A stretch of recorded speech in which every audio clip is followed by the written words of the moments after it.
Universal Champion Roman Reigns face Brock Lesnar in a last man standing match. Liv Morgan defends the SmackDown Women's Championship against Rowdy Ronda Rousey. Pat McAfee vows to shut down Happy Corbin, and more. Receipts are still available, and tickets start at $25 at Ticketmaster. From the Hillside Medical Game Studios, WPRT-FM Pegram, WPUC HD2 Laverne, Robbie and Rex Road, Chase, Willie, and D-Mace, Stillman Company, Nashville's best sports talk, 102.5 and 106.3. Terang, it's a high fly ball. We got pass rushers. Awesome Game 7. Checkered flag in the air. The Game. A Cromwell Media Station. Where you have a voice. We're one play away from an injury. He knows this. He's a study of the game. And we have strong opinions. He's been awful. I don't think they were trying, and that's why I feel the way I feel. This is Stillman and Company with Jared Stillman and Caroline Fenton. Presented by TriStar Moving on Nashville's best sports talk, 102.5 and 106.3 The Game. And on the Game Nashville app. Stillman and Company is delivered by TriStar Moving 102.5. The Game streaming live on Twitter, Twitch, YouTube, and Facebook Live. Thanks to the law offices of Amanda Gentry. Live from the Hillside Medical Game Studios. Titans practice day number 1, and our training camp coverage is presented by USA Hemp Store. Hey, Joe Namath. He loves USA Hemp Store. Yes, he does. Have you heard these Joe Namath spots? I have not, but if Hollywood Joe loves it, then That's Broadway Joe. Broadway Joe. Who's Hollywood Joe? You're probably thinking about Hollywood Henderson. Sure. Or Hollywood Brown. Yeah. Broadway Joe. Broadway Joe. There it is. If Broadway Joe loves it, then I'm sure that's great. And Parman Energy, your one-stop petroleum solution. Titans practice today. I want to start with this. I thought I won. I was so glad to be at practice today. I mean, it felt like the first day of school, but like a little bit more because it wasn't true orientation yesterday where they had the press conference. That was orientation. But it was just so nice to be out there. It was so nice to talk with everybody. It was so nice to see the Titans practicing. It was so nice to have Vrabel in a weird mood after practice, which is par for the course. Like, we are back to football.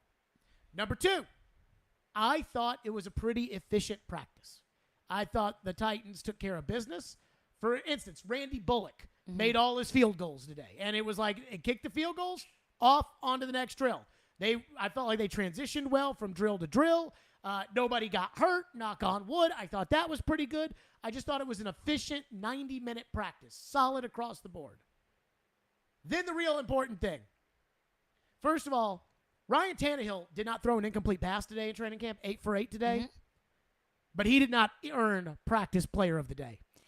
Well, not because he wasn't good, but No, Tannehill's good. because somebody else earned it a whole heck of a lot more. Treylon Burks, ladies and Treylon gentlemen, Burks. congratulations. There is no doubt in my mind. And you know me, I am anti-local media groupthink boboery. I am totally against it. But we give credit where credit is due. But there's no way you could have watched that practice and not walked away and been, especially given all the backstory with Burks and the not making it through rookie practice and the replacing A.J. Brown. It would have been a good practice, without all that stuff.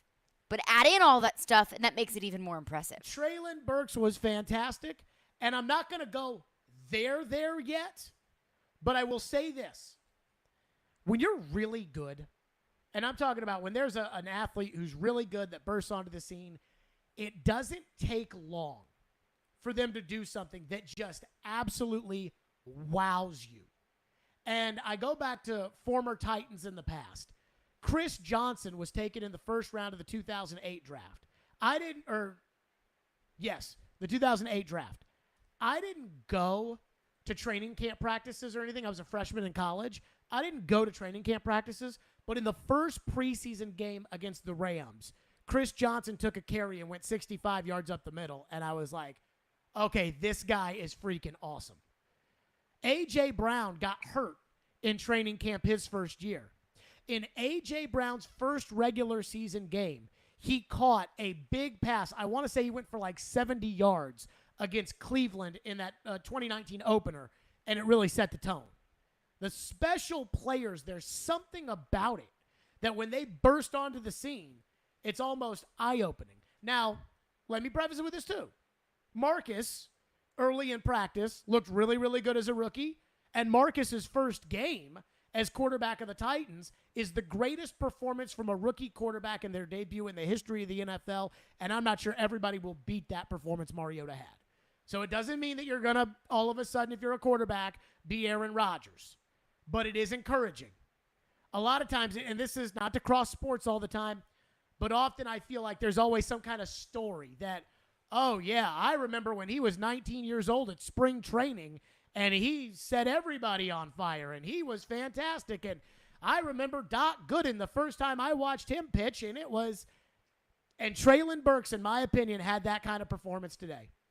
Treylon Burks did not participate on the first play, not his choice, when they went to 7-on-7, or at least I don't think it was his choice. But Treylon Burks was out there on the second play. There was a bomb from Tannehill, and he jumped and leaped and extended his arms and came away with the football, and I was standing on the opposite side of the field, and I'm standing next to Emily Proud from News 2. I'm like, did he just catch that? I'm like, I think he caught that. Mm-hmm. And then I look around, and, normally when something like that happens at training camp, the offensive players get up and they start doing the motion for, yeah, that was a catch. And the defensive players are doing he was out of bounds. And so I don't know if he was inbounds, out of bounds. Then he gets up, and the celebration of it, Tannehill runs.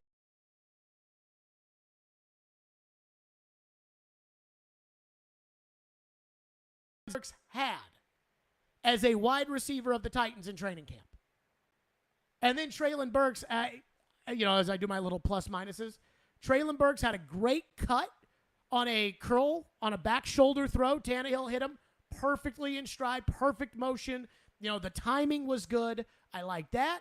And then Logan Woodside had a throw in an 11-on-11 period later in practice where he overshot Treylon Burks, and Treylon Burks skied up in the air and grabbed it with two hands and came down with it. And I was literally watching it thinking, oh, my God, this guy's good. Like, this is the guy that wrecked the SEC. And I'm going to be honest with you. I think probably a lot of, and he talked about this, about how to attack the offseason and things like that when he spoke to the media after practice. I think a lot of the negativity from what had happened to him in the spring was clearly pushing him to be ready for training camp. He is ready for training camp. He looked absolutely fantastic. If I had to give away a game ball for practice player of the day, it would be Treylon Burks. As far as the plus-minus system is concerned, not a lot of minuses out there. I thought it was a pretty good practice. Treylon Burks led the way at +3. I thought he was the practice player of the day. I think he's the story of the day. I'm obviously not the first person to be talking about Treylon Burks because, honestly, I think he was that good today at practice that everybody is talking about Treylon Burks. I'm giddy. Now we'll see tomorrow. I'm giddy, though. I thought that was a fantastic performance from Burks. And not only that, Mike Vrabel's first question, Teresa Walker always asks the first question. Mm-hmm. She asked Vrabel about Burks after what we all saw today at practice. And Vrabel so tried to downplay it that actually makes me feel good about it, because Vrabel, when a guy who's struggling or a guy who, he's not excited does something good, it's like he wants to pump that guy up. Yeah. When he's excited about it, he wants to pump it down. He wants to tamp it down like, oh, no, not that big of a deal. So Vrabel's reaction to it actually made me even more excited. I thought Treylon Burks today is the story of training camp through the first day. He was fantastic. What was your reaction to watching Treylon Burks today? And am I overstating? I'm not saying Treylon Burks is going to the Pro Bowl, but am I overstating how good Treylon Burks was today in his first practice? No, you're not. And I think another thing, and I went into this today with training camp because yesterday I said, I know Mike Vrabel said that Treylon Burks had 2 good days, but I'll believe it when I see it. Mm-hmm. So that's exactly what I went into training camp today looking for, is what does he look like physically? And he looks leaner. He looks trimmer. And I even said to Austin Stanley of AZ Sports, I'm like, is he, more lean, trim, or am I just used to how big he is? He's like, no, you can tell in his legs, in his midsection. He's just less soft, so to say. Mm-hmm. So you could tell just, when he was running around in warm-ups, he looked leaner, and you could tell in drills. He he had a really great day. Now, I would say this too. But the receiver core as a whole, I think, all looked pretty solid. I think the receiving core was very impressive. That's why I'm going to talk to Chris about this. Yeah. Because, I felt good about the receiving core today at practice. And not just Treylon Burks. I mean, Nick Westbrook-Akina caught the first pass for a deep bomb. Tannehill goes 2 for 2 on deep bombs to start practice. Westbrook-Akina, he got a +1 for that. Des And Fitzpatrick. I thought that was a good catch. He had a couple Des stars from Fitzpatrick me. had a good day. I mean, Robert Woods looks like Robert Woods. I don't think there's anything to worry about there. Yeah, I never was concerned about Robert Woods. I but don't Cody wanna Hollister was one that, didn't wow me. Oh, I think – trying to think of the way to say this without crossing any of the of the practice lines, the secret practice lines. I think Hollister's in the mix. Just based off of what I saw at practice and what I know. They love him. What I saw off of that, I think Hollister's somewhere in the mix. But I will But the tell receiving core is going to be very competitive. But it starts right now with Burks. Yeah. The story today, I don't want to get too far ahead of myself. I don't want to look at one practice and say, oh, well, now all the pass-catching problems they had last year are gone, and here we go. I don't want to sit there and say, oh, Treylon Burks is headed to the Pro Bowl or anything like that. But I was impressed. I was impressed, and specifically with Burks.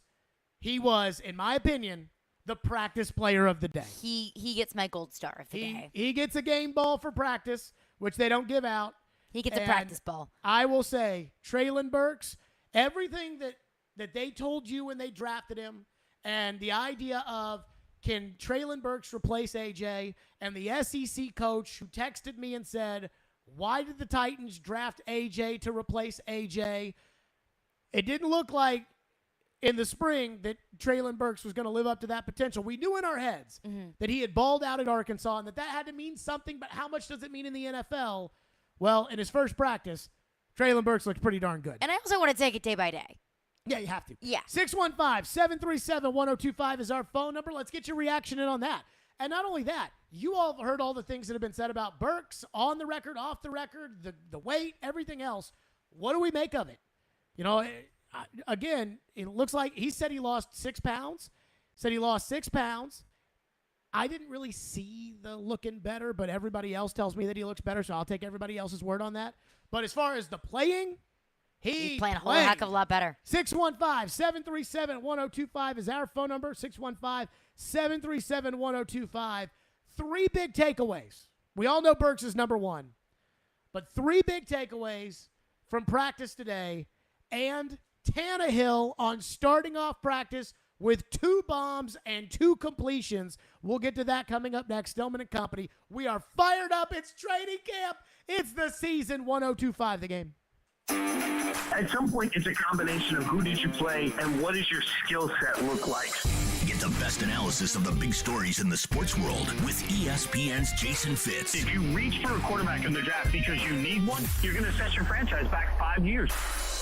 Join Fitzy every Wednesday at 4:30. Presented by Blood Assurance. Jason Fitz. I am 5'9.5" on ESPN 1025 and 1063 The Game and the Game Nashville app.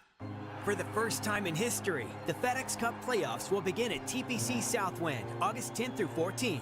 Don't miss your chance to watch the top 125 players from the FedEx Cup standings compete for the PGA Tour's ultimate prize, the FedEx Cup. Only 70 players will make it through Memphis and on to the next round of the FedEx Cup playoffs. Daily grounds and upgraded ticket options are on sale now at FedExChampionship.com. Tennessee's tax-free holiday is here. Head to Electronic Express this weekend for great deals on back-to-school essentials like laptops, tablets, printers, and more, all tax-free. This weekend only, get an Acer laptop for $229 or an Apple iPad for $449. Don't miss out on a Microsoft Surface Pro bundle for $899 or an HP laptop for $499. Shop in-store or online with free financing. Electronic Express. We make it happen. Hey, Willie Donick here. Are you feeling the sting of higher interest rates and higher costs? Those credit cards and other loans are costing more and more every month, and inflation is making everything else more expensive.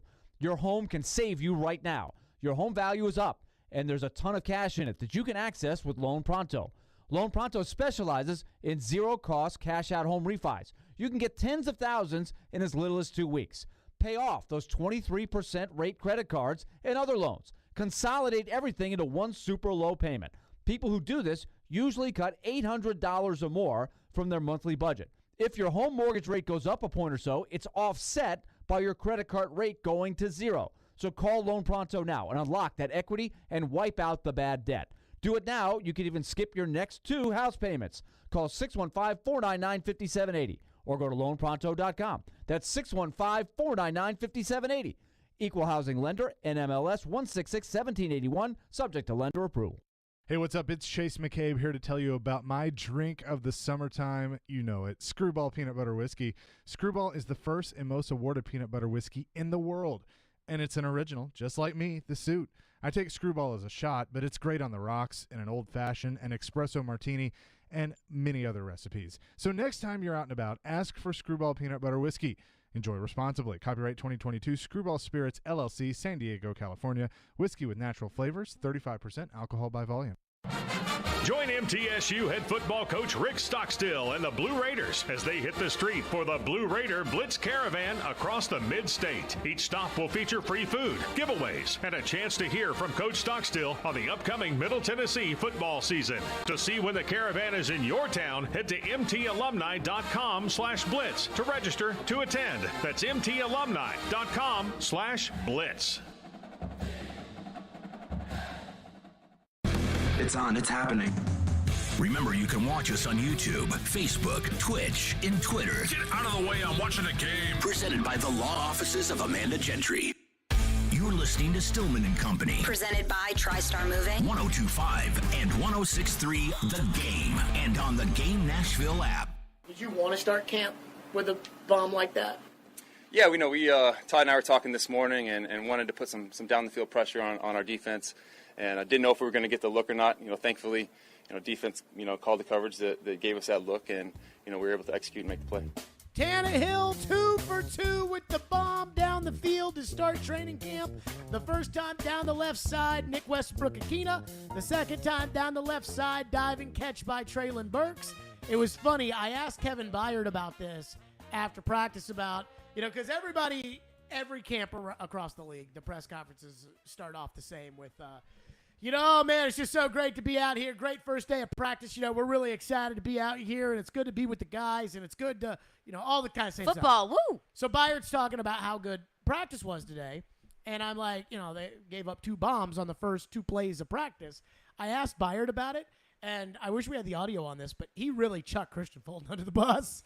I mean, he really chucked him under the bus. He was like, first 2 plays, it's never good. Christian, he got beat a couple of times there. Christian. And, he was like, so just tell Christian, keep his head on. He'll be fine and not talk trash all the time and get ready to get out there and play corner. I was like, wow.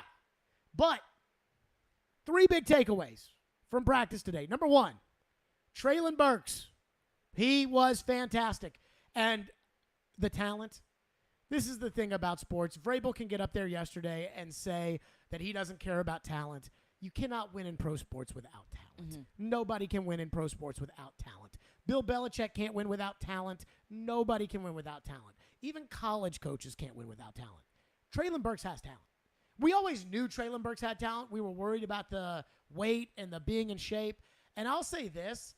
If he loses 6 pounds and looks that good in the first practice, what happens if he loses 15 pounds?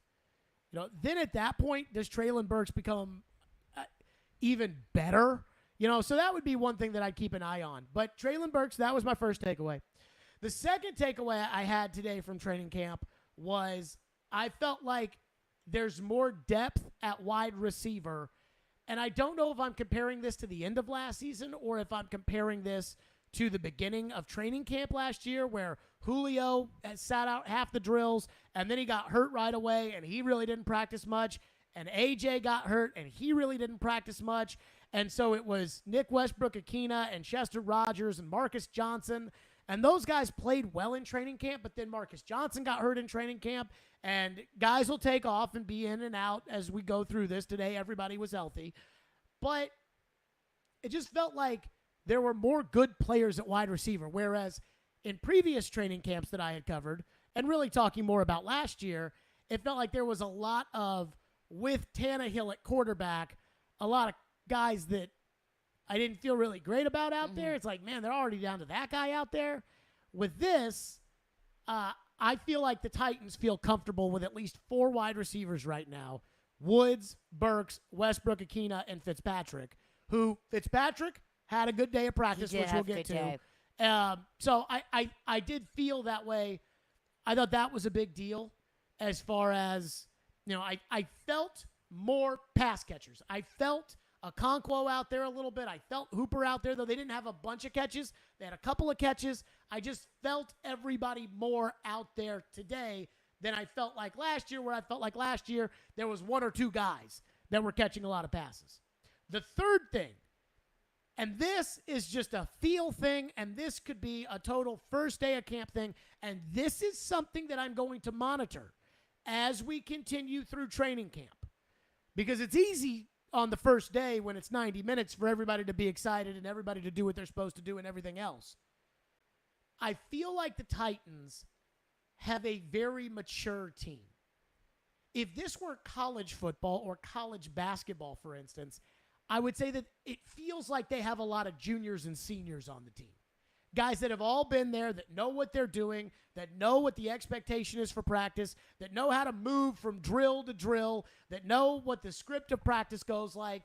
And then the rookies that come in there, and McCreary had the one nice defensive play today belonged to Roger McCreary.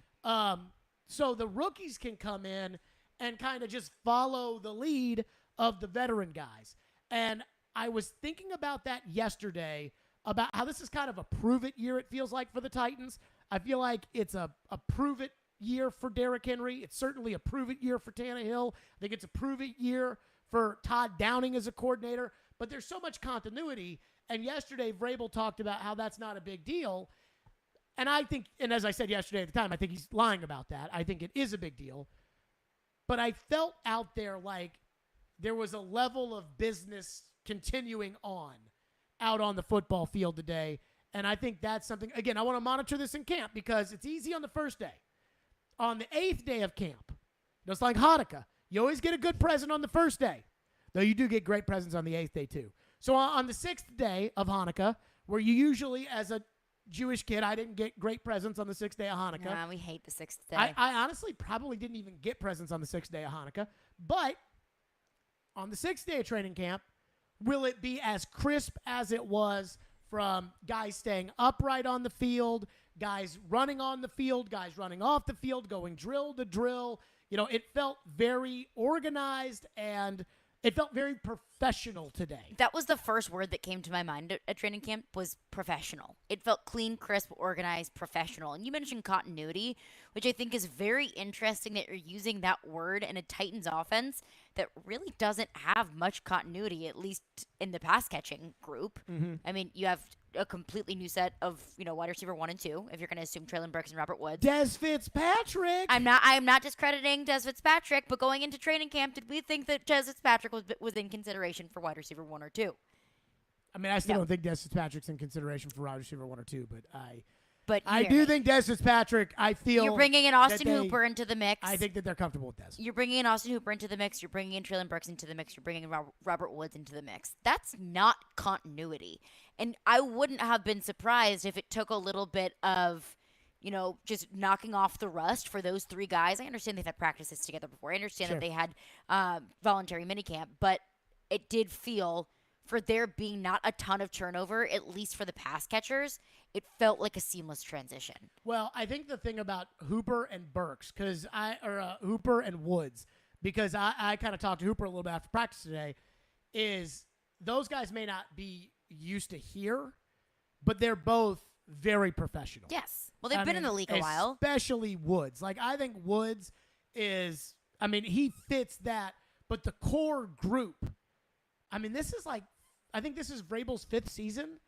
And for the core group, I would say this is probably their 4th season together. Now, look, A.J. Brown was part of the core group. He's not there anymore. Jonnu Smith at one point was part of the core group. He's not there anymore. Jack Conklin was once part of the core group. But when I think of this team and I think of the core group, I think of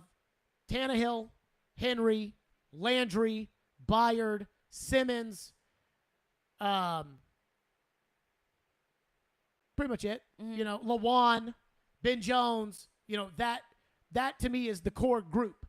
And the core group has been here for a while. I mean, when Kevin Byard got up there and said this is his 7th season, I felt like an old pawpaw, which I think he's wrong. No. Vrabel's had 4 years. This is Vrabel's 5th year. 5th year. And Malarkey had 2. Okay, so it is his 7th season. Okay. This is my 8th football season in Nashville. Wow. That's nuts. That's crazy to me. Wow. But I would agree. Like, I feel like the core group, it just felt like a very professional practice day. Again, it was the first practice. Yeah. And that, I would say, take kind of with a huge grain of salt. But I think also, too, one thing to look forward to is, do they build upon that? Do they build upon the professionalism, the organization, or was that something that they got together for the first day and they're going to have to struggle to continue to keep that together? Because you can have a great first day, but it's what you do with it. That's when it really kind of defines what this team can be early in the season. I think what's really interesting about what the Titans decided to do this year is the 2 sessions of joint practices. Not just one. Like last year, it was one at Tampa Bay, and COVID maybe made things more difficult, but in John Robinson's tenure, they've consistently done 1 joint practice a year. The second session of joint practice, that I found to be pretty interesting, just thinking about that's different than before. And last year, it felt like guys were missing practice, or there was kind of a lull with that extra, what's basically an off week because there's not a 4th preseason game. And I wonder if that is to avoid the lull of practice. Because today, I mean, I can even look at, you know, what people are saying about today, you know, the show, and excited about talking about practice. Yeah. The 6th practice is not going to be as exciting as the first practice. That excitement goes away. But then once you get into the preseason games, and then it's Brady and the Buccaneers are here practicing, that's different. And then when it's, you know, Kyler and the Cardinals are here, then every day is basically a game those 2 days. And that may be to keep that from happening. But it felt like a very business-like approach. And I have to think that Treylon Burks and the way that he, after kind of getting the business during the spring, I have to think that the veterans probably helped push him to get in line.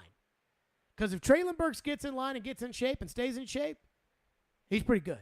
615-737-1025. Let's take your phones. Let's get to them next. 615-737-1025 is our phone number. Plus, there are 2 little interesting nuggets about the receiving group. So we'll get to that coming up next, and then we're right to your phones. Stillman and Company. Chris Sanders is going to join us later this hour.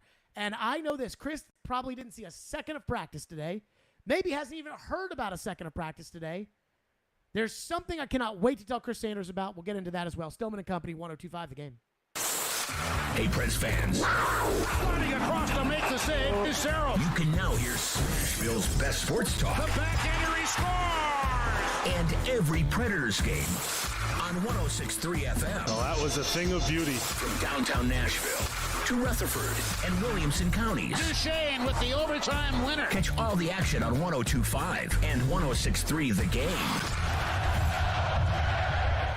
Hi guys, it's Andrew. Are you struggling with erectile dysfunction and sick of the pills? Well, today, Wednesday, July 27th, we're running an unprecedented one-day special you won't want to miss out on. Hillside Medical Clinic uses the most powerful form of wave therapy. It's clinically shown to repair blood vessels and improve blood flow. My favorite part is that we can get rid of your ED without any pills. If you're ready to transform your love life, today is your day. Call us now, and you'll qualify for the assessment and ultrasound totally free. Also a gift that produces powerful results in the bedroom. You're going to love that, guys. And today only, we're offering 5 tune-up treatments to our patients free. This is our most lucrative offer ever, worth $1,000. But call today, Wednesday, and qualify totally free. 615-576-5000. That's 615-576-5000. Guys, put a stop to your erectile dysfunction and get your love life back. Call Hillside Medical Clinic now to qualify. This offer ends today. 615-576-5000.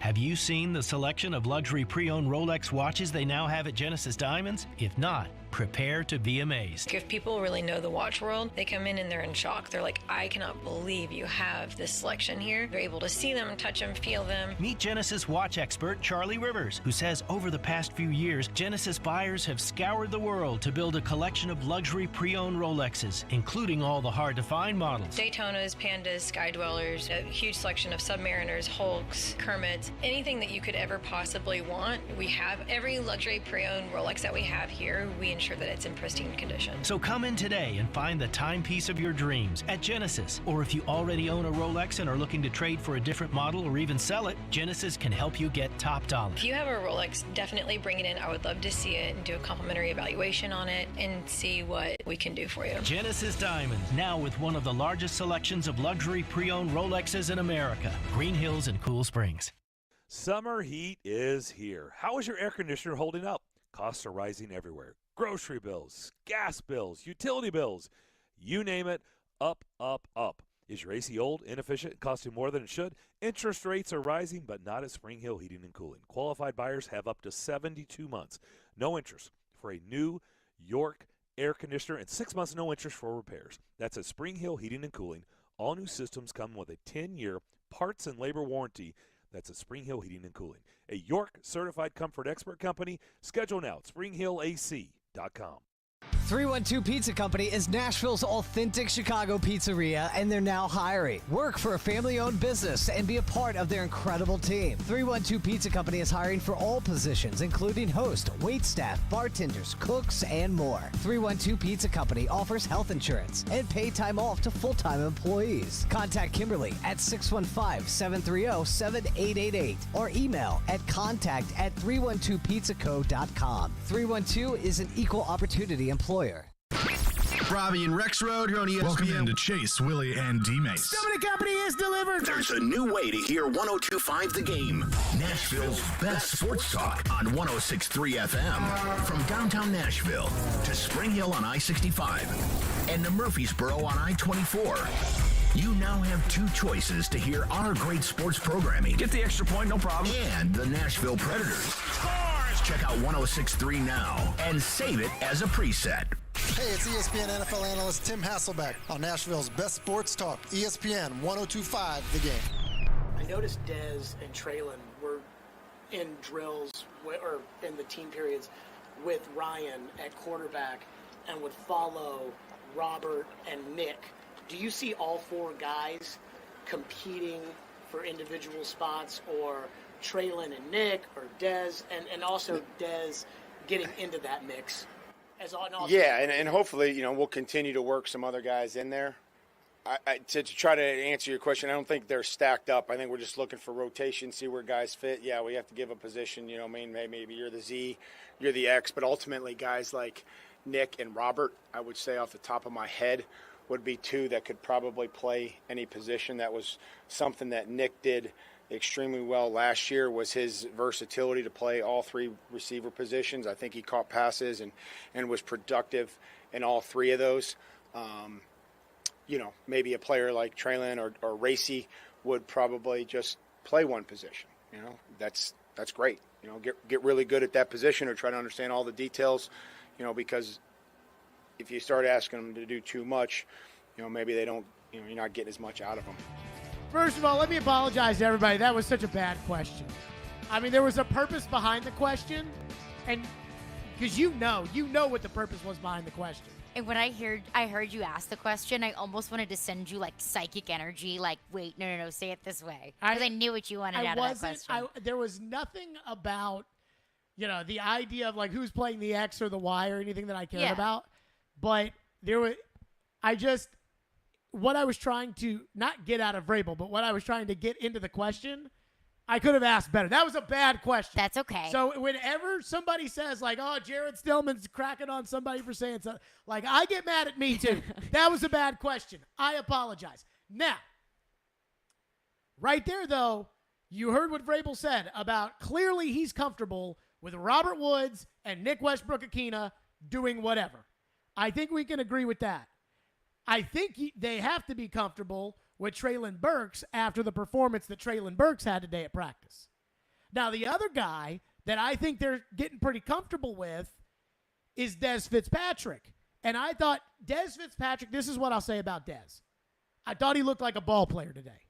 There wasn't anything particular. Like, I can't remember like one individual play that Dez Fitzpatrick went up and made, but that I felt like Dez Fitzpatrick looked like an NFL receiver today. I did remember one, and I don't remember who threw the ball. But I have it here. I saw his catch, and that was a big boy catch. And I double-checked my roster a couple times. I was like, was that Dez Fitzpatrick? Because he looked bigger, and it was just a great catch. I remember last year in training camp, Tannehill hit him in traffic. Yes, for a completion. That's what it was. It was like right in the middle of the field. And he looked great. And if he's on the field with Tannehill at the same time, and he was on the field with Tannehill, that says is something. Worth noticing. Plus, speaking of Dez, Mike Vrabel with the offseason award winners for the year. Here's who Mike Vrabel said won the awards. You know the offseason award winners off the top of your head? Yeah. So we recognized Dylan Radins on offense. We recognized Dez Fitzpatrick on offense, Torrey Carter on offense, DeMarcus Walker on defense, Amani Hooker on defense, and Caleb Farley on defense. And that was through a criteria of effort, consistency, and improvement. Couple questions there. First off, how about Dez? Way to go, Dez. Way to go, Dez. After getting cut last year, after being picked in the 4th round, 3 picks ahead of Amon-Ra St. Brown, who had a great rookie season. After that and getting cut and being on the practice just squad. crapping on him on Ross St. Brown the other day when we were talking about Jared Goff? No, he's his best receiver. And his best receiver got picked after Dez Fitzpatrick. I mean, what's that tell you? And Dez is looking better. Second question, who the hell's DeMarcus Walker? I don't know. Ian? I believe he is the defensive lineman from Houston Texans. Okay. Good for him, though. Good for him. Hey, and good for them. And that is good for him. And that is good for him. That is good for way him. to go, DeMarcus. Hey, way to go, DeMarcus. Let's go, DeMarcus. Yeah, all right. Let's go to your phones. Phone lines driven by WilsonCountyHyundai.com. Yes, I am aware it's the first day of practice. Yes, I am aware that I am positive. Don't worry. If they stink it up tomorrow, you will hear about it. What do we have? Phone lines driven by WilsonCountyHyundai.com. Josh texts in and says, so does this mean that we should be cautiously optimistic for the rest of preseason with Treylon Burks, or are we somewhat convinced that this guy is special? We should be cautiously optimistic for today that the Titans drafted a good player in the first round. Today.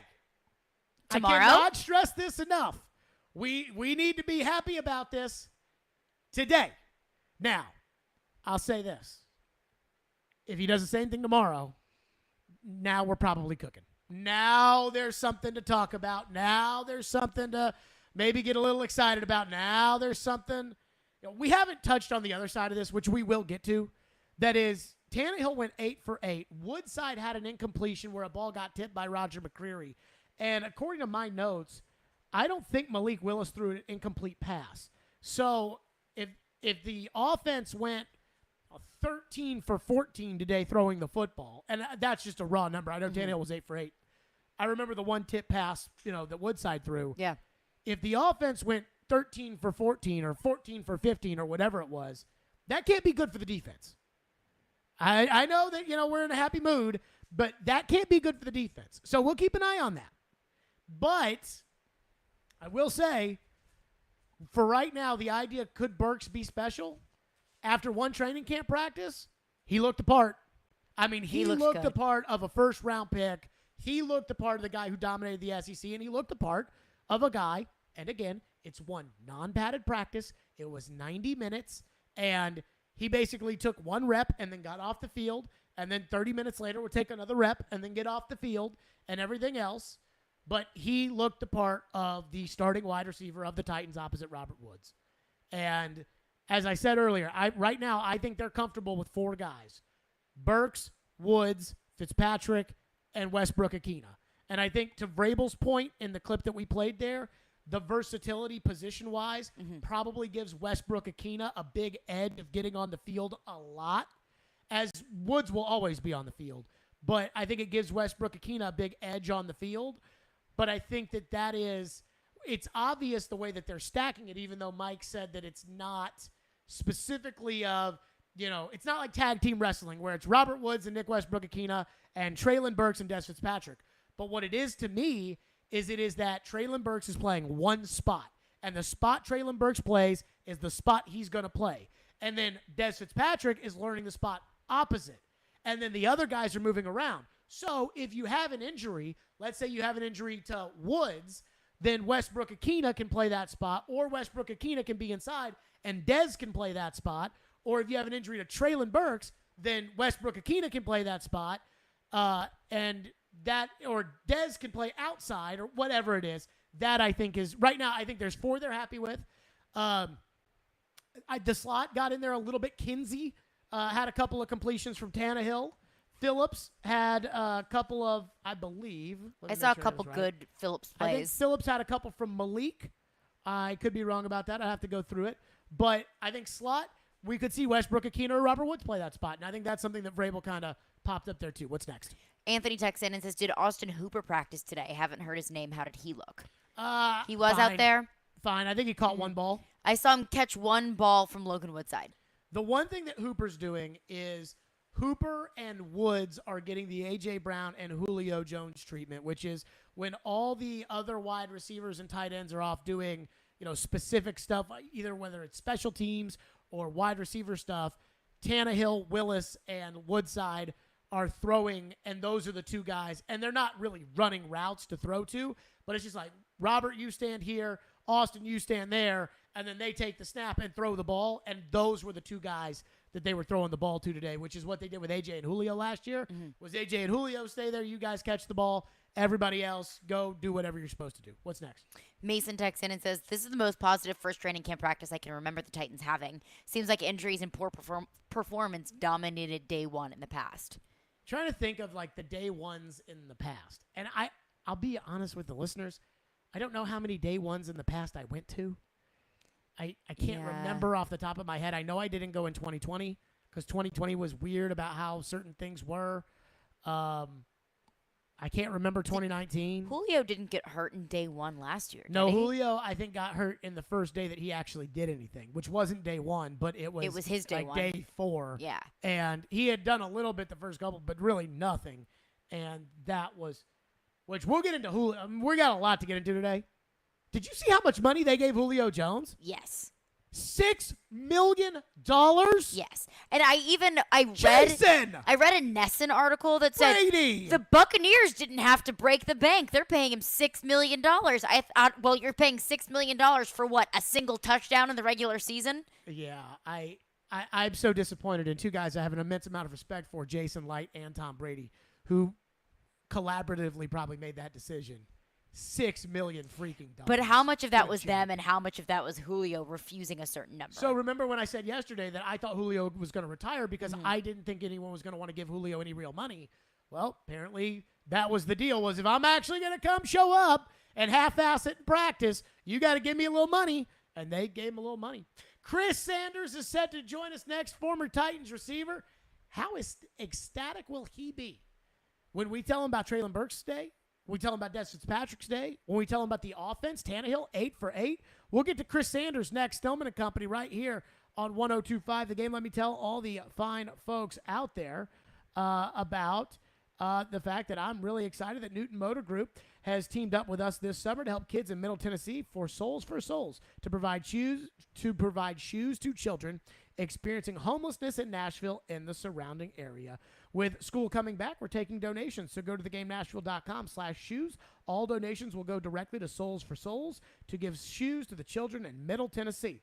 That's right, thegamenashville.com/shoes. Newton Motor Group is a proud sponsor of Souls for Music City. Newton Motor Group, the best car deals in Nashville start at Newton.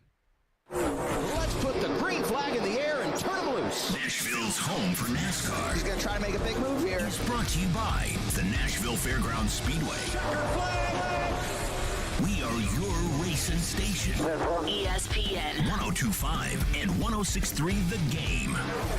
And the Game Nashville app. From the Fox 17 News Code Red Weather Center.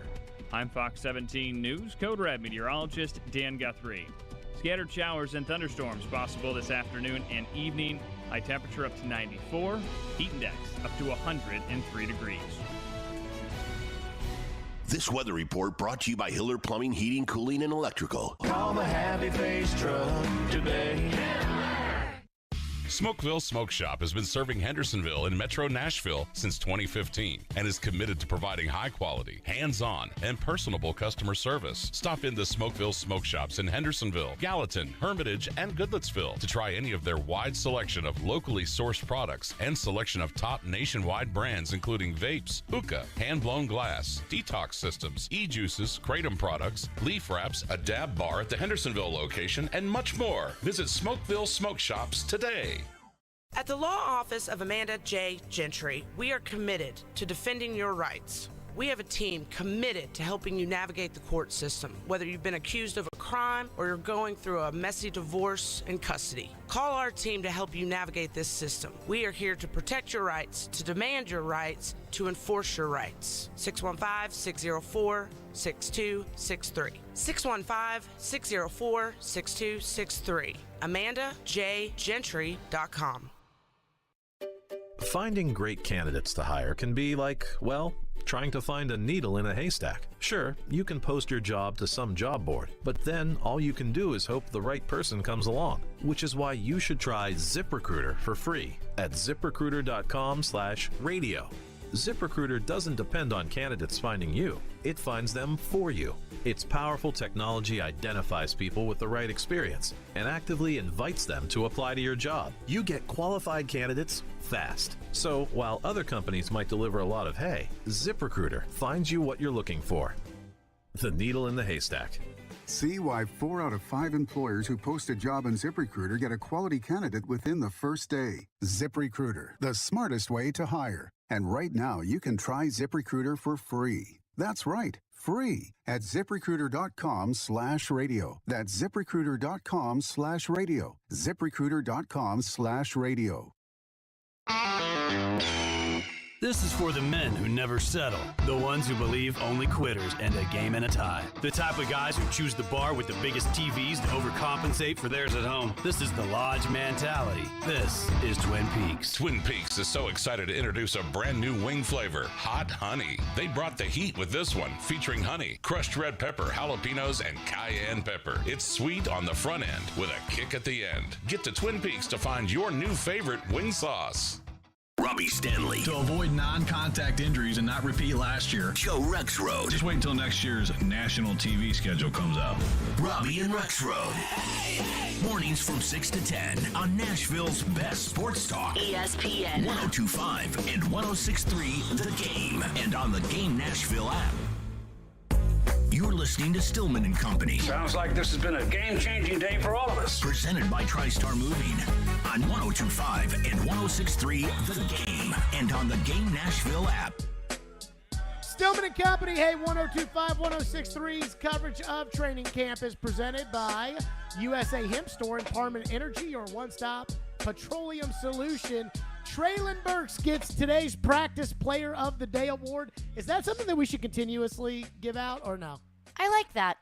I mean, Treylon Burks, without a doubt, was today's Practice Player of the Day. After all the drama, all the getting in shape, everything else, Treylon Burks said he attacked it, lost 5 or 6 pounds, and absolutely put on a show, including the second pass of the day, which was his first play on 7-on-7, a deep ball from Tannehill. Chris Sanders joins us now, former Titans receiver. Oh my Chris, gosh. Your reaction. Are you pancaking already, man? Hey, I didn't pancake anything. I asked, are we worried? And let me tell you, after today, no, I'm not worried. Treylon Burks looked the part. And I'm not the only one saying this. You know, this was every single – I mean, when Vrabel got to the podium, Teresa Walker asked the first question, and it was, Mike, what'd you think of Treylon out there? Because we all thought he was great. That was how good Treylon Burks was today. How excited does that make you? Man, it makes me excited because everybody's talking about, you know, the loss of A.J. Brown and, you know, the receiving core, all this stuff. But when he came in, you know, out of shape with OTAs and mandatory meetings, everybody had a lot of concerns. But here's the thing that I love about Treylon Burks is he had an adversity, so instead of him getting bitter, he got better. He came in, he lost 6 pounds, and just like you said, I mean, he's jumping over people, he's making a lot of catches, and also Tannehill has a receiver that he can totally depend on. I'm excited to see what he's going to do. See, I think what's interesting, you were an all-rookie performer in the NFL, Yes. Chris. You played with some really talented players in your career, like a Javon Curse, a guy who was really, really talented, and everybody knew it right from the jump. Burks today in practice looked like one of the most talented football players out there. We know how high he was picked. We know what he did in college. For him to show and perform in his first training camp practice, how big of a deal is that for you? Man, I think it's huge because it builds confidence not just in Ryan Tannehill, it builds confidence in the organization. I mean, especially with Todd Downing, the offensive coordinator for the Tennessee Titans. Because if you look at this Tennessee Titans offense, we have a great running game. We have Derrick Henry. We have an offensive line that's kind of getting together. But then when you have an explosive wide receiver with Treylon Burks that's on the perimeter that can make plays down the field, we always talked about, the Tennessee Titans need a player to take the top off the defense or a player to get downfield to make that big-time catch. Now, I'm not saying A.J. Brown couldn't do it, but I'm just saying now you got a guy that's capable of doing it. Now, when you make big comparison that he's the best player on the field today, I mean, it just shows you that now he's not just playing with potential. He's playing with a guy that can come in and be a top 15 wide receiver. Former Titans receiver Chris Sanders is our guest. We know about the adversity that Ryan Tannehill faced throughout the offseason. First day of training camp, connects on 2 bombs right away in 7-on-7, a touchdown to Westbrook Akina, a ball in which Burks laid out and made an unbelievable catch on the sideline. Tannehill 8 for 8 today at practice. Wow. What do you make of that? Man, I'm excited. Let me tell you something, and I'm going to brag on these guys because I know that I was a little hard on Tannehill before. But sometimes whoa. You were the least hard on Ryan Tannehill of anybody in the city of Nashville. Just a little bit. But the thing about it is sometimes adversity brings the best out of you. I'm going to give you a perfect example. Look at the situation with Derrick Henry when he first got in the league. Everybody said that he's too big to be running that stuff. Everybody said he was too big to be running side to side. But once somebody sat down and talked to Derrick Henry and said, you know what, you got to play like you're the best player on the field. That's the same thing with Tannehill. Tannehill went through some adversity. Everybody said that he can't, make the big throw or come back after the situation with the Cincinnati Bengals. And now you got Treylon Burks. He came in with some adversity. Sometimes adversity pushes you into your greatness. So even with Tannehill struggling last year, listen, if he plays like 2020 and 2019, don't be surprised if the Tennessee Titans make a playoff run. Chris Sanders is with us. Speaking of being proud, Des Fitzpatrick was out there today, and Mike Vrabel said he was he looked like a ball player, and Mike Vrabel said he was one of the off-season award winners. I want you to hear what Coach Vrabel said after practice when I asked him about Des. I want you to hear what Vrabel said and then give me a reaction. How proud are you of Des, of the progress he's made from last training camp to this training camp, and where especially do you think he's gotten better? Well, I think the year on the practice squad gave him a lot of confidence. He went out there and he ran routes with the intent to go win, that every ball was going to be thrown to him. And when we try to explain that to all these guys, like, this is your opportunity to go play against, starting players on the defense. And I know that there's a card, and these defensive coaches, they love to draw the lines on the card and everything, and we just tell them, like, that's the route, this is our route. We just tell them, in our language, run that route.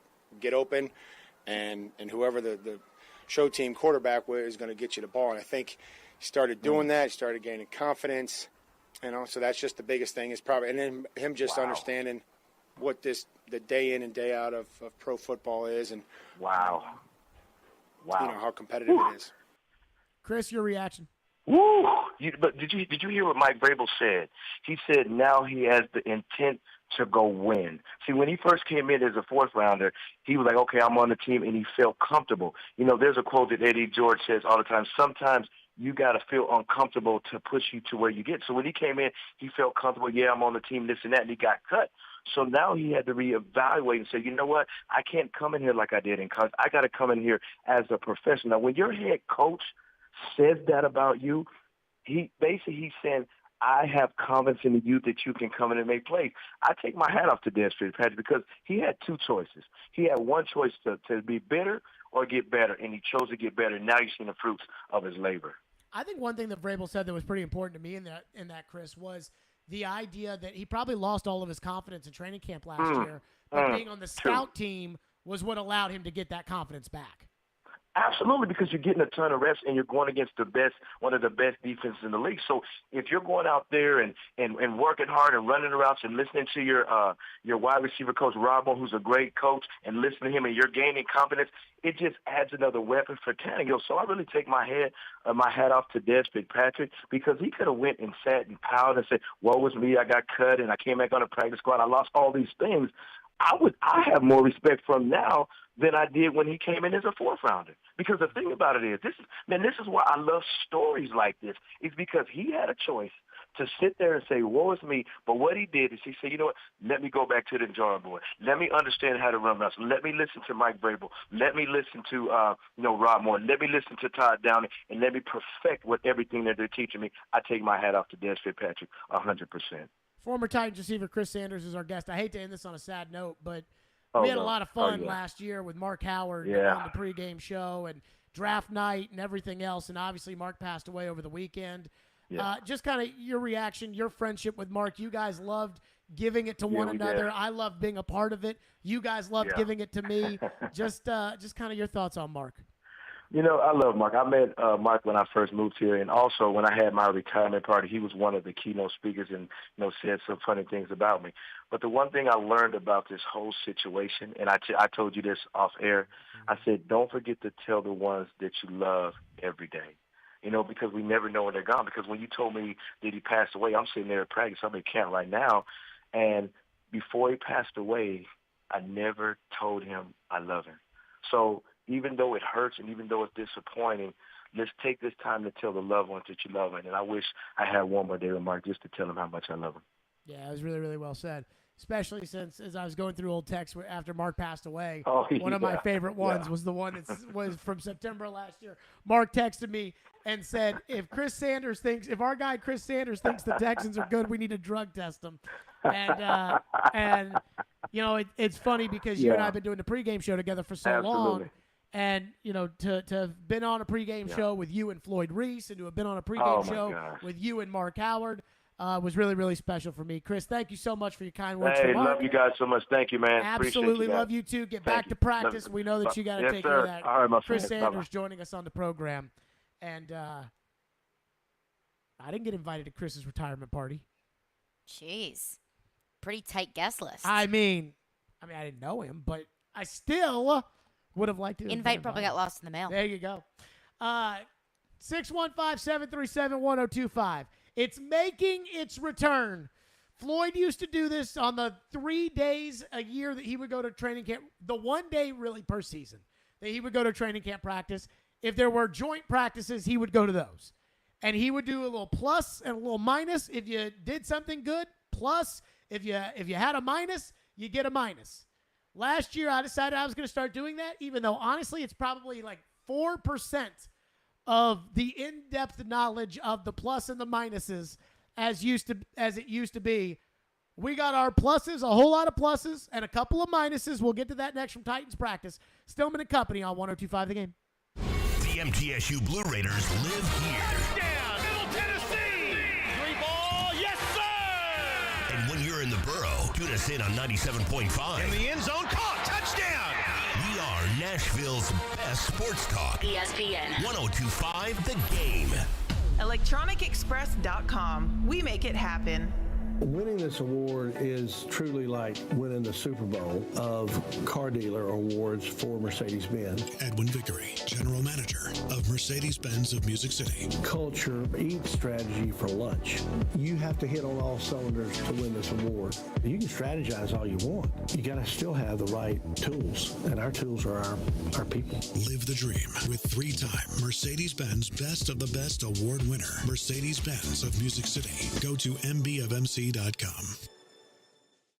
So many people here are getting real lasting joint pain relief from QC Kinetics. QC Kinetics has changed my life. I would recommend QC to anybody. The work that QC Kinetics did paid off exponentially. It brought me back to an effective age of almost in my 20s and 30s. QC Kinetics uses cutting-edge regenerative medicine, natural biologics from your own body, precision treatments that can restore and repair damaged tissue in your aching joints, with no meds, no steroids, no drugs, and no downtime. I got a very quick resolution to my pain. It is a all-natural therapy. You're using you to fix you. I got my life back. I got my smile back. And best of all, I got my laugh back. Don't live with that pain anymore. And don't let them tell you surgery is your only option. Learn more about regenerative options from the local medical professionals at QC Kinetics. Call now for your free consultation. Call QC Kinetics, 615-249-4024. That's 615-249-4024. 615-249-4024.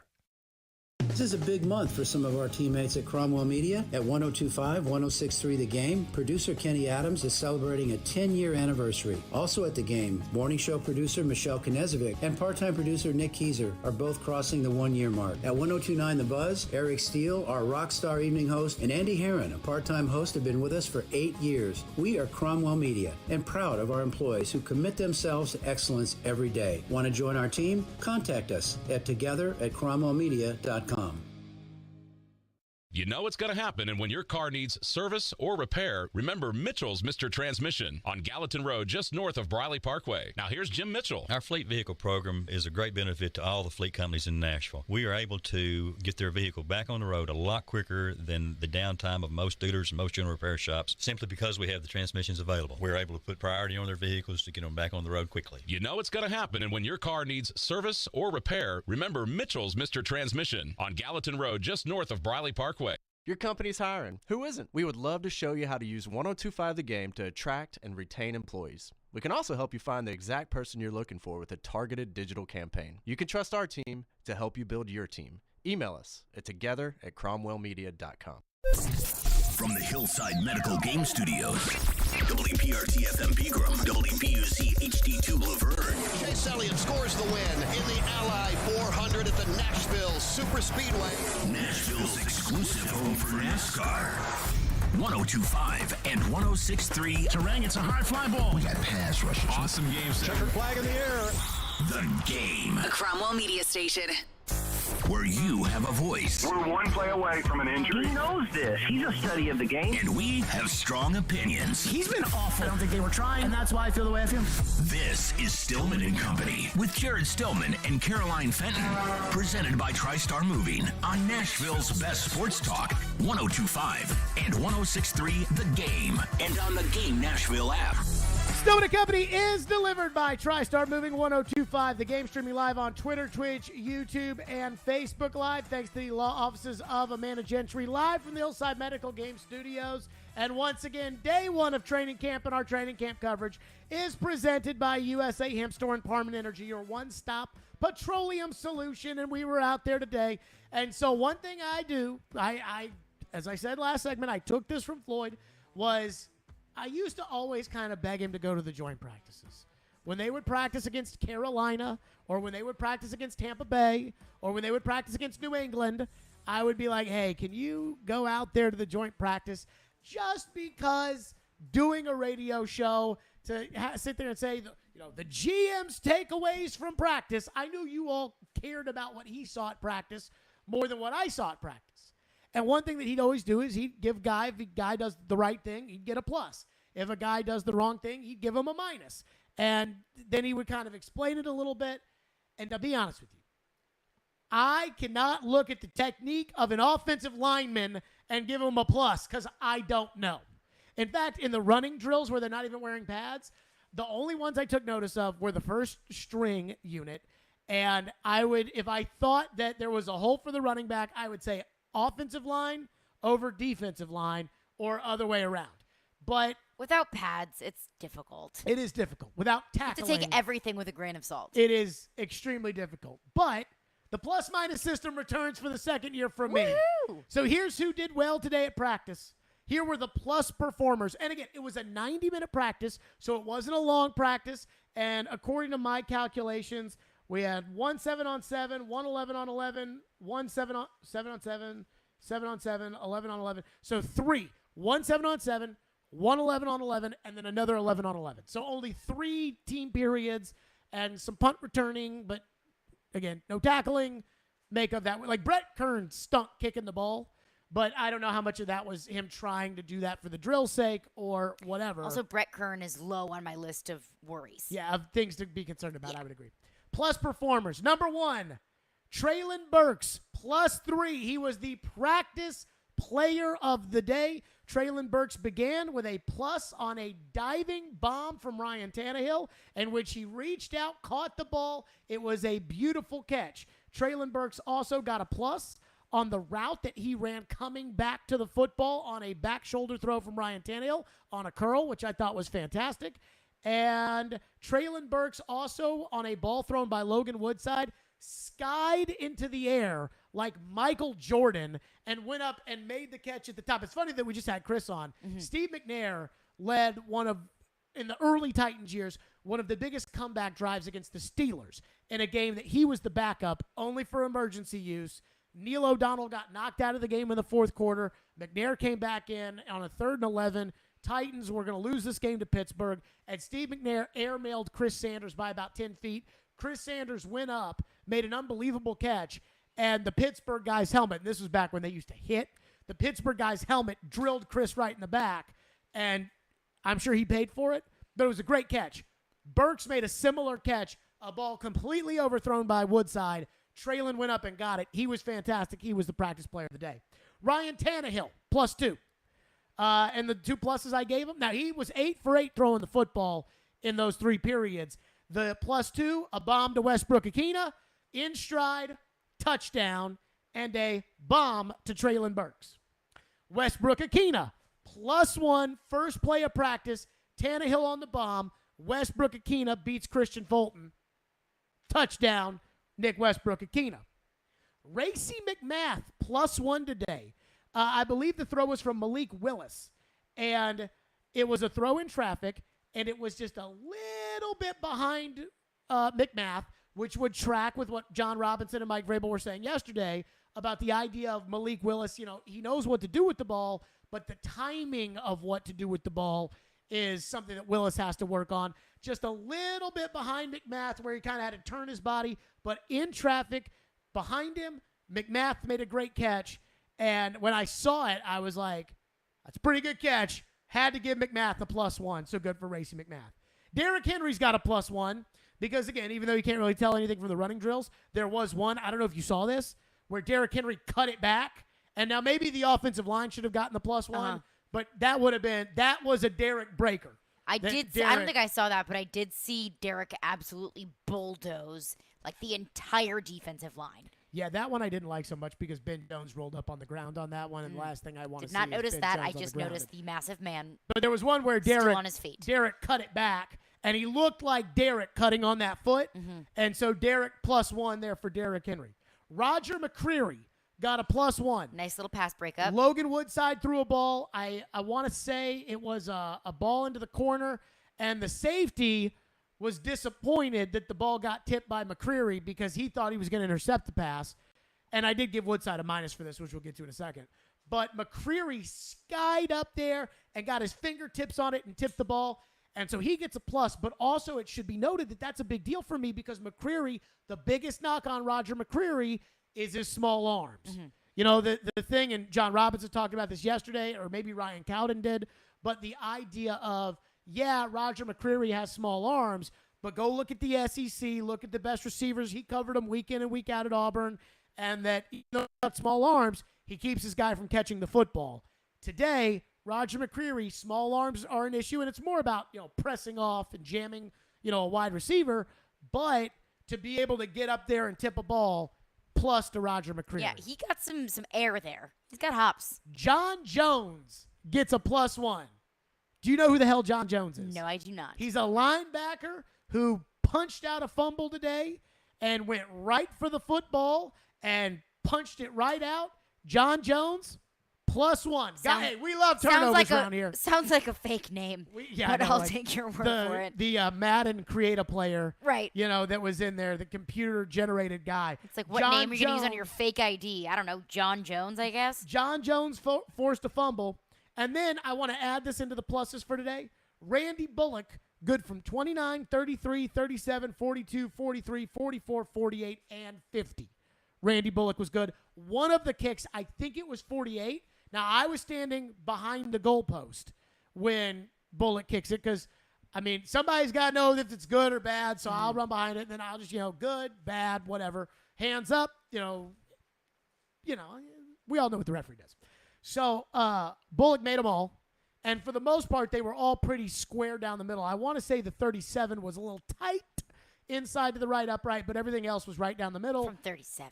I want to say 48 was, it felt like it was, Thomas the train engine getting over the crossbar. Like, I think I can. I want to say he hit 50 pretty good. Like, I think that was a pretty square kick from Randy Bullock. So that, I think, very positive. Minus performers today. Leading the way, -2, Christian Fulton. And it happened on the first two plays of 7-on-7. He gets burned at the start by Westbrook Akina for a touchdown. He gets burned by Burks for a big catch. And then Kevin Byard completely threw him under the bus after practice about that. So I got to get -2. Honestly, good for KB. Kevin Byard in the nicest way possible. Hold people accountable. In the nicest way possible. Absolutely threw Christian Fulton under the bus for those. -2 for Fulton. Logan Woodside, -1. And I could have given Logan -2, but we're giving the benefit of the doubt here. I gave him -1 on the throw that got tipped by McCreary. I could have done it for the overthrow of Burks that Burks made a fantastic play on. It was not a good throw by Woodside. It was a great play by Burks, but it was not a good throw by Logan Woodside. So Logan's -1, but I could go Logan -2 there. So I think I'm being kind of nice. Oh, why did I not write this guy's first name down? I think it's Julius. Julius Chestnut. -1. And I'll say this about, he's a running back I've never heard of in my entire life. Julius Chestnut had a great run. Like, it was a take it to the house kind of run because nobody touched him. It was a run play, and he gets the ball, and he's running with it, and he's all by himself.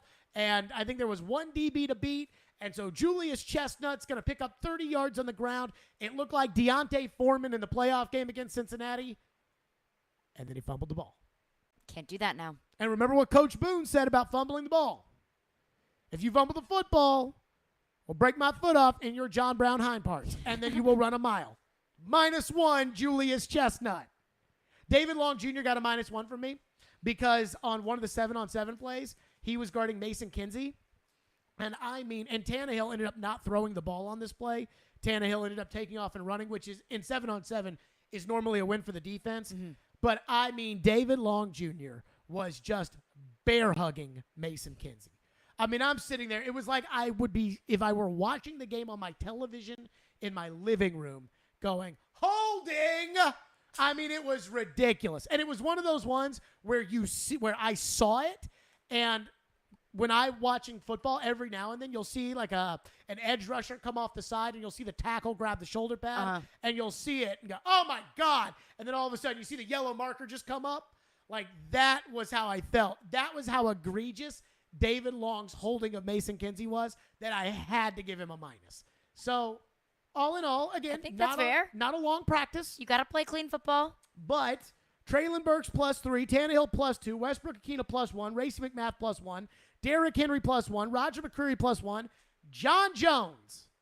We love John Jones. It might be Joe Jones.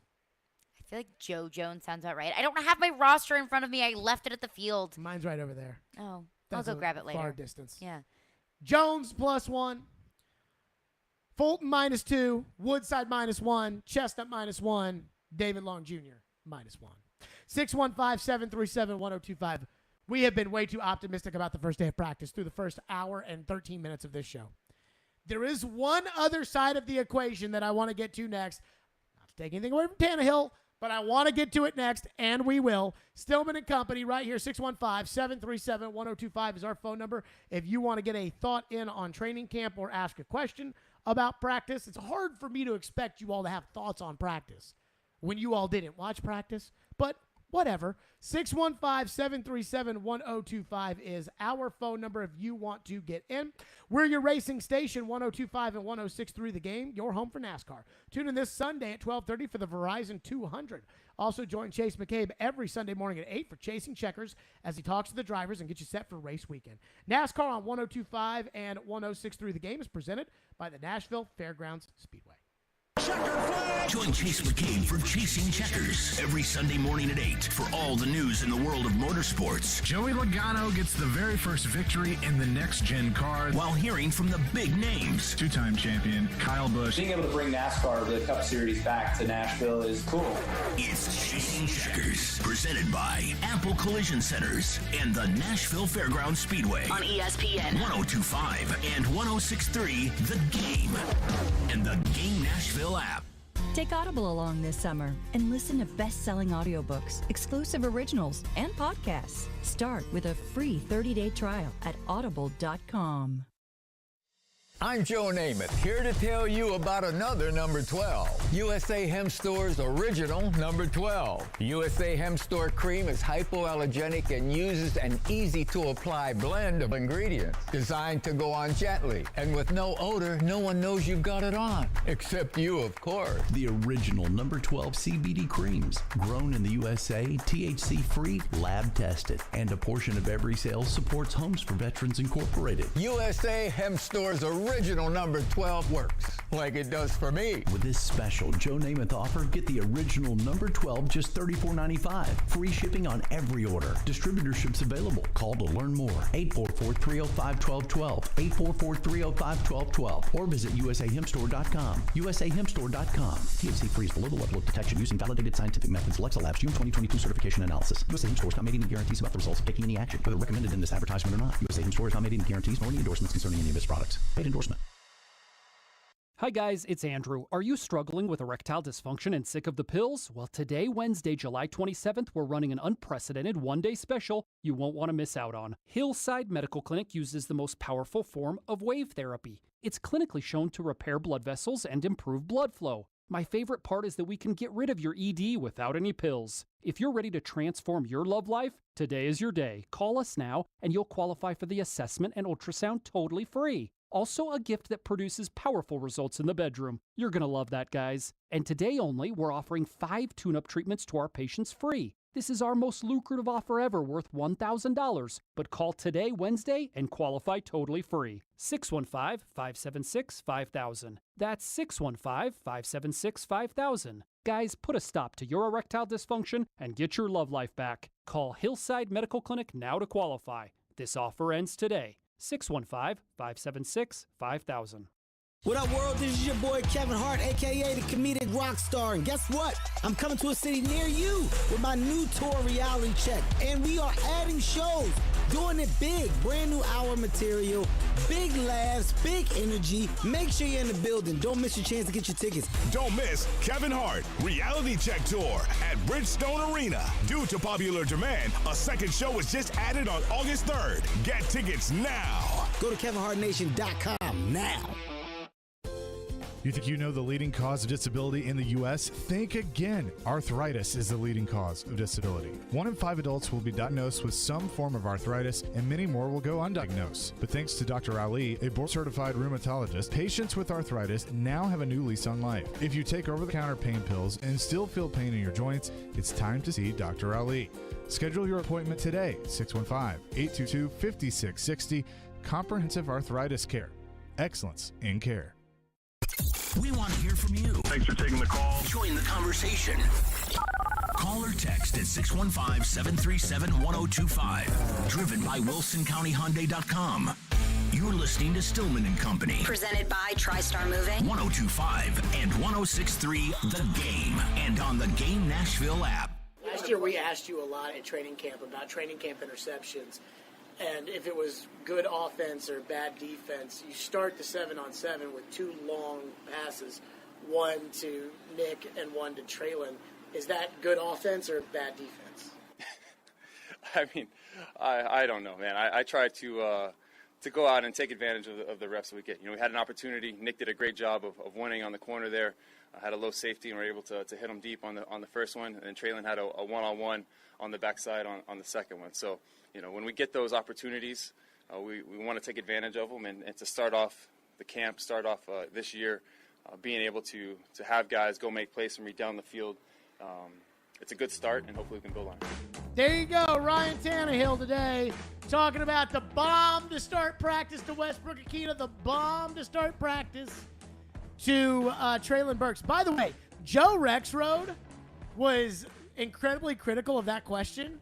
And as I heard it, thinking about the fact that most people who are listening to the show and listening to the press conference didn't actually get to watch practice, I thought it was a great question. You know, it was very descriptive. And then Tannehill it was almost like Tannehill and I were calling the game on the radio. You know, it's like, and it's second down and 5 at the 35-yard line. 2 receivers to the left, 1 to the right. He takes a stride. He throws it deep down the field. Pass complete to the 35 and a first down.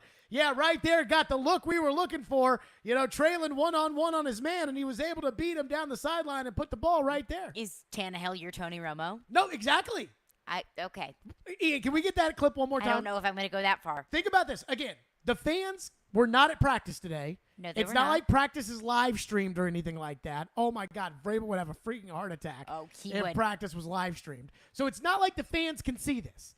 And so you all, the fans, want to know what happened at training camp. If you're listening to a Titans press conference, it's because you care about training camp. Listen to my explanation and listen to Tannehill, and you tell me that this is not the press conference version of play-by-play. Last year we asked you a lot at training camp about training camp interceptions, and if it was good offense or bad defense. You start the 7-on-7 with 2 long passes, 1 to Nick and 1 to Treylon. Is that good offense or bad defense? I mean, I don't know, man. I try to go out and take advantage of the reps we get. You know, we had an opportunity. Nick did a great job of winning on the corner there. Had a low safety and were able to hit him deep on the first one. And then Treylon had a one-on-one on the backside on the second one. So, you know, when we get those opportunities, we want to take advantage of them. And to start off the camp, this year, being able to have guys go make plays from me down the field, it's a good start, and hopefully we can build on it. And that analysis brought to you by Fireball Center Whiskey. Second down and 5 from the 32-yard line. 2 receivers to the left, 1 to the right. That's pretty good. I also love For how Joe to complain about that. How Ridiculous. Tannehill answered several questions today with a little giggle. At the beginning, he would just laugh a little bit and then answer the question. Like in that one, he just laughed a little bit and then answered it. Well, but I do think it's a fair question because it's a question that I ask myself in the middle of camp whenever there's a good play. Was that bad on the defense or a really good throw or a really good play by the wide receiver? Or was that a terrible throw and any corner in the league would have made an interception there? I ask myself that question a lot, and I think it's fair to ask. I mean, if Tannehill goes 8 for 8 with 2 bombs in a practice against Tampa Bay, we're not going to ask the question, was it that? So that's the thing with training camp is everything can be all hunky-dory or everything can be bad. Well, and think about last year, too. We went into training camp with the opinion that the offense was really, really good and the defense was going to have to pick it up. And right now we're going into training camp, or at least I went into training camp today, with the opinion that the defense is really, really good and the offense needs to pick it up. We would have no reason to think otherwise. And not only that, outside of Joe Jones's forced fumble. By the way, apologies to Joe Jones. Joe Jones. I called him John Jones. Joe Jones.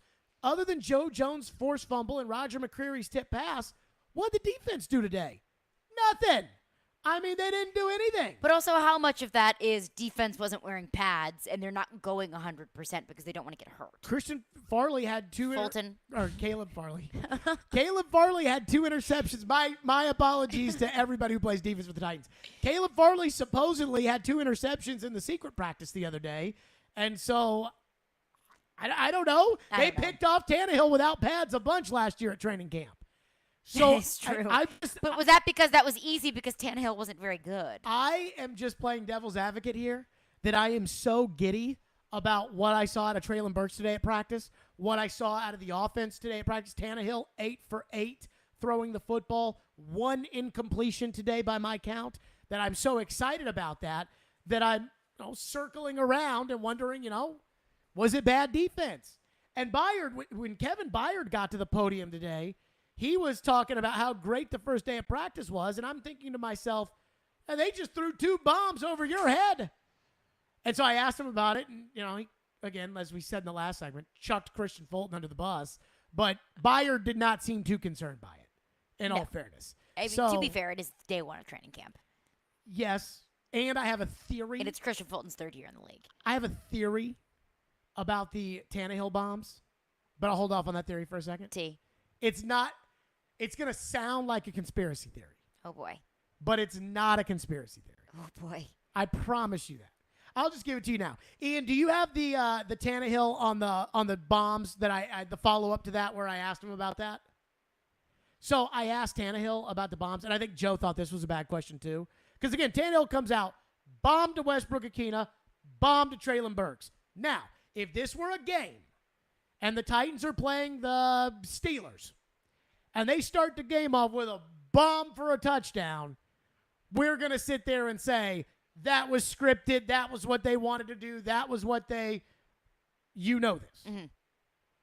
Well, I'm Mike Vrabel. And right now, the psyche of my quarterback might not be great. In fact, he might have thrown 2 interceptions to Caleb Farley in the secret practice the other day. But we don't know. Although I heard somebody today say that it was Tannehill who was at the secret practice and the other 2 weren't, but I don't know if that's true or not, so I'm not going to run with that. But it could have been. So you're Mike Vrabel, and your quarterback is picking himself up off the ground, and you need him. And we all know what happened in the Cincinnati game. My dad already yelled at me yesterday for referencing the Cincinnati game yesterday when I said we're going to give him a clean slate.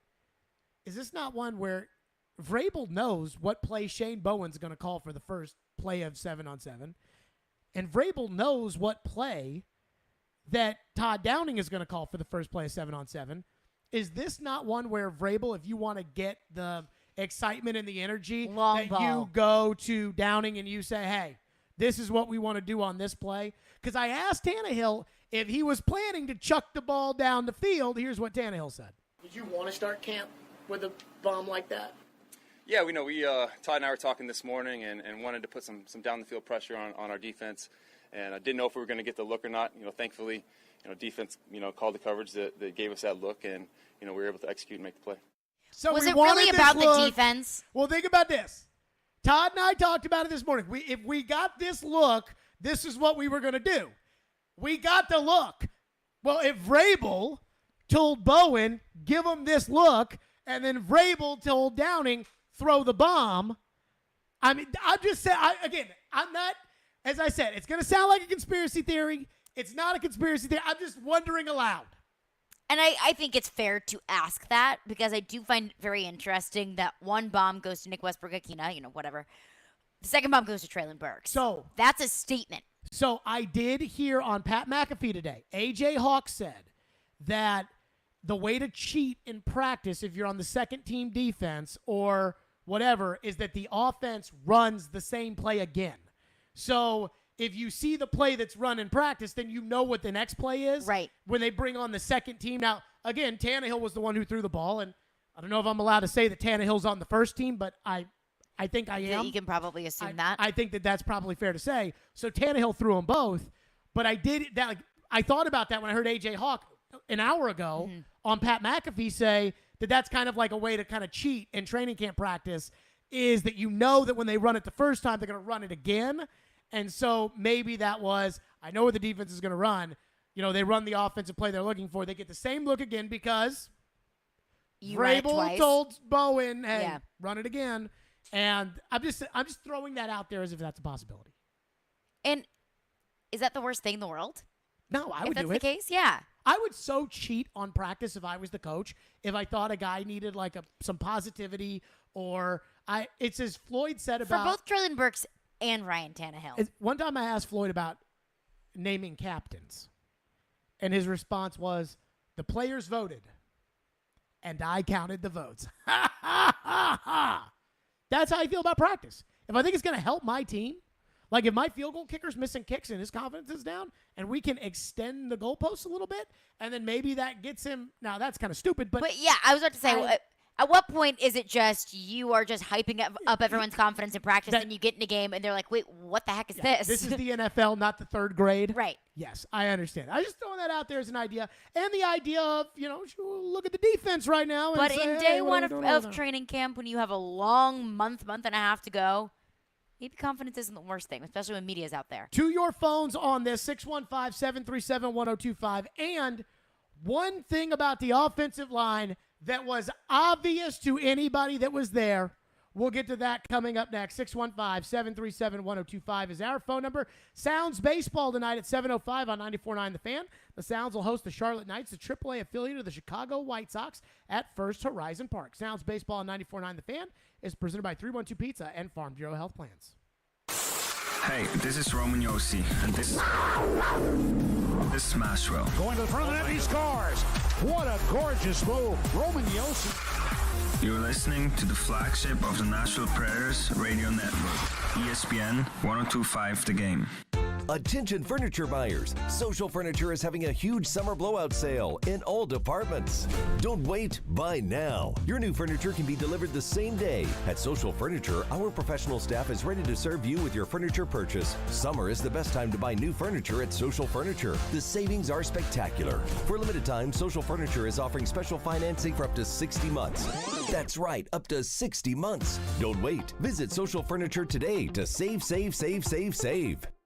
Our diamonds are direct from the source, direct from the cutters. There's no middlemen, there's no markup. Meet Ben Wilkes, 10-year jewelry professional at Genesis Diamonds. We've got everything from half a carat all the way up to 15 carats and everything in between. So I never have to go looking for something. And if you're in search of that one-of-a-kind designer ring, lots of times they come in and she's got a very specific picture, something that she wants, and she's shocked and amazed when I go right to a case and pull exactly what she's been looking at out. And beyond the best price and selection, every customer at Genesis gets one-on-one personal attention with no hidden agenda. Every customer that I've ever worked with has my personal cell phone number. It doesn't come from an automated system. It is person-to-person interaction. We're not on commission, so what that means is regardless of what you buy or don't buy, I'm paid the same. Genesis Diamonds. Here you get more, you get bigger, better, you get prettier. The quality, the selection, transparency, customer service, it can't be touched. It's unmatched. Green Hills and Cool Springs.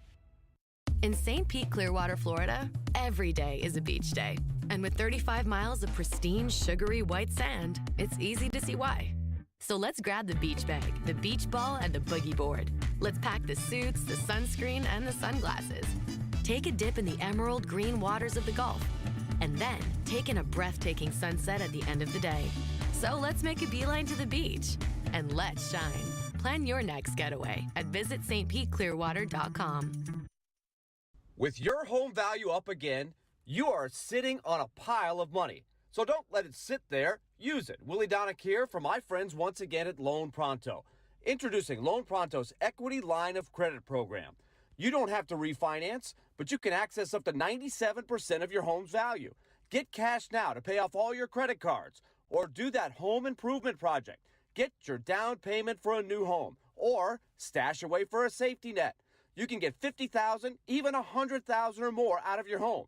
And the payments are crazy low. Think what you could do with $100,000 right now. Loan Pronto makes unlocking your equity easy, and they can probably even waive the appraisal. Don't just let all that home equity pile up. Turn your house into an ATM machine and get the cash you need. Call Loan Pronto now, 615-499-5780. That's 615-499-5780, or go to loanpronto.com. Equal housing lender, NMLS 166-1781, subject to lender approval. Your home for Hit City is 94.9 The Fan. Your Nashville Sounds continue their series against the Charlotte Knights at First Horizon Park. Swing and a miss, strike three. Sounds win. Pre-game at 6:50. On your home for Sounds baseball, 94.9 The Fan and The Fan app. Hey, this is Matthias Ekholm. You're listening to Nashville's best sports talk, ESPN 102.5 The Game. What did you think of Brewer starting at left guard and Dillon starting at right tackle?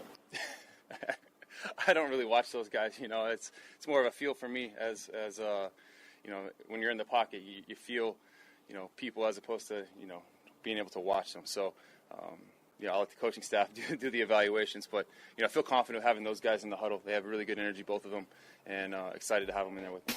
There you go. That was Ryan Tannehill telling you that he is excited to have Aaron Brewer in the huddle with him and Dylan Radins in the huddle with him.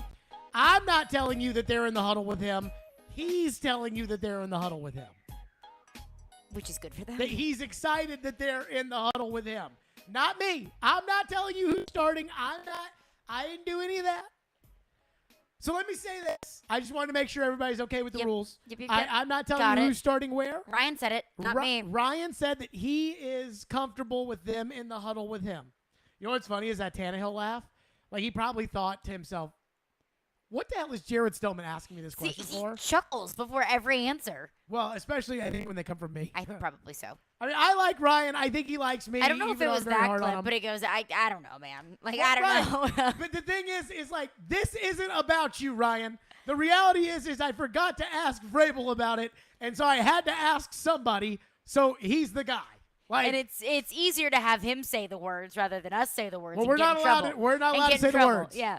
So I'm not saying any words. let's just say that Brewer is playing a guard position. I don't know if he's starting. Backup, I don't know. Radens is at a tackle position. Well, I can't even say that. Radens is also there in the huddle with Tannehill. Yep, according to Tannehill. So make of that what you will. All right, one takeaway here. There's no way to judge these guys in training camp with no pads or anything else. The linemen, no. But here's the takeaway.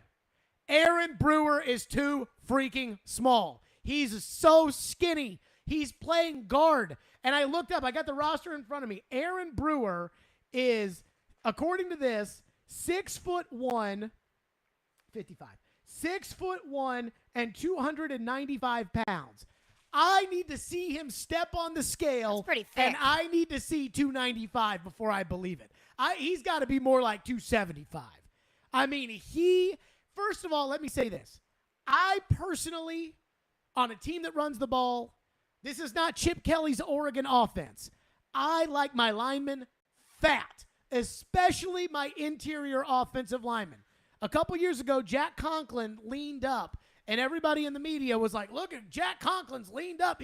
I'm like, I don't like it.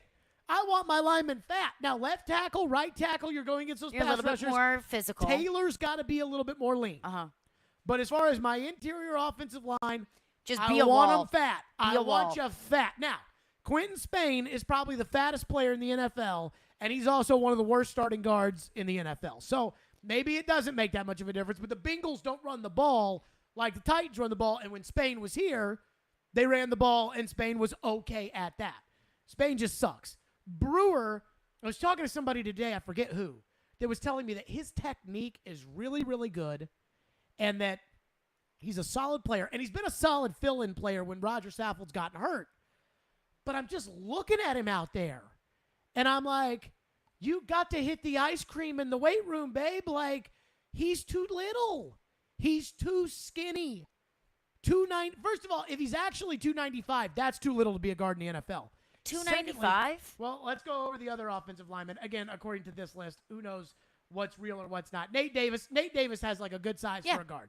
Nate Davis, according to this, is 316. You see what I'm saying? Yeah. Like, you got to, I mean, he's too little. You got to gain some weight. I mean, he is too small. And I'm not one to sit there and tell somebody what to do with their body, but if you're going to play guard in the NFL and you're going to go up, against Aaron Donald, like, you got to you got to gain some weight. And maybe it's because they weren't wearing pads but Brewer looked like a baby out there compared to the rest. He looked like a basketball player compared to the rest of the guys. I didn't even notice that, I'll be completely honest with you. And I was going to say, well, how much of a difference does it make if he is wearing pads? But also, at the end of the day, if you're wearing pads, you're still 295 pounds. Yeah, because the other guy's wearing pads. Yeah, right. Like, you don't weigh more just because you have pads on. Well, that's like the 40 time where people are like, what do I care what a guy runs without pads on? Yeah, when he's wearing spandex shorts. But here's the problem. The other guys, when he runs his 40, he's not wearing pads either. But when he plays, he's wearing pads. So they're all going to be wearing pads. pads, and they're all not wearing pads running the 40 or in training camp or whatever it might be. I clearly, with Aaron Brewer not showing up for a lot of the voluntary program or not being on the field for a lot of the voluntary program, I thought that was going to hurt his chances to be in the huddle with Ryan Tannehill. Mm-hmm. And as Ryan Tannehill said today, he was comfortable with Brewer being in the huddle with him. Well, what else is he going to say? Well, I'm just saying he said that he's in the huddle with him. That's the more important newsworthy thing. part is that he's in the huddle That's the more with him. important thing. And so, I mean, maybe the Titans think they can do this. But I'm telling you, I think he's probably 285. I doubt that he's 295. He is little. But that makes me nervous of the two guys that Tannehill said were in the huddle with him. Wink, wink, nudge, nudge. Dylan Radins and Aaron Brewer. That's two pretty weak spots on your offensive line. We'll see with Radins. We'll see. I didn't notice a damn thing Radins did or didn't do today. And I will not and evaluate. The only thing I noticed about Brewer was that he was tiny. I will not evaluate the offensive lineman without pads on. I don't think that's fair. I mean, I really can't evaluate the offensive lineman with pads on. That's fair. But especially without pads. They're not pads. doing much. They can't do much. But I like my linemen fat. I like them fat. And especially the interior guys. But you can evaluate Dylan Radins when he gets pancaked. Let's see what Dylan's... A la last training camp. I told you that last year, Kendall Lamb, second practice, I turned to Joe. And I said to Joe Rexroad, I was like, man, this Kendall Lamb, he sucks. And Joe was like, oh, they're not wearing pads. And I was like, I mean, Joe, like, you're maybe right. And then the next day, Vrabel went out of his way to say that, Ty Sambrilo was going to be in the mix of that spot. And I thought that was pretty obvious. Let's see some of the other guys and their weights. Well, let's just go with the starters. Lawan, 309. Radins, 301. There is no way that Radins is 301 and Brewer is 295. I want you to get out there tomorrow, and I want you to look at Brewer, and you tell me if you think that he's 5 pounds less than Radins. I don't see Radins being 300 pounds. Oh, yeah, definitely 300 pounds. Really? This is the NFL. I'm aware of that. He doesn't look 300 pounds to me. I know, but all the linemen have to be 300 pounds. A la Google. The average weight of an NFL guard is 315 pounds. Yeah, so he's already 20 pounds underweight. If he's actually 295, and as I said, and again, it's because he's standing next to the other guys out there, he looked like a basketball player. He looked like a tight end. And I can't have a tight end at guard. Just like I can't have a tackle at tight end. This Algie Crumpler, like these tight ends that get real big and fat. And I know. And that's how I feel, unless you're just a straight blocking tight end. And that's how I feel about guard. You can't look like a tight end and play guard. What do we have in our text line? Phone lines are driven by WilsonCountyHyundai.com. One texter texts in and says, did you get a chance to see Caleb Farley today? I thought Farley looked fine. Mm-hmm. Fine. There was nothing that it stood out to me, good or bad, about Caleb Farley. I mean, Farley, when we talk about the look test, Farley looks the part. He is big, long, lean. Looks like he's got some agility. Mm-hmm. I did note in my notes, no brace for Farley on the knee. Vrabel was asked about Robert that Woods today. either. Vrabel said he didn't care about it. Vrabel's probably right. It's probably not a big deal if they have a brace or don't have a brace. But no brace for Farley. I thought Farley looked fine. Yeah. What's next? Joel and Antioch texts in and asked about the tight ends. It says, did the tight ends do anything or were they spectators? Okay, let's just go through the tight ends here. Let's go through the 7-on-7s and everything else. Tannehill to Westbrook-Akina for a bomb. Tannehill to Burks for a bomb. Tannehill short to Hollister. Tannehill short to Kinsey. Logan Woodside in there. Incomplete pass for Logan. 7-on-7. Going back. Tannehill's back in there. Holding on Mason Kinsey. Tannehill to Burks on a back shoulder throw. Malik Willis was in there, and Malik Willis connected with 88, 18, 49, and 84. I don't think any of those were the tight ends. I mean, maybe like Bradley Moore, but I'm talking about the good tight ends. Right. None of those guys. Austin Hooper's, 81? Yeah, Hooper's 81, Swaim's 87, and Okonkwo's 85. Okay. So 11-on-11. Tannehill, play action, complete to Westbrook-Akina. Westbrook-Akina's name comes up a lot. Play action, completed short to Okonkwo from Tannehill. Logan Woodside, complete to number 20, whoever the hell that is. And Malik Willis completed short to number 82, which, again, not one of the three tight ends that we're talking about. 11-on-11, a big Derrick Henry run. Tannehill complete to Des Fitzpatrick. Tannehill complete to Okonkwo. So that's 2 for Okonkwo from Tannehill. Logan Woodside complete to Austin Hooper. So he had a catch. Again, and there was nothing like no pluses, no minuses, no real notes on this stuff. So Hooper had 1 catch, and what? Okonkwo had 2 catches or 3 catches? 2. Okay, so that's what that. There, and I'll say this. This is generally speaking an opinion show, and there's a lot of opinion and everything else. I think in training camp, those are the kind of questions that I would expect to take because you guys can't go out to training camp and practice. You can't. And that's the value of us being there is if you have Absolutely. a question about a position group or a person, whatever it might be, that's what we're looking for. Absolutely. I look at it like, on the radio show, and last year the results from doing what we're doing today were huge. Now, it did include in the month of August two Tom Brady practices, but we'll get 2 Tom Brady practices this year too. But I look at it as almost, what's the number one story today in town? Titans practice. Well, nobody could see what happened at Titans practice, so kind of giving you the scoop, which normally we do the opposite of you already saw what it is and then we react to it, but that's just what it is. Speaking of reacting, 615-737-1025. Did you see Julio Jones' contract? Yeah, I did. We'll get to that. Stillman and Company, 1025 The Game. The college football season never stops. ESPN college football analyst Trevor Manich joins Stillman and Company every Tuesday at 4:30. They've got to do what Nick Saban in Alabama has done so successfully over the last 10 years. Presented by Houston Clinic on Nashville's best sports talk. ESPN 1025 The Game and the Game Nashville app. From the Fox 17 News Code Red Weather Center. I'm Fox 17 News Code Red meteorologist Dan Guthrie. Scattered showers and thunderstorms possible this afternoon and evening. High temperature up to 94. Heat index up to 103 degrees. This weather report brought to you by Hiller Plumbing, Heating, Cooling, and Electrical. Call the Happy Face Truck today. With nearly 6,000 Napa Auto Parts stores and over 17,000 Napa Auto Care centers, Napa is the fuel that helps drivers like you get up and go. Hey, it's Jared. If you're listening to us on I-24 towards Murfreesboro or I-65 towards Spring Hill, make sure you check out 106.3 for another great way to hear Nashville's best sports talk. This is Chef John from Kitchen Notes at the Omni Nashville. Invite you to come join us for breakfast and lunch. We are offering some exciting new menu items. For breakfast, we have a smoked prime rib hash. Comes with a sunny side up egg, hominy, caramelized onions. It's a great start to your day. We are featuring a sourdough pancake made with a sourdough bread starter. It's a fun spin on the classic buttermilk pancake. As always, Kitchen Notes is serving biscuits all day. Come join us and create a memorable experience here at the Omni Hotel. Food is all about memories for us. We'd like you to start a new memory here at Kitchen Notes in the Omni Hotel. Breakfast at Kitchen Notes in the Omni Nashville Hotel. Erectile dysfunction ruins sex, but it's more than that. It harms otherwise good relationships. It destroys marriages. It can cause depression and anxiety, and it can be extremely hard on a man's self-esteem. This is Kim for the Tennessee Men's Clinic, and if you're suffering with ED, if it's affecting you, I want you to know that if you're like most men, we can treat it and get you back to the man you used to be.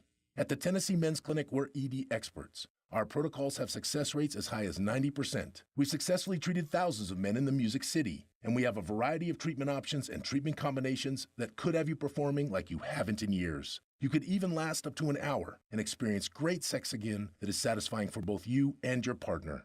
In treating your health, expertise matters, so make an appointment today. Your initial appointment is only $99 and includes blood work and a medical consult. Call 615-208-9090 or go to TennesseeMen'sClinic.com. Visit our website to learn more, including side effects. Treatments extra. Results vary.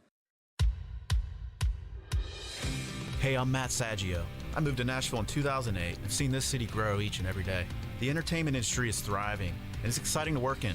It's a lifestyle. I've been with Cromwell Media for almost 10 years now, and I'm proud to provide creative marketing ideas and develop solutions to help businesses grow and achieve their goals. Do you love helping people? Let's talk about you joining our team. Shoot us an email at together@cromwellmedia.com. That's together@cromwellmedia.com.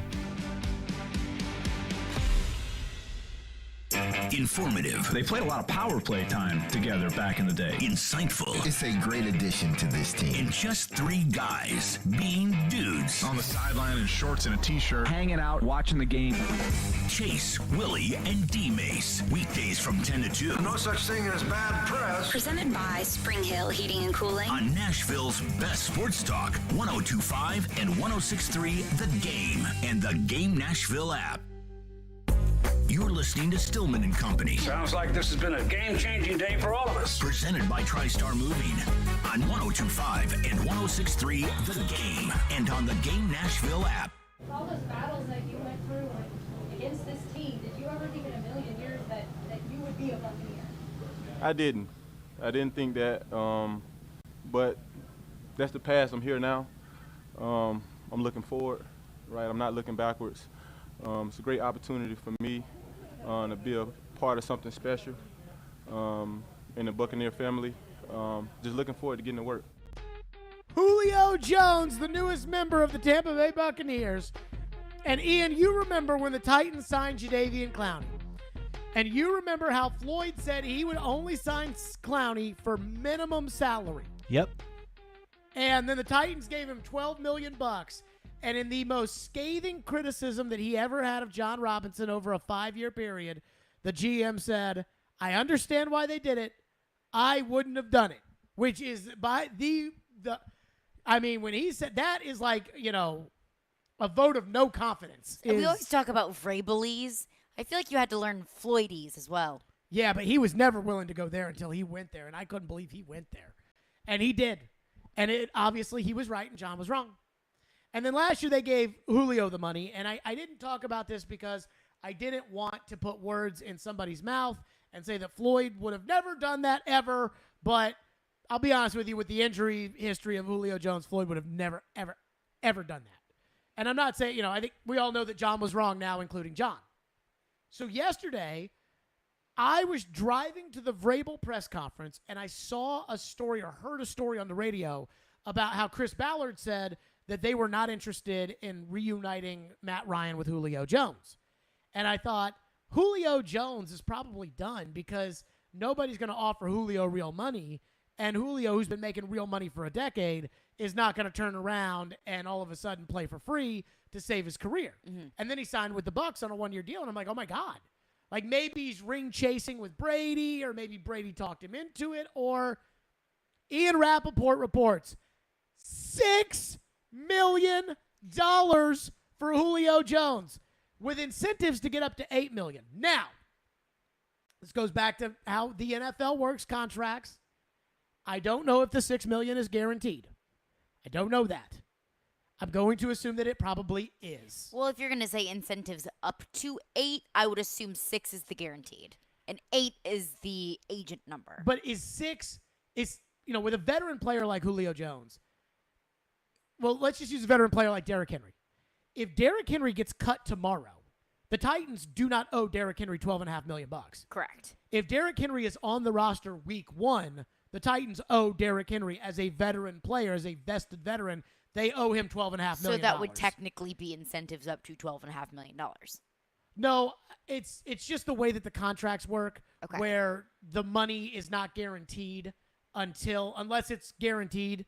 If it's not guaranteed money, it's not guaranteed until that guy's on the roster the first week of the season. Yeah.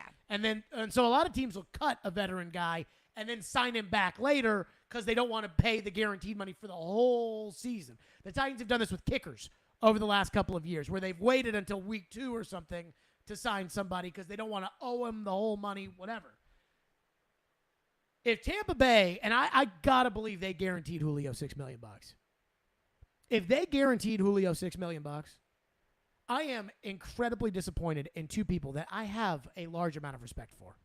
Jason Light, the general manager in Tampa Bay, who I don't know, but I have respect for Jason Light because he's Floyd's buddy, and he's John Robinson's buddy, and he won the Super Bowl as general manager, and he was the one that had the cojones to call Brady when everybody else was like, I guess I'd rather go with Tannehill, or I guess I'd rather go with Jimmy G, or I guess I'd rather. He had the stones to call when he had Jameis. He had the stones to call, and Don Yee, the agent, according to the Seth Wickersham book, said it's a good thing you called. So I got to give Jason Light his due. And Brady. Tommy, what are you doing? Julio is donezo.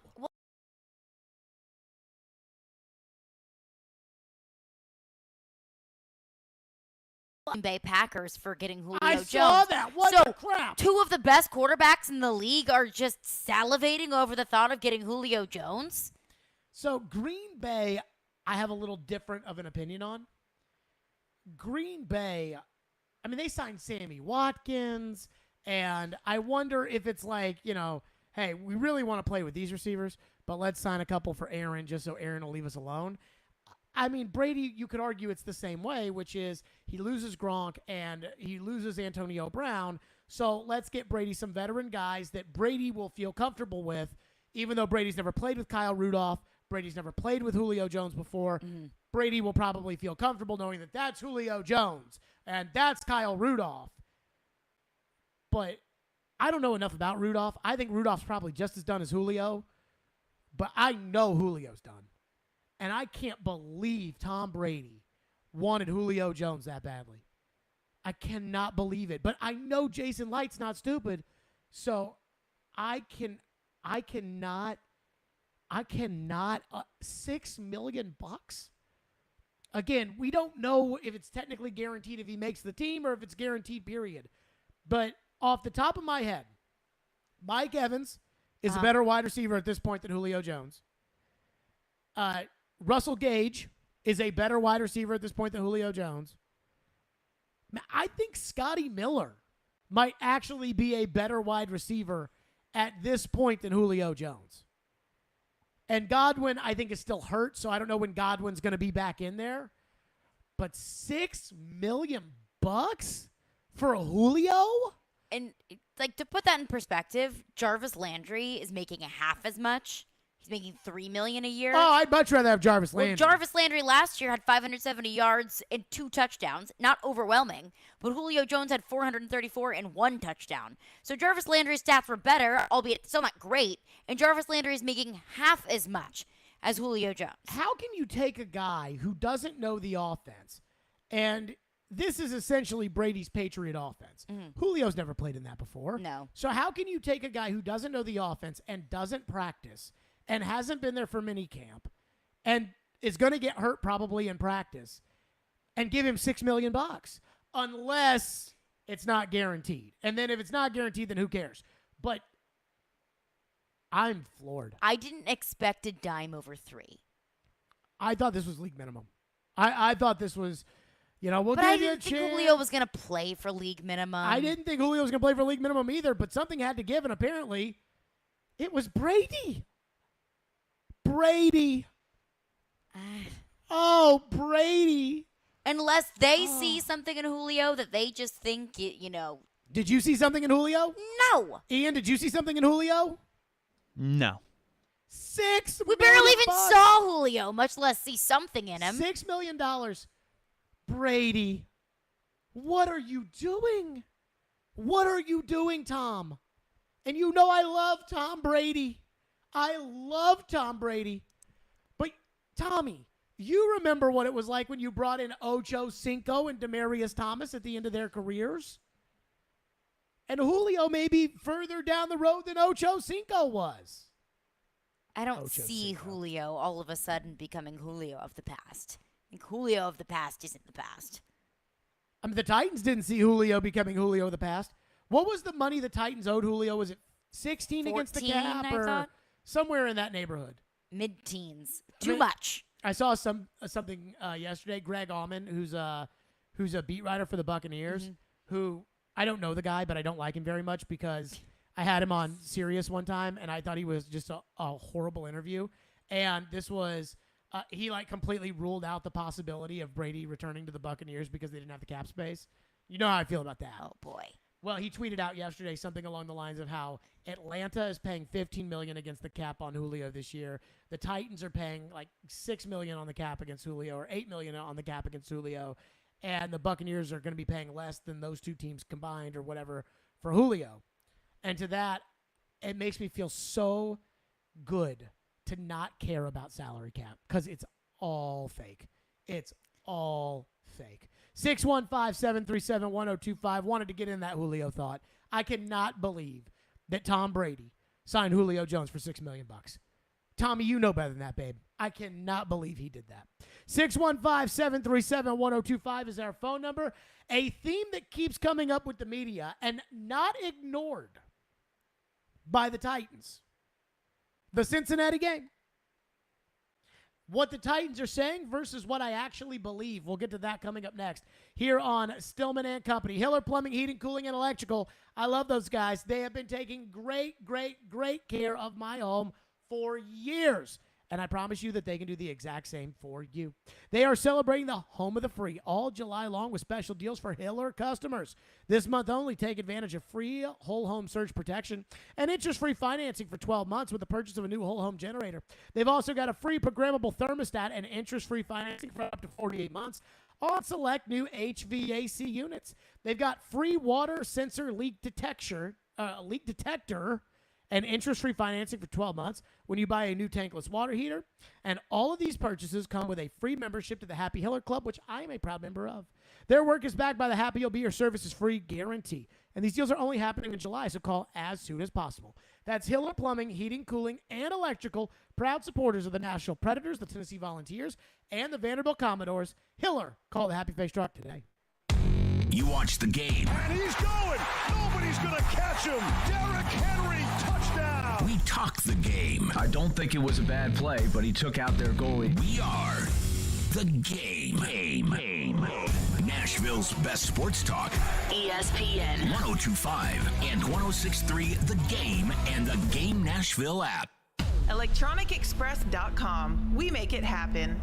Hi guys, it's Andrew. Are you struggling with erectile dysfunction and sick of the pills? Well, today, Wednesday, July 27th, we're running an unprecedented one-day special you won't want to miss out on. Hillside Medical Clinic uses the most powerful form of wave therapy. It's clinically shown to repair blood vessels and improve blood flow. My favorite part is that we can get rid of your ED without any pills. If you're ready to transform your love life, today is your day. Call us now and you'll qualify for the assessment and ultrasound totally free. Also a gift that produces powerful results in the bedroom. You're going to love that, guys. And today only, we're offering 5 tune-up treatments to our patients free. This is our most lucrative offer ever, worth $1,000. But call today, Wednesday, and qualify totally free. 615-576-5000. That's 615-576-5000. Guys, put a stop to your erectile dysfunction and get your love life back. Call Hillside Medical Clinic now to qualify. This offer ends today. 615-576-5000.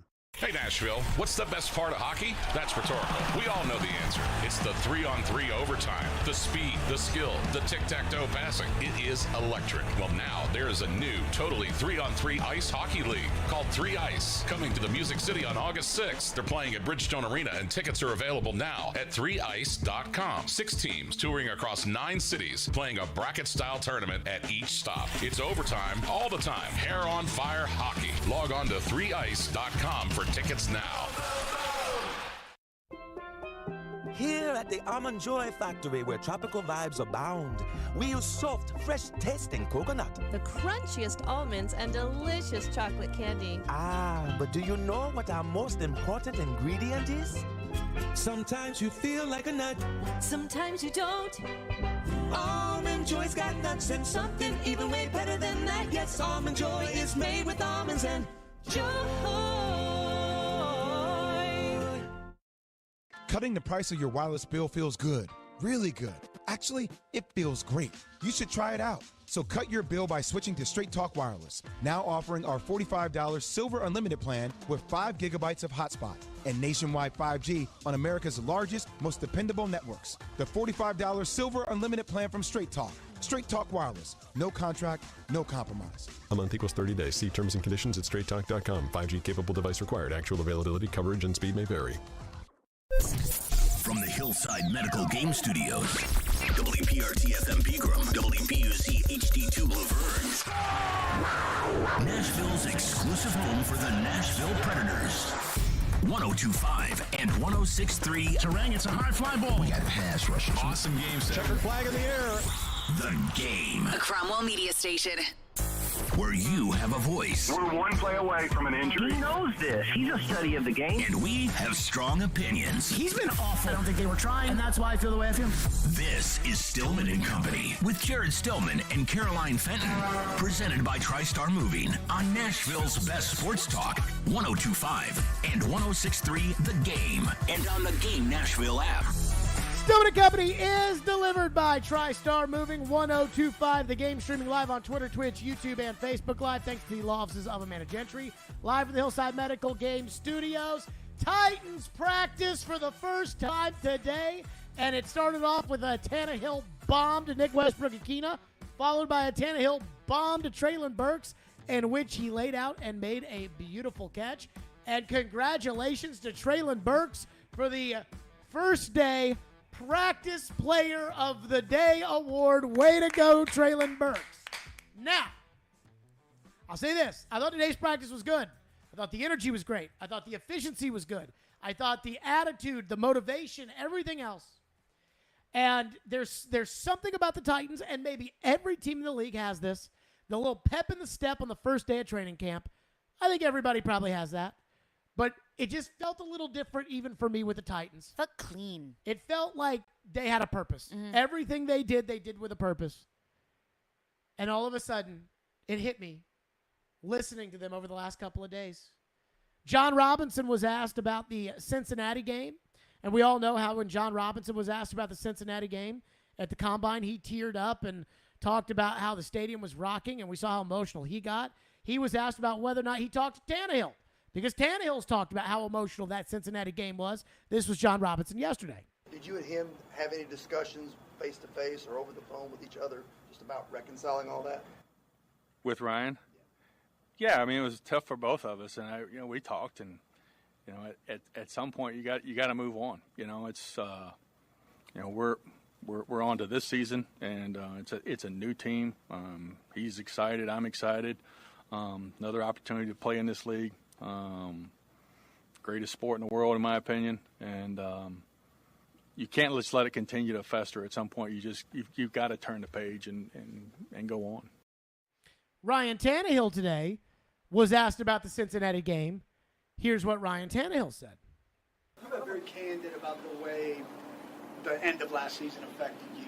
How do you now kind of use that wound, as you've called it, going forward to drive you as you look to kind of repair it, heal it, whatever you need to do? I love the little add-ons there. Yeah, it's just fuel. You look at, things in your past and experiences you've been through, and you can learn from them, and you can use them as fuel as you move forward. So, that's the thought here moving forward is attacking this year, each and every day, and trying to get the most out of it. Okay. Kevin Byard was asked a question about Cincinnati. He talked about letting it fuel you as well. And so I was thinking about something. You know how John Robinson said the Titans have to move on from the Cincinnati game? Mm-hmm. I bet that's something that they say externally. I bet they talk about the Cincinnati game every day inside that building. I bet that is the number one motivator right now for this team. Maybe I am just a local bobo and I am too caught up in it, and maybe Vrabel is telling them, and maybe I'm completely wrong, and Vrabel's telling them, hey, we have to move on from the Cincinnati loss. We're not the number one seed anymore. We're not this, we're not that. But I think the opposite is actually true. I think that the talk there is like Michael Jordan and the Bulls when they lost in 1990 to the Pistons in Game 7 of the Eastern Conference Final, and the Pistons went on and won the NBA championship, and the Bulls were motivated all year about playing the Pistons. And then they smoked the Pistons in the Eastern Conference Finals en route to winning the championship in 91, which started the first three-peat. I think there are some things about that loss that just, and not that I think their anger is at Cincinnati. I don't think their anger is at Cincinnati. But I think their anger is at the situation they had, how close they were, and how they know they're not that far away. And it kind of reminds me of the 99 Titans losing the Super Bowl by a yard. And the next year, everybody turning the page, and that team was on a mission. Now, they lost to Baltimore, we all know. But that 1999 Super Bowl was on every fan's mind in the 2000 season. I remember as a fan in the 5th grade that my assumption at the time was, we should have won that Super Bowl. And so now we're just going to go out here and dominate this season and go do what we should have done last year. And it reminds me a little bit of the Predators' President's Trophy year, where they lost in the Stanley Cup final and they wore shirts that said something like 63-32 or whatever, which was the amount of time that they were away from winning the Stanley Cup. And they all wore shirts that had that number on it. And they played the entire 2017-18 season. That Predators team played like they were on a mission to make up for what happened in the Stanley Cup final the year before. I kind of feel like the Titans are the same way. And I truly think that, again, they all keep talking about letting it fuel you, but moving on. And there's a difference between a feeling of entitlement that, oh, we're entitled to be the number 1 seed because we were the number 1 seed last year. I don't think the Titans are dumb enough to think that because we all know Buffalo, Kansas City, Indianapolis, Cincinnati, Baltimore, like we all know. But there's a difference between that and every day putting in the work to know that you've got a team that was that close to winning the whole thing. And I look at this team and I wonder if they see themselves and say, hey, we know we can do this. We know we can do this. Last year, Julio was a non-factor, didn't have a tight end. Now they got a tight end. Now bring in Robert Woods. And Treylon Burks was awesome today at practice, so that's a good sign. But the Derrick Henry knows, like, I know if I put the work in, I know I'm going to be. Tannehill knows. I know that when I put the work in and I'm on the same page with the receivers, I'm a Pro Bowl caliber quarterback because that's what he's been over the last 2 out of 3 years. And the defense knows, hey, put the work in. We know we can get 9 sacks in a playoff game. So that's what we have to do this season. I think that Cincinnati game is motivating the Titans, and I think they're talking about it inside that building, and the reason I think they're talking about it is because they're not that different from all of us. And what are we all talking about all the time? The Cincinnati game. I understand using that as motivation 100%. The only reason why I disagree with you is because that was not a team loss. That was a loss that was solely on the shoulders of Ryan Tannehill. And continuing to bring it up is almost continuing to put it in Ryan's face of look how close we were to the Super Bowl and you threw it away. I would understand that if it was, a complete just meltdown on both sides of the ball from everyone. Mm-hmm.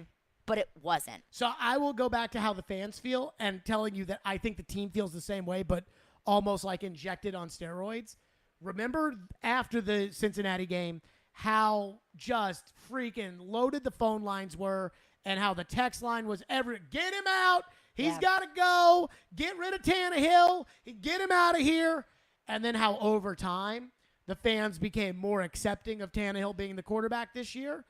And I think that the team is the same way. But how does Ryan feel? Because if I were Ryan Tannehill and on the inside, everyone kept talking about how close we were. We can do it again. We were so close. I would feel awful because I would view that, if I'm Ryan Tannehill, like I did that. Or even if everyone else has moved on from it. Or would you look at it as the opportunity to right the wrong? Maybe internally, yes, but that's on me. If I keep bringing that up in myself, of look how close I got to bringing my team there, but I messed it up.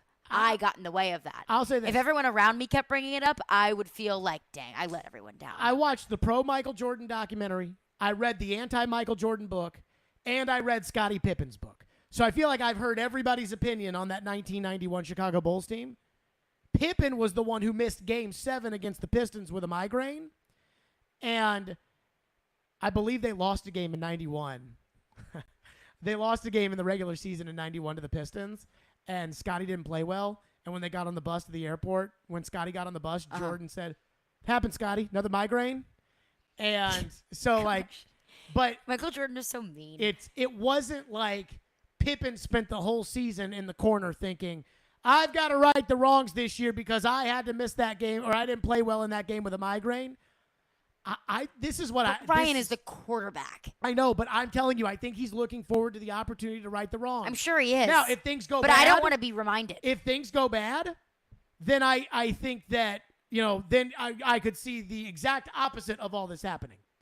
But I'm telling you all just how I think they think about it. If you were to ask the Titans, what about the Cincinnati game? The answer would be, yeah, we're motivated, but every game's hard in the NFL. Every year's different. Week by week. Right. And it is. They're old enough and mature enough to know how to handle their business in the NFL. I'm not worried about complacency with the Titans, although I did get worried about it with guys missing the voluntary OTAs. I'm not worried about that, and I'm not worried about entitlement as far as the number 1 seed in the rest of the AFC. That team knows they're underdogs going to Buffalo week 2. Oh, yeah. They already know. I'm not worried about that. I do think that the Cincinnati game is on their minds as much as it's on our minds, and that it is a motivating factor there. And that's why the team, in my opinion, what I saw at practice today was so ready to just let it go. Like they got out there and they got right to work. There was no bull crapping around today. Now maybe it was the first day, but they got right to work. Speaking of right to work, your phone calls. 615-737-1025. We'll get to those coming up. 615-737-1025. But I feel like this Cincinnati game, as much as it'd be easy to let the as easy as it would be to let the Cincinnati game go, I feel like this team's not doing that. And I know these fans aren't doing this. Coming up next, there is one thing about the start of a new season that every single team does that I don't feel like this Titans team is doing. I'll explain. We'll get to that next. Stillman and Company right here, 102.5 The Game. Join 102.5 and 106.3 The Game and Newton Motor Group this summer to help kids in Middle Tennessee. We're teaming up with Souls for Souls to provide shoes to children experiencing homelessness in Nashville and the surrounding area for back to school. Our goal is to raise $20,000, which will provide 1,000 pairs of shoes for kids. To help, go to thegamenashville.com/shoes. Let's do some good this summer. Newton Motor Group is a proud sponsor of Souls for Music City. Newton Motor Group, the best car deals in Nashville. Start at Newton. Visit thegamenashville.com/shoes. Staples has everything you need for school at prices that won't hold you back. Don't send your kids back to school, send them forward at Staples, the working and learning store. Attention investors. You know, in business, timing is everything, and today your timing is perfect. Credix Corporation is operating in many of the fastest growing and most profitable industries: real estate, retail, e-commerce, the CBD market, and family golf entertainment, with more to come. We're helping investors on Main Street, not just Wall Street. Credix recently entered into an agreement to purchase USA Hemp Store. One of the affiliates of the USA Hemp Store is NFL Hall of Fame quarterback Joe Namath. Credix is offering an investment opportunity into shares of common stock at $1.20 per share. Invest for a $20,000 minimum investment, although we have the option of accepting subscriptions in a lesser amount. Become an investor in one of the most exciting public companies today. Space is limited. Call now for your free investor information kit. 800-881-1528, 800-881-1528, or visit credixcorporation.com, CREDEX Corporation.com. An investment in Credix Corporation, the company, the information herein is not meant to replace or supplement the term sheet. For complete information and full disclaimers, visit credixcorporation.com/invest. Hello, Nashville. Looking to save money on your wireless bill? You can when you choose Consumer Cellular. Sign up today and you'll get the exact same coverage as the leading carriers for half the cost. This gives you direct access to the widest, most established cellular networks available. Consumer Cellular offers flexible monthly plans with no contract and simple, affordable service that's perfect for your lifestyle and budget. Featuring a wide variety of top-of-the-line phones from Samsung, Motorola, and Apple, you'll find a phone that's perfect for you. Everything is backed by a 100% risk-free guarantee, plus 100% U.S.-based award-winning customer support. Switch your talk, text, and data plan before July 31st and get $100 on every new line of service. Right-size your plan and downsize your bill with Consumer Cellular. Visit consumercellular.com/Nashville100 and enter code Nashville100 to start saving today. Your company's hiring. Who isn't? We would love to show you how to use 102.5 The Game to attract and retain employees. We can also help you find the exact person you're looking for with a targeted digital campaign. You can trust our team to help you build your team. Email us at together@cromwellmedia.com.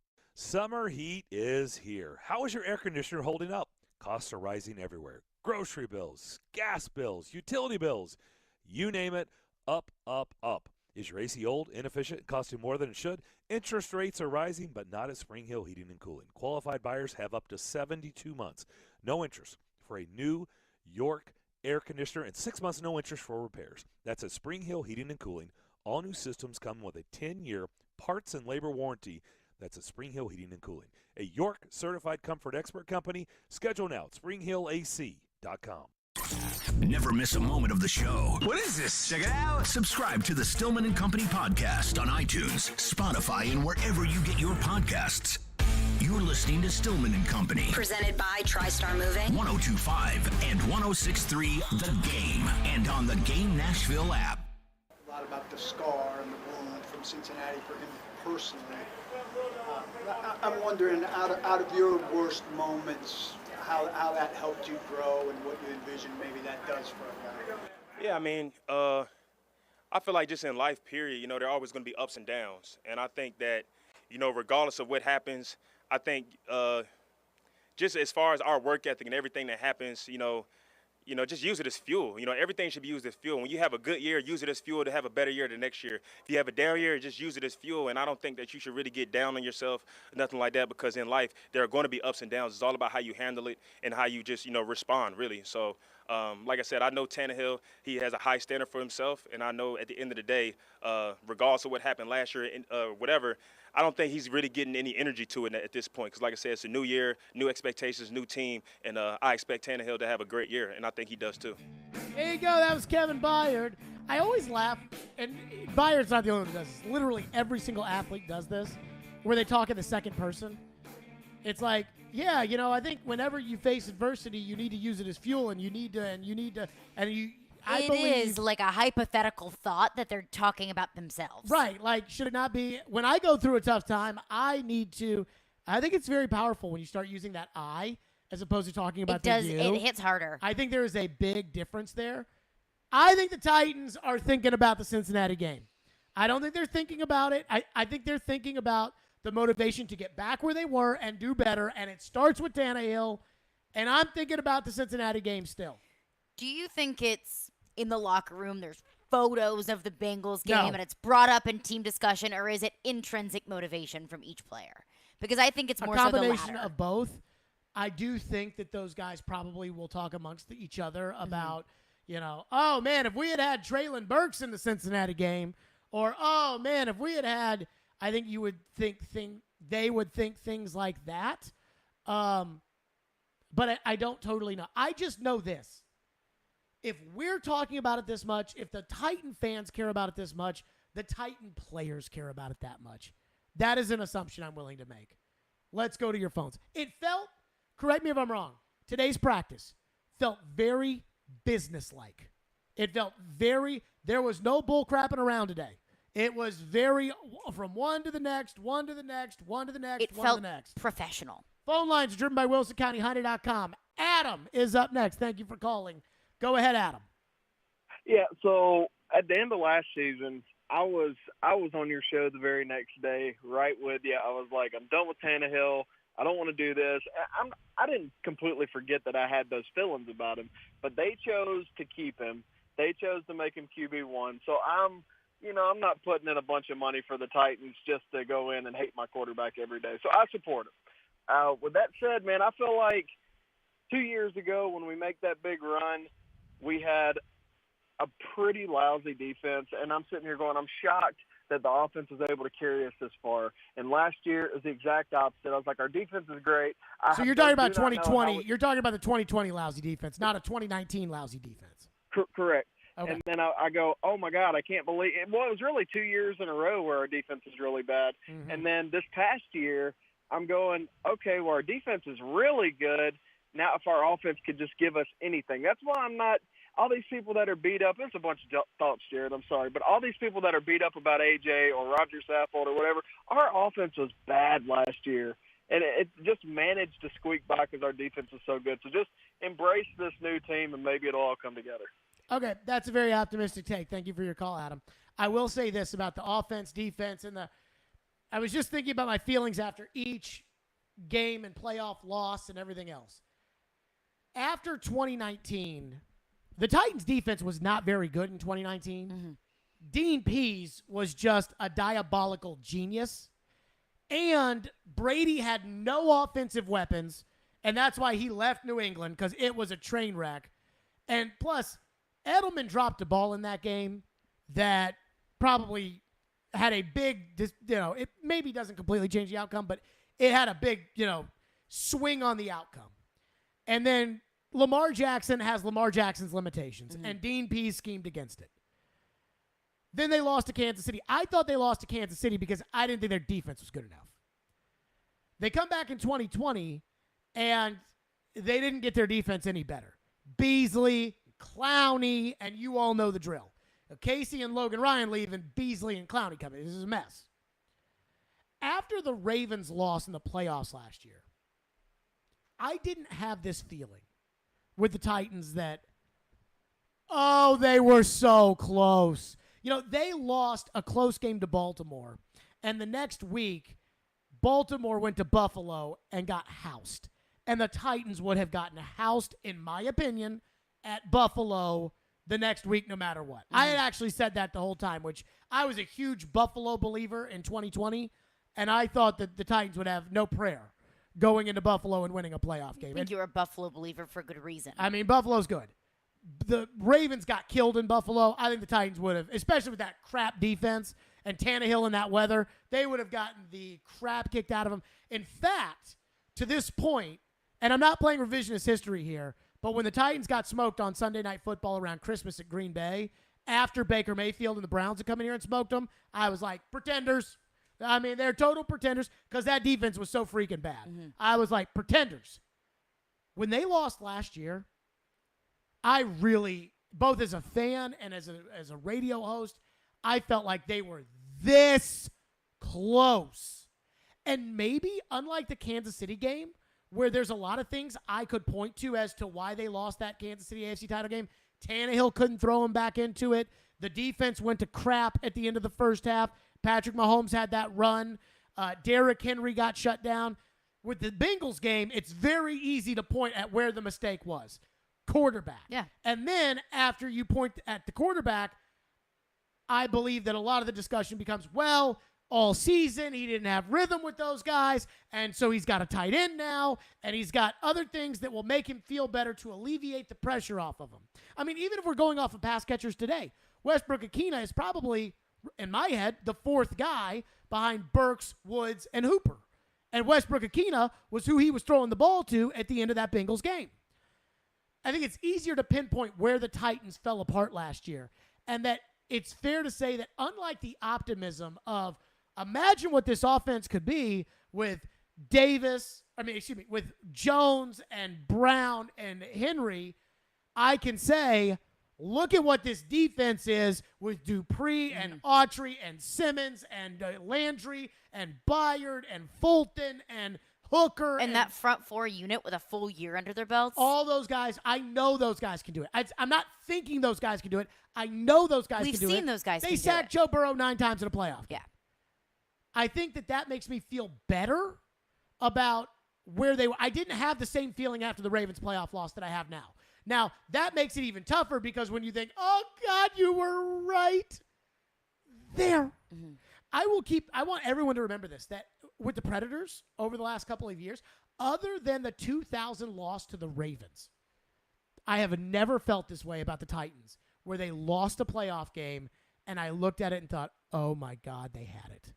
Now, the Ravens was a whole nother level, but I have never looked at the Titans or the Predators in 25 years outside of the 2000 Titans and the Super Bowl because they were 1 yard short. And, I mean, it's a Super Bowl, so it's not like there's the idea of, well, then they would have played Tampa Bay, and they would have won the Super Bowl, or they would have tied the Super Bowl and then probably won it over them. In that instance, those are the only times that I've ever felt like, oh, my God, they were there. They were there. I didn't feel that way in the Cup final. I thought the Predators lost that Cup final because one team had Sidney Crosby and Evgeny Malkin, and the other team didn't. I thought the Predators, when they played the Winnipeg Jets and they lost to them, I do think they would have won the Cup if they had won that Game 7. That was a good Winnipeg team. Like, they lost that one. The Titans outgained the Ravens in 2000, something like 460 to 89. But they missed 3 field goals. They had a pick 6. I mean, I've never seen a team block 2 punts in a playoff game and lose. And that's what happened. And that's how I feel about this. 9 times and lose. And so, look, hey, the 2001 Titans were 7-9.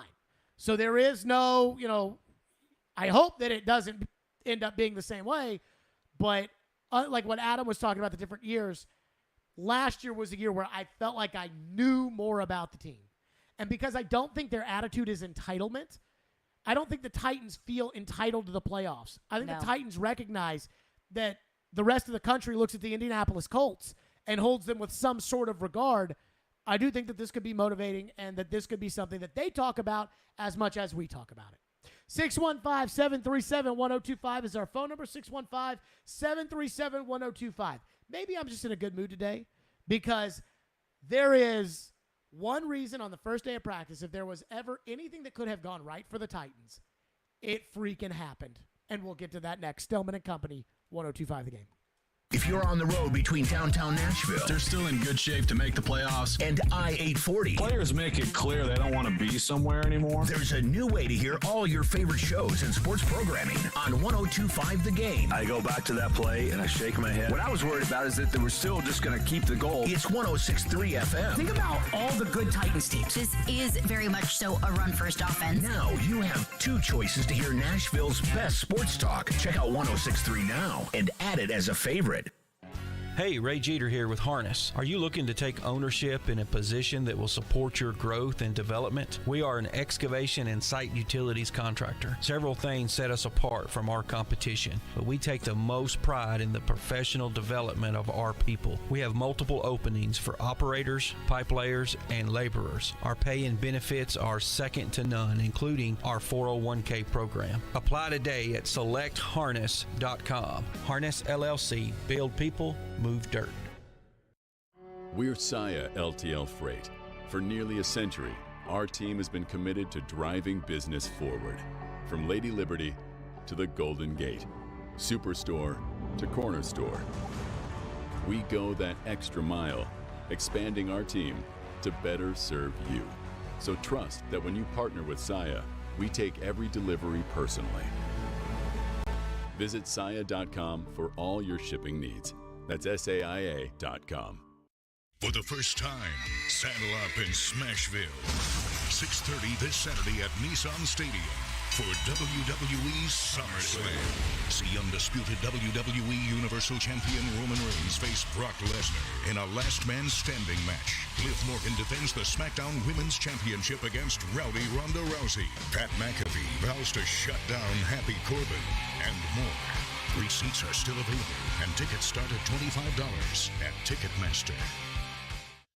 If you suffer from joint pain, from arthritis, or an injury, you know the traditional treatments: pain meds, steroids, and then surgery, right? Willie Donick here with great news. Now there's a better way, and it's here now from the local medical professionals at QC Kinetics. QC Kinetics is the nation's leader in regenerative medicine. This is an advanced, exciting, and natural alternative that can give you lasting relief using your body's own healing power. Listen, steroid shots are toxic to your joints. Pain meds can be addictive, and nobody wants to go under the knife.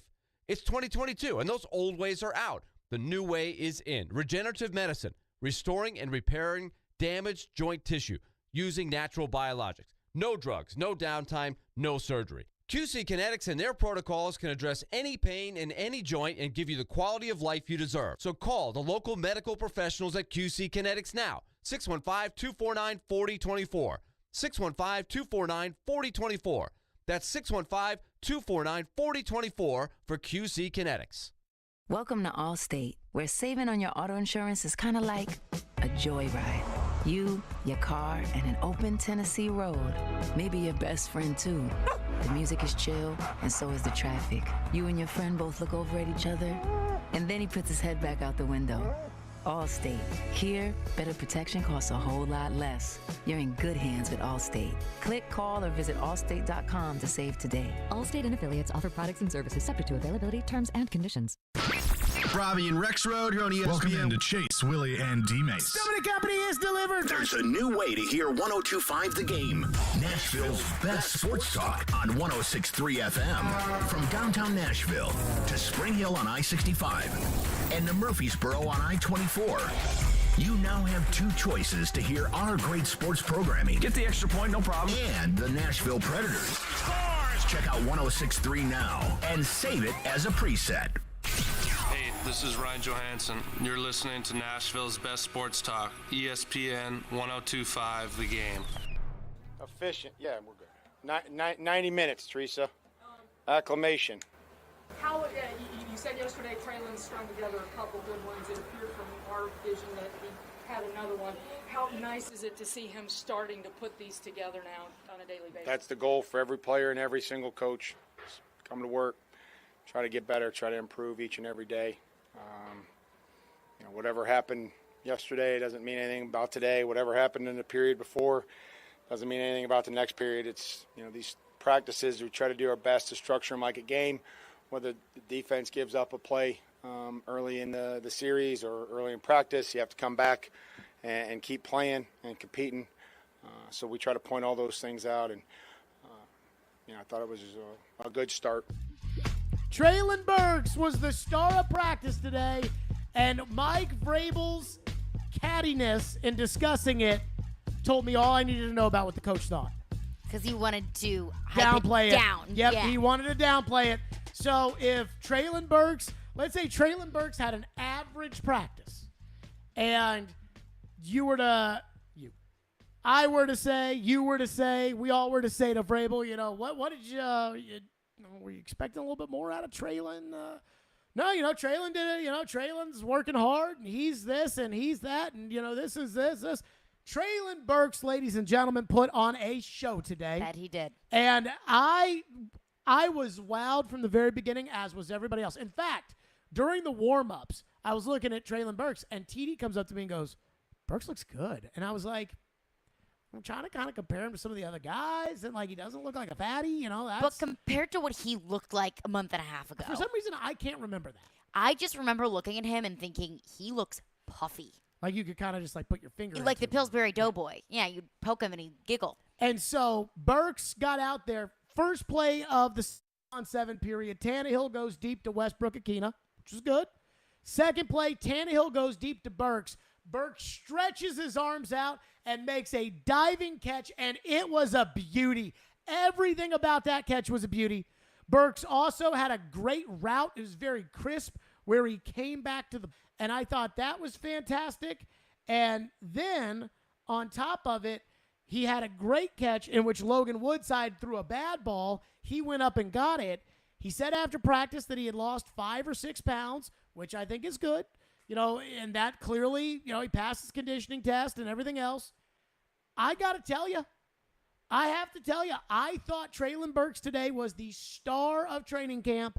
And if you had asked me, I put up a poll before the start of practice today. And I said on the poll on Twitter, at Jared Stillman, I put up a poll and I said, what do you care more about at Titans camp? Treylon Burks, Dylan Radins, or Malik Willis? Treylon Burks, 70% of the vote. I figured that. And then for Treylon Burks to go out in the first practice and dominate was such a good sign. It was fun such a to good sign watch for him. the Titans. And I thought he was fantastic. And look, we all know me. We all know that if I don't like something, I will let everybody know. Everybody that covered practice today thought Treylon Burks played great. And while normally I don't like the groupthink of everything else, I will say I thought that this was pretty fantastic. Jason Fitz joins us now on the program, presented by Blood Assurance. Give blood, give local, save lives.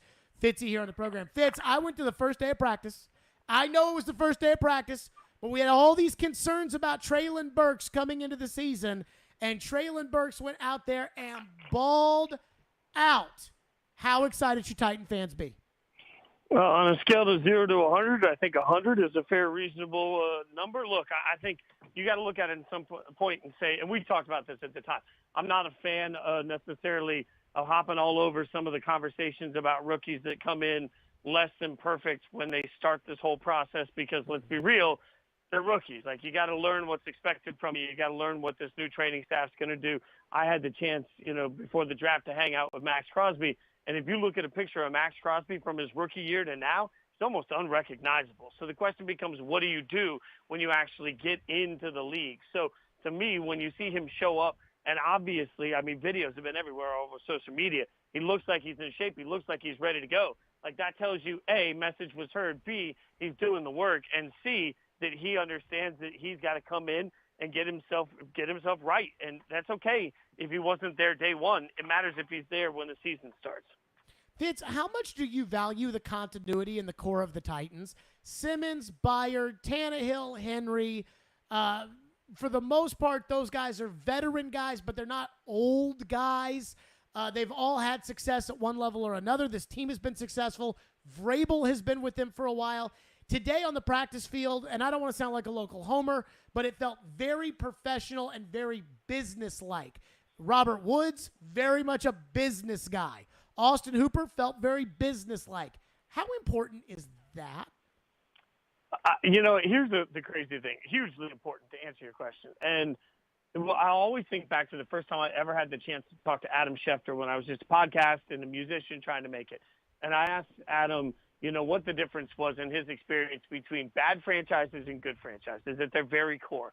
And then his answer without hesitation, I've never forgotten, was continuity. And then he also admitted in that interview that continuity is incredibly hard to find because it means you got to get some hires right and you got to get some draft pick right. And not every team can do that. But when you start to think about what that means, you talk about not only a camaraderie, not only an understanding, but you also talk about what happens when everybody walks into the room understanding each other. I'll go back to my music roots, dude. Like, you walk into a room in January to start rehearsing for a schedule or for a tour. When you have suddenly a new sound guy and a new light guy and a new everything, all of a sudden you're looking around, you're like, okay, how do we work together? What do we do together? When you've been doing it year after year, it matters. When you're only turning over a portion of your roster every year and the core itself stays in place, you have an easier time getting everybody that walks in the room to understand what culture is, how you do business, and how you're going to go about this entire process. So I think it's huge, and I think it's part of the reason that organizations like the Patriots that we talk about all the time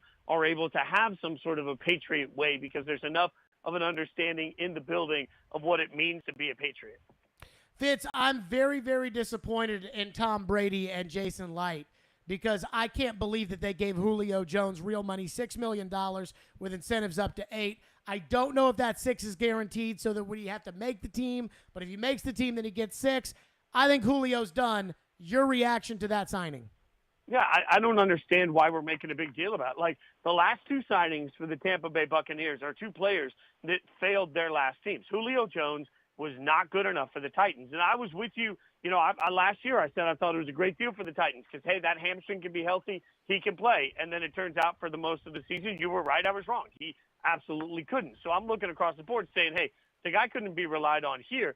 And then you have Kyle Rudolph, who frankly was just an abomination for the Giants last year. So I don't know why we're making a big deal out of big names. This isn't video game. It's not fantasy football. Just because we know the name of somebody doesn't mean the team is drastically better. And frankly, having Julio added to a wide receiver room that has a ton of talent isn't suddenly going to make that Tampa Bay team better than the Rams. I think we've taken a name and we've turned it into something that it doesn't deserve. Fitz, what do you make of I could not believe I saw this yesterday. Russell Wilson showed up to Broncos camp in his own jersey.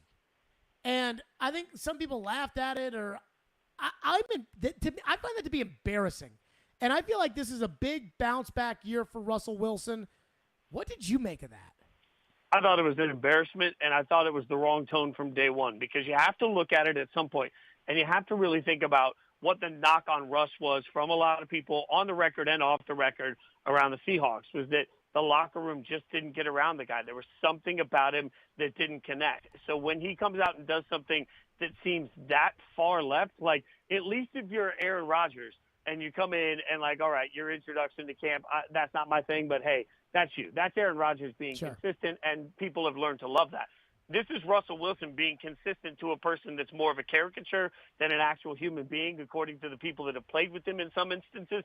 And through all of that, I wonder, like, if you're the Broncos, you're looking around and saying, this guy, like, there's a lack of sort of connection to what reality is that came from all of it. I thought it was a terrible look for Russell Wilson. I don't think there's an acquisition right now that's been more overhyped in the NFL this year than Russell Wilson to the Broncos. I don't think the Broncos are going to be as good as Vegas thinks or as some of the ESPN experts think. I think Russell Wilson has had his best days behind him, and we're asking for a lot to come together for it to work in Denver. I'm not a believer. I mean, if he walks in an Elway jersey, that's like paying homage, or a Peyton jersey, like that's paying homage to, these are the Broncos GOATs. That's it. You walk in your own jersey, it's all about me, baby. I did not like that. Speaking of selfishness at quarterback, Jason Fitz, presented by Blood Assurance. Give blood, give local, save lives. Kyler Murray. I spent all weekend on Mad Dog Radio talking about how I think Kyler Murray's an average quarterback, and the numbers back that up. I think Kyler's small. I think Kyler's a baby. I don't like the way Kyler went about getting his new contract. Then on Monday, Ian Rappaport drops that bomb about a 4-hour weekly independent study outside of practices and games. To put this in comparison, Caroline and I would have fulfilled that requirement by our attendance at today's Titans practice and media availability. I think that is so embarrassing. I don't know who leaked it because it looks bad on the Cardinals and it looks bad on Kyler. But I saw that, and I thought, congratulations, Steve Keim, you're getting fired. What did you make of that Kyler clause? I mean, the fact that it's in there is alarming, and then the fact that somebody put it out there, because to your point, if I'm the Cardinals, I didn't want that out there. If I'm Kyler, I didn't want that out there. Who in the building decided they wanted to make sure the world knows the real Kyler Murray in that situation? Like, the couple of things. When you're talking about a homework clause, that's already embarrassing enough. For that homework clause to be just the bare minimum of 4 hours, like, let's be real. For anyone that thinks that what any of us do sitting in front of a microphone is that easy, you put more than 4 hours of work into your show every week, but times multiple, right? Like, sure. You think about the amount of homework that it takes for most of us to do our jobs. All we're asking is a starting quarterback to do 4 hours of independent study. Like, that is a wildly low bar, and you felt you had to protect that low bar by putting it in writing in a contract. This, to me, just looks like the sort of thing that's going to absolutely blow up. And I think Kyler Murray is in that range that so many quarterbacks are in the NFL, where he's like, if the right things go the right way, maybe he's okay, but he's getting paid like he's great now. So he's going to have expectation to be great. When he's not great, first they're going to fire Cliff Kingsbury, then they're going to fire Steve Keim, and then we're going to end up with an all-new quarterback situation there. Like, you could just see the bricks stacked up. If you weren't already out on the Cardinals, this is enough for the next 3 years for anybody to roll their eyes and say, nope, I want nothing to do with this. Plus, how tied to Kyler Murray are the Cardinals if they can get out of the guarantees if he doesn't do his homework? Jason Fitz with us, as always, on ESPN Radio. Are you on tonight after us, Fitzy? Yeah, actually, I'm on ESPN Radio starting in about 10 minutes, and then I'll be on all the way until the end of Spain and Fitz. Got to be a big night, man. Big night, Stillman. All right. Well, then that means you're coming on after us. Fitz, appreciate you, brother. We'll talk next week. See you. Yep, Jason Fitz joining us on the program, ESPN Radio. I can't get over that Kyler clause. I thought he was a big old freaking loser, but then that came out, and I was like, whatever I thought about how he was a loser, double it. I mean, it's embarrassing. Embarrassing. It sounds like a kid who's like on academic probation. Oh. In high school. Oh, it's by his so bad. JV football coach. This is real. This is real life. Like, this is your job. What about Russell Wilson showing up to Broncos camp in his own jersey? I think I already think Russell Wilson's kind of a goober. I think he's kind of a diva without acting like a diva. Like, he's a diva, but disguised as like a good guy. Right. He's not Antonio Brown, who's over the top about his diva-ness, but he deep down inside is completely selfish. I think it's a big me message. Yes. You're going to your first day of training camp with a new team. Could you imagine Peyton Manning walking into Peyton Manning training camp with a Peyton Manning jersey on? No, because that's so embarrassing. So embarrassing. And it's like, I look at Aaron Rodgers walking in like jeans and a tank top. He's like in the Con Air what? thing. Yes, He's, like he's it was trying to have fun funny, with and it. it's Aaron Rodgers, so you don't take it too seriously. But I think Russell Wilson walking in, and also, did you see his massive truck that he rolled up in? All of that combined, it screamed. It's all about me. Hey, it's Russ. the Russell Wilson show. Hey, Russ, we know you have money. Yeah. You don't have to show us the truck. We've seen the We contract. know you have money. It just feels it's all about me, and everybody in Denver, buckle up because Russell Wilson is here. So, Paul Kaharski has a take that I think is a bad take, and we'll get to that coming up next. Stillman and Company right here, 102.5 The Game.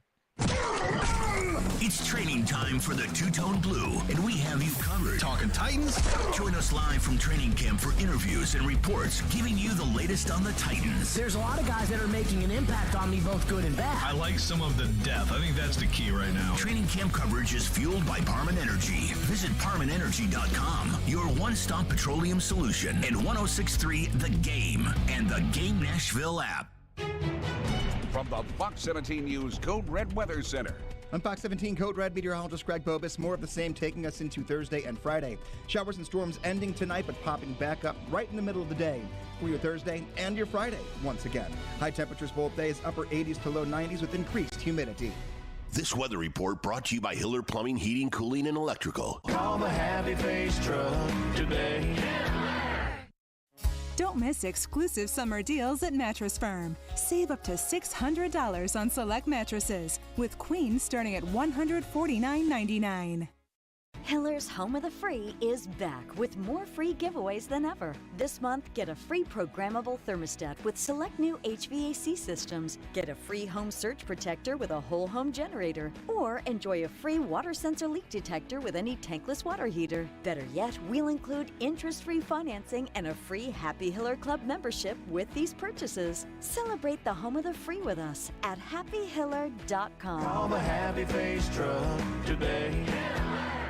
Hey, Willie Donick here. Are you feeling the sting of higher interest rates and higher costs? Those credit cards and other loans are costing more and more every month, and inflation is making everything else more expensive.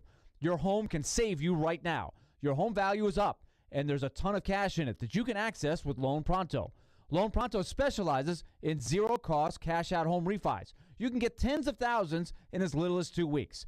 Pay off those 23% rate credit cards and other loans. Consolidate everything into one super low payment.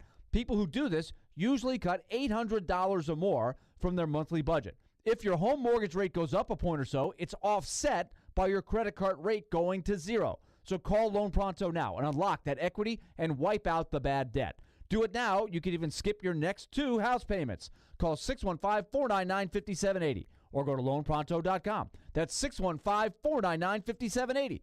Equal housing lender, NMLS 166-1781, subject to lender approval.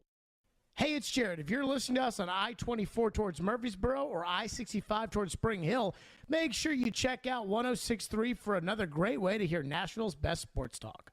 You know it's going to happen, and when your car needs service or repair, remember Mitchell's Mr. Transmission on Gallatin Road, just north of Briley Parkway. Now here's Jim Mitchell. At Mitchell's Mr. Transmission, we also offer free towing with any major repairs. If your vehicle has a breakdown and you should need any type towing is available through Dad's Towing Service. Dad's is a professional towing company in Nashville that provides all types towing and recovery, 24 hours a day. You know it's going to happen, and when your car needs service or repair, remember Mitchell's Mr. Transmission on Gallatin Road, just north of Briley Parkway. Chase McCabe. My play didn't work for him, and the way he coached didn't work for me. Willie Donick. It's survival of the fittest. And Derek Mason. A win-win-win across the board. Chase, Willie, and D-Mace. Weekdays from 10 to 2. Presented by Spring Hill Heating and Cooling. On Nashville's best sports talk, 102.5 and 106.3 The Game. And the Game Nashville app. You're listening to Stillman and Company. Sounds like this has been a game-changing day for all of us. Presented by TriStar Moving on 102.5 and 106.3 The Game and on the Game Nashville app. What did you think of Brewer starting at left guard and Dillon starting at right tackle? I don't really watch those guys. You know, it's more of a feel for me as you know, when you're in the pocket, you feel, you know, people as opposed to, you know, being able to watch them. So. Yeah, I'll let the coaching staff do the evaluations, but you know, I feel confident having those guys in the huddle. They have really good energy, both of them, and excited to have them in there. There you go. That was Tannehill saying he's felt the energy and comfortable with Radence in the huddle, and Vrabel has said good things about Radence and everything else. So yesterday at John Robinson and Mike Vrabel's press conferences, Paul Kaharski would not let go of this Dylan Radence question that he was asking, and it's fair to say that the take was embedded in the question? 100%. So Paul Kaharski is disappointed that Dylan Radence is not demanding the job at right tackle. And he asked Vrabel and Robinson about it, which I kind of, you know, one ear out the other. Maybe Paul's writing a story about should Dylan Radence, whatever.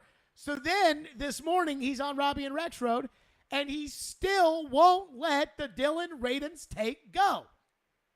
I mean, there's all kinds of different personalities and interview styles that go into effective players at that position or other positions. No? Yes, there are. In most of them, there's an element when you talk with them about desiring to play. I don't see a desire to play in the limited things that we've had with him. I saw, you know, every time I looked at him on the bench, he's standing off alone and not with the group. He took up a lot of heat from the heaters at the cold game that guys who were actually playing deserved. And I just get a bad vibe off of him. Maybe I'm wrong, but their recent offensive lineman selection suggests he won't be a hit. Okay. So then that Paul said that. Well, first off, I heard that when he was like, the interactions we've had with him, I texted Joe when this happened this morning, and I was like, that's not true. Because I went up to Dylan Radins at minicamp, and I asked him, do you want to be the starter at right tackle? Do you think you should be the starter? And his answer, because I listened to it this morning, was, I think I'm a competitor, and as a competitor, obviously I want the job. I have to go out there and earn it, but obviously as a competitor, and I'm paraphrasing what he said, but it was basically, it's not my call, but I'm a competitor, I want the job. Paul's saying, I don't want the job, and keeps making a big deal about, whatever. So then today, Mike Vrabel was asked about the offseason players of the year, or offseason player of the year awards, and guess who won an offseason player of the year award? You know the offseason award winners off the top of your head? Yeah. So we recognized Dylan Radins on offense. All right, we don't need any more. That's enough. Okay, so if he won offseason player of the year with all the other guys that won it. Obviously, he's not just standing in front of the fan drinking Gatorade. Yeah, his thumb is not up his ass during the offseason. What is the deal with this Kaharski take? But I don't know what Paul wants him to do. Stand up on a table, bang his fists, and say, what do I have to do to win this job? I'm sure Vrabel would love for Dylan Radins to come up to the media and with the microphones in front of him and say, yeah, I feel like I'm entitled to the position, and I think all the other guys that play right tackle on this team freaking suck. I'm sure Vrabel would be I'm sure that way. When I think of that, hey, that's Vrabel and Robinson speak right there. Okay, let me ask a question. And you know me, I'm not pro Radins. Radins stunk in the one start he made last year. But also, it was overly concerning that he was not active for very important games last year. So I'm not pro Radins by any means. And I have no opinion off of today's practice. Just like Chuckles Tannehill, who I asked him about that. It's not about you, Ryan. Awfully giggly today. Oh, Chuckles. Birthday boy. I asked him about, Brewer starting at left guard and Radin starting at right tackle. Not that they were starting there. I just asked about that just to know. But I truly don't understand where this Kaharski take is coming from. But I don't know. And the desire to care about this like that. I don't know what he wants. What does he want? Well, what does he want Dylan Radins to do? That I don't know. Demand the job? I don't know what he wants Dylan Radins I don't know what Paul is trying to get out of it. So I think it may be something along the lines of when John Robinson took the job as general manager, the Titans had the number 1 overall pick in the draft, and Laramie Tunsil was considered the top prospect. And Taylor Lewan, there was a lot of talk about moving Taylor Lewan from left tackle to right tackle and drafting Tunsil number 1 overall. And Taylor Lewan had some sort of media availability before the draft and said that he went into John Robinson's office and said, number 1 pick's it was a serious pick to use on a right tackle, a.k.a., I'm the left tackle. Well, to be honest with you, privately, I don't mind Taylor saying that. Publicly, when you haven't done anything in the league, you probably shouldn't. Vrabel and John Robinson would have hated that. I mean, I'm not sure that probably, And so what? And that's also very much so Taylor Lewan's personality. I'm just highlighting the ridiculousness of this take from Paul. I don't understand harping on it so much. Right. Like, Paul has takes that are good takes. Yeah. And I'm not sitting there saying that thinking outside the box or critically is bad. Or I just think that for the last 2 days, Paul has had a giant Dylan Radins should be more vocal about wanting to be the right tackle bug up his butt. But ever since I saw the Kaharski tweet about, is this what you want your starting lineman to say on Twitter? When Taylor he was like, oh, yeah. got mad at me? Yeah, he's like, no. When Dylan Radins tweeted, I guard the water cooler. Because I asked Taylor Lewan if Dylan had been a tackle. Yeah. And then, because we're not allowed to talk about where these people play. And Dylan Radins was like, I guard the water cooler. I'm the center of the bench, joking. And Paul said, is this how you want your lineman to act? So Paul got a giant bug up his butt about this. And generally speaking, I'm not anti-bugs up butts. In fact, I'm kind of pro it on the radio. But Paul, after the first day of it, that's one thing. But to say that he should want the job, he told me he wants the job.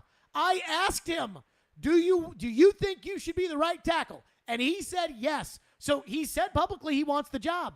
Clearly, privately, he's done all the things that Mike Vrabel wants him to do, or else Mike Vrabel wouldn't gift him the right tackle spot, which, remember, I asked Vrabel at minicamp, do you want Dillon to win the right tackle job? Vrabel said yes. Okay, let's talk about that. Yeah. If we can bring up, okay, ask me a question. Do you want Dillon Radins to be the right tackle? Well, yeah, I want every guy to go out there and compete. That's how people answer questions. I'm just saying. You've got to bug up your butt about that Vrabel soundbite. Yeah, I just haven't talked about it. The day it happened, we talked about it. We've never talked about it since then. Well, I heard Joe say, like, oh, Jared just texted me about how Dillon Radins wants to win the starting job. I thought about texting Joe and saying, if Jared tells you that Vrabel said, yeah, he wants Dillon to win the starting job, that is incorrect. I literally forgot about that until just right now.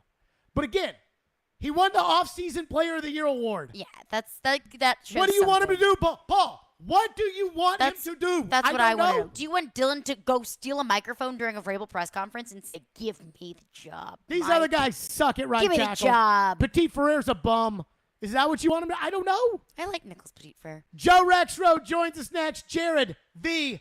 Joe. 102.5 The Game. You watch The Game. We talk the game. You can't just pick up one guy and be competitive in the playoffs. We are The Game. Nashville's best sports talk. ESPN 102.5 and 106.3 The Game and the Game Nashville app. ElectronicExpress.com. We make it happen.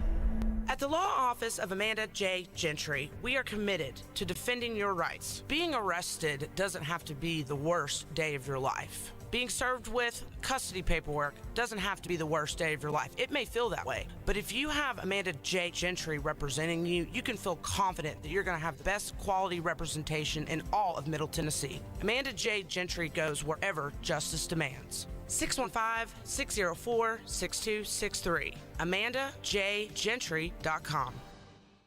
To know what makes Genesis Diamonds so special, you have to understand its origin. Back when owner Boaz Ramon used to sell diamonds only to jewelry stores. I was selling to more than 700 jewelry stores. I didn't like what I saw. What he saw in retail stores was grossly inflated prices, limited selection, pricing games, and a sales process that put the customer at a disadvantage. And it motivated this wholesaler to start his own retail revolution. My passion was to build a place where the customer is going to be very informed. We're not going to hide any information from him. We're not going to have to get diamonds from other people. We're not going to mark up our prices to mark them down. So Genesis was born. No middleman markups, no commission salespeople, industry-leading warranties, 30 times the selection, a no-holds-barred diamond education that empowers the customer, and a refreshing, relaxed, no-pressure atmosphere. We created a place where the consumer is the king. Come and get the royal treatment today. Genesis Diamonds, Green Hills and Cool Springs. Jump into the thrill at Bally's Evansville Casino.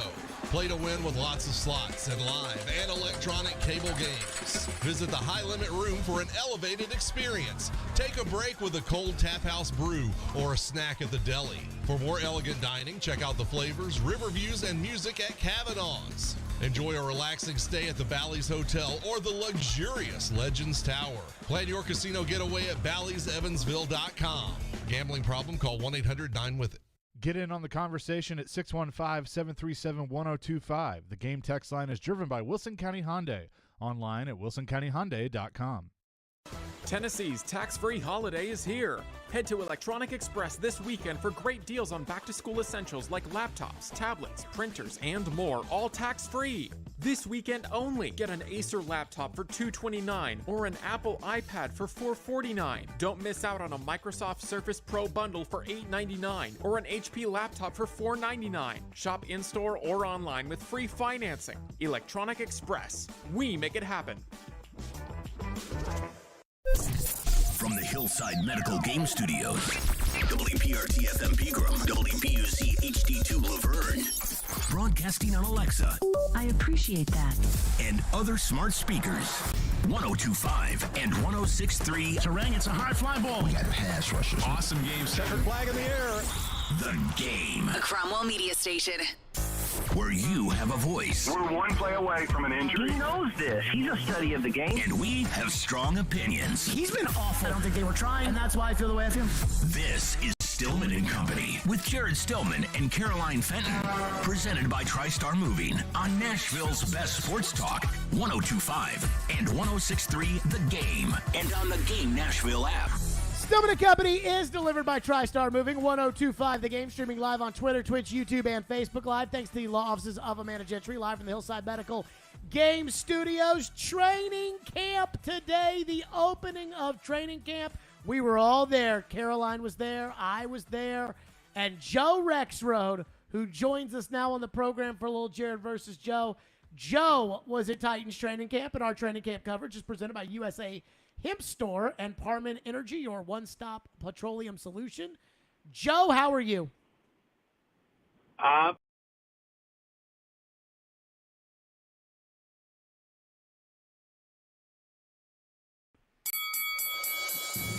Jared Stillman versus Joe Rexrode. Now on Stillman and Company. On ESPN. 102.5 The Game. So normally Caroline gets us going on this, but I am going to Stillman and Company prerogative here. Joe Rexrode was mad at my questions today at Titans media availability at the press conferences.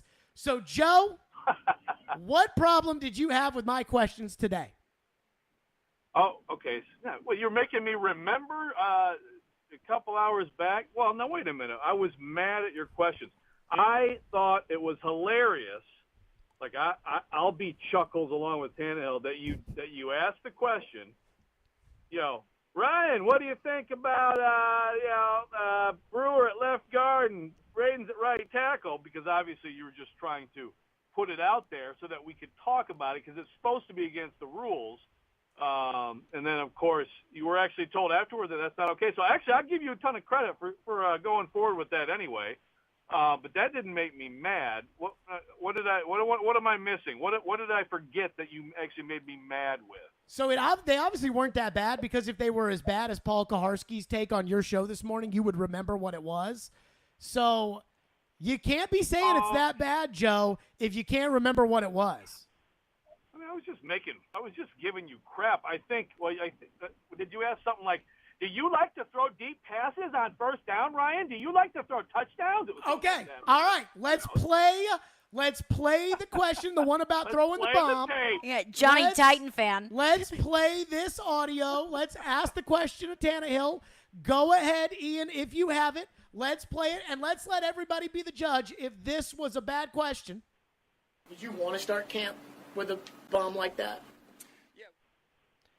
And what's wrong with that is a follow-up to the question in which people who weren't at training camp could not have seen that Tannehill threw two bombs to Nick Westbrook-Akina and Treylon Burks on his first throw and second throw of training camp. What's wrong with that question, Joe? Yeah, was there another one along those lines, though? It felt like you were kind of leaning in on it was a little bit fanboyish, but again, it's nothing that made me mad. I mean, it's starting to feel like you're trying to avoid the competition at this point. Avoid the competition? Oh, with you. Okay. All right. No. Here's why I asked that question. Because when I said, did you want to start camp off with that? I have a theory that Vrabel made sure that the defense was in a certain coverage and that Downing knew it, and that's why they chucked the bomb on the first and second play of training camp to give Tannehill and the offense confidence. And so I was wondering if you wanted to do it, and Tannehill said, Todd and I talked about it. If we got this look, we were going to take the shot down the field, which made me think, hey, you got a quarterback struggling with his confidence. Maybe you go to the defensive coach and say, hey, give him this look. Then you go to the offensive coach, hey, Tannehill's going to get this look. And then make sure that's my point. Now, that's not a conspiracy theory, but it is down the rabbit hole a little bit. Yeah, a little bit. So Mike Vrabel's playing patty cake with his offense on day one, huh? Maybe.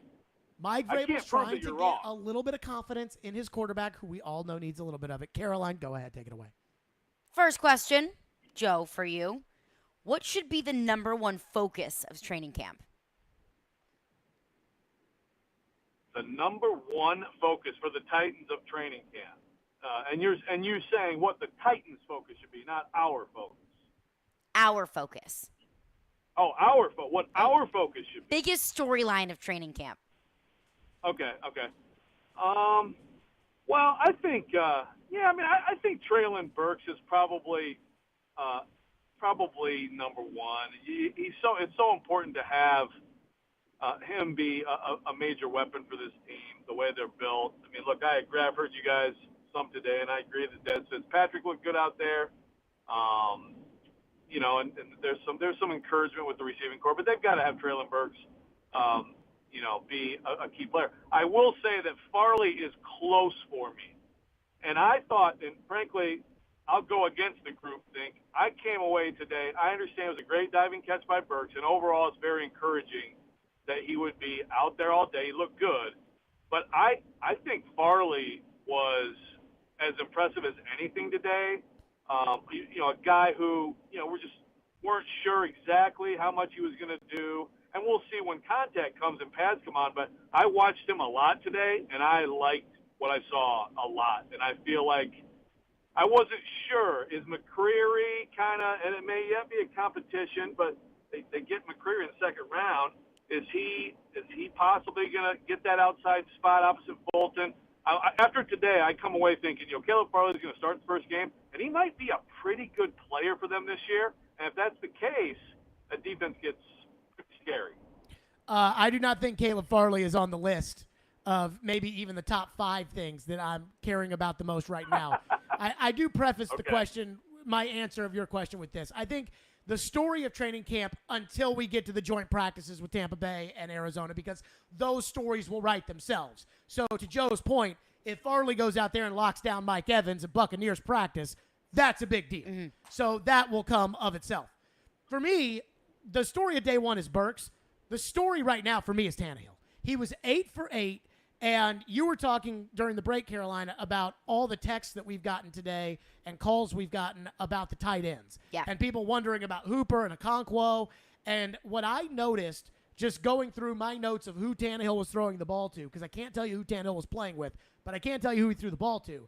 He threw the ball to he threw the ball to Westbrook-Akina. He threw the ball to Burks. He threw the ball to Kinsey. He threw the ball to Hollister. He threw the ball to Okonkwo a couple of times. And I think we can all make the assumption that Woods and Hooper will probably be out there with Tannehill when it really matters. So you can probably make the assumption that they were out there with Tannehill today. Again, that's an assumption you can make. I'm not saying they were. Des Fitzpatrick had a catch from Tannehill today. I noticed that the Titans, when it came to rep count, the Titans made sure that anybody who might play with Ryan Tannehill this year was on the practice field today with Ryan Tannehill. And I think right now the story for me is, can the offense find chemistry? Because Vrabel does not think the problem was the coach, or else he would have fired Todd Downing at the end of last year. Just like he didn't fire Shane Bowen the year before, they got in new players and the defense got it figured out. They got in new players on offense, Burks, Woods, Hooper. Fitzpatrick looks like a new player basically anyways. Okonkwo, and Tannehill's throwing the ball to all of them at camp. 8 for 8 today. If Tannehill can keep that up and can build that chemistry with those guys, that is a big deal for this football team, because we know for whatever reason the offense was completely disjointed last year, and they were a jointed offense away from being a Super Bowl contender. So for me, the story is Tannehill and the new guys, and Burks is a part of that. I mean, look, I'll buy the chemistry aspect of it, but Tannehill is not one of the stories of camp. Spoiler alert, Tannehill's going to play well in camp. He's going to throw the ball well in camp. He didn't throw the ball in camp last year. Oh, he did too. He threw a couple picks last year, and we talked about it. Now, he threw Tannehill picks. is going to be good and great. He threw a few picks. He'll throw some picks this camp too. And he's going to play well in camp. He's going to play well in the season. Tannehill becomes a story when they get to January. The storyline of camp is people who we don't know if they can play yet. And that's what I'm interested in more. Okonkwo is a bigger story than Tannehill. Okonkwo, I don't know what he can do. Tannehill sucked last year in training camp. He sucked last year in training camp, and we were like, Why is Tannehill? Is it good defense or bad offense? And then Tannehill sucked during the regular season, and then Tannehill sucked in the playoffs. So if Tannehill's good in training camp, that's different than last year where he sucked in training camp, the playoffs, and the regular season. That's a complete joke. He didn't, quote-unquote, suck in training camp. He threw a few too many picks. It was like, gosh, he's taking some chances. And what did he do in the regular season? Training camp. He threw more interceptions last season than he did the two seasons combined. Right. So, again, what you're doing... And what did he do in the playoffs? Right, because you're freaking out because Treylon Burks makes 2 plays today, and, oh, my God, you got his gold jacket ready for him now. You're just completely overreacting to everything. So you said the biggest story was Treylon Burks, and now you're overreacting on Burks. The biggest story is Tannehill. If Tannehill stinks in training camp, that's the biggest story. If Tannehill's awesome in training camp, that's the biggest story. The story of the season is Tannehill. Great. I agree about the season, the postseason. Camp is about things we don't know. That's why Treylon Burks is a big story. Every day, can he do this every day? You made today seem like it was the biggest thing ever because he had a couple plays. Again, you overreact to everything. How many times did I say today, Caroline? It's only one practice, and we got to see what happens after this. You did say that a few times. Thank you. Yeah, okay. Hey, if Tannehill's 8 for 8. That makes it all better. That makes it all better then. If Tannehill does not throw an incompletion in training camp, which I'm not banking on, but if Tannehill does not throw an incompletion in training camp, that's a big deal to me. It means nothing. Oh, really? So if he is perfect through all of camp, well, then I guess they're going to go to the Super Bowl, Jared. It's about playing in pressure moments. We know Ryan Tannehill can play quarterback in the NFL. My God. More Jared versus Joe coming up next. If you're on the road between downtown Nashville, they're still in good shape to make the playoffs, and I-840. Players make it clear they don't want to be somewhere anymore. There's a new way to hear all your favorite shows and sports programming on 102.5 The Game. And he has added players that do fit. What I was worried about is that they were still just going to keep the goal. It's 106.3 FM. Think about all the good Titans teams. This is very much so a run-first offense. Now you have 2 choices to hear Nashville's best sports talk. Check out 106.3 now and add it as a favorite. I'm Joe Namath, here to tell you about another number 12. USA Hemp Store's original number 12. USA Hemp Store cream is hypoallergenic and uses an easy-to-apply blend of ingredients designed to go on gently. And with no odor, no one knows you've got it on, except you, of course. The original number 12 CBD creams, grown in the USA, THC-free, lab-tested, and a portion of every sale supports Homes for Veterans Incorporated. USA Hemp Store's original number 12 works like it does for me. With this special Joe Namath offer, get the original number 12 just $34.95. Free shipping on every order. Distributorships available. Call to learn more. 844-305-1212. 844-305-1212. Or visit usahempstore.com. usahempstore.com. THC free is below the level of detection using validated scientific methods. Alexa Labs June 2022 certification analysis. USA Hemp Store is not making any guarantees about the results of taking any action, whether recommended in this advertisement or not. USA Hemp Store is not making any guarantees nor any endorsements concerning any of its products. Paid endorsement. Listen to Stillman and Company with me, Caroline Fenton, all season long on ESPN 102.5 The Game for your chance to win Nashville Sounds tickets courtesy of 312 Pizza Company in Germantown. The first 1,000 fans to the Nashville Sounds game tonight can add a pair of Sounds Slide sandals to their closet. You can snag a $10 general admission ticket right now. Plus, it's a winning Wednesday, so if the Sounds win, all fans get to run the bases after the game. Grab your tickets today at NashvilleSounds.com. Hey, it's Mike from Newton Chevrolet Buick GMC. When this hot summer weather comes, I'm reminded of what my grandmother used to say. It's so hot outside, the hens are using potholders to pick up the worms. I was never really sure what that meant, but when she said it, I knew it was hot. I mean, if things are hot, that tells you something, and it's not always good. Take your car, for example. If it's running hot, something's wrong. If your air conditioner, like so many people, is blowing hot these days, something's wrong. When your tires get hot, they wear out faster, which means something's wrong. But here at Newton, we want to help right those wrongs. We have an amazing service department that'll keep your car running its best through all this heat. We have amazing technicians ready to diagnose and repair your car no matter what the problem is. We want to keep your car running smoothly in the easiest way possible. So let us help. Schedule your service online today at NewtonChevroletBuickGMC.com. Signs First is the official sign company for 1025 The Game. Go to sfnash.com. Tennessee has never been a stranger to progress. And with all the changes going on, people want an affordable way to protect their families, which is why so many Tennesseans trust us. At Farm Bureau Health Plans, helping people find peace of mind has never gone out of style. Just click fbhp.com, call us, or visit one of our many offices.